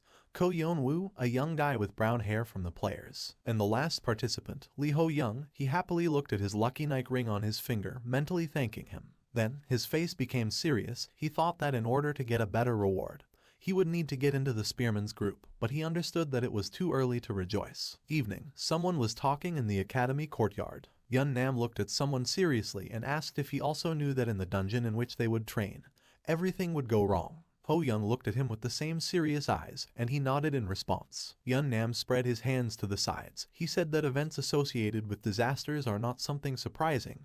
However, for them to occur simultaneously is nonsense. He lowered his head gloomily and he, a little quieter, began to talk about how every time he struggled, but could not find the reason. He raised his head and looked piercingly at the guy. He asked the main character to tell him if he knew something. Yun Nam almost aggressively waved his hands and passionately told the guy that he was more than a regressor, and therefore must know something. Ho Young stood calmly, not saying anything. He recalled the novel. In its plot, accidents occur in 3 teams when dark, creepy portals open, and only the team to which Yun Nam belonged manages to escape. Apparently only due to his strength and the golden spear, his team was able to escape from the monsters. Yun Nam looked at the corpses of the monsters with displeasure. The reason for this and other details are not even mentioned in the novel. Ho Young lowered his head guiltily and, apologizing, said that he also didn't know everything. In response to this, Yun Nam grabbed him by the collar of his shirt. He tugged at his clothes in a panic and shouted that even if events were predetermined, shouldn't they at least try to do something? Ho Young grabbed him by the wrists and, with wide eyes, shouted at him that he really didn't know. He looked at the guy in fear and thought that the author had not revealed his hints in any way, and everything ended ambiguously.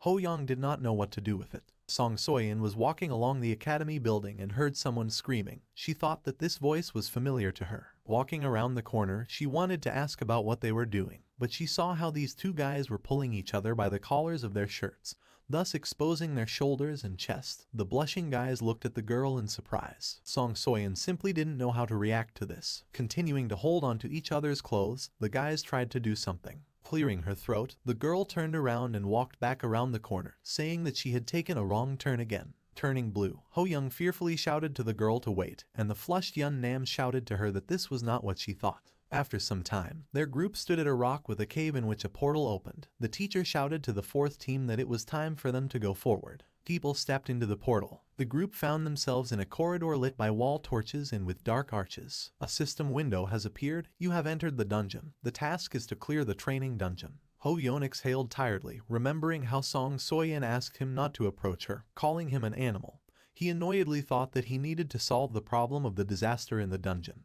And then this strange misunderstanding arose. Yun Nam held a kind of walkie-talkie in his hand and stood in front of his teammates. He suggested that they split up and explore the dungeon, and if they find something, they will need to call through the communicator. Everyone nodded. Ho Young could not forget that misunderstanding, but he turned his head and thought that he would go in that direction. Yang Wu was looking at him. The guy walked along the corridor. He walked along the same type of corridor, along which his own steps echoed. Ho Young was a little worried, remembering that the disaster was happening in the 4th, 9th and 12th teams. The 4th is his, in the 9th, Ki Yesol and Song Soyeon. He presented the images of the girls. Ho Young remembered the wild smile of a man with a shaved head. In the 12th was Kim So-young. Ho Young thoughtfully held his chin with his fingers and thought that Team 9 would most likely be fine thanks to Ki Yesol's healing abilities. Then, he imagined how the demonic woman from the path of the killer looked into the eyes of the gunslinger girl, and thought that it could not be that the star blessed by the tower died on the 5th floor. But he was worried about the 12th team, remembering how its leader, Kim So-yoon, smugly showed off his muscles and talked about how he went forward. Ho Young closed his eyes sadly and wished the 12th group good luck. A clawed dog's paw appeared on the dark floor of the dungeon. Ho Young immediately concentrated. Overgrown wolves with red eyes and slobbering mouths were moving straight towards him. Ho Young grabbed the sword with both hands and held it in front of him. Ho Young carefully looked at the enemies and decided that for now he would focus on the current situation. But, turning around, he saw a guy player from his group. Ko Yeon-woo cried like a child, but tried to wipe the tears from his eyes. A system description window appeared next to him. Ko Yeon-woo, 17 years old, class, researcher. The guy was plaintively apologizing for something. Ho Young opened his mouth in puzzlement. He even sweated from surprise. With an uncomprehending look he looked at the boy who put his hand on his back and was no longer trying to hold back his tears. Ho Young did not understand why Yeon-woo was behaving this way, and was nervous because of this bewilderment.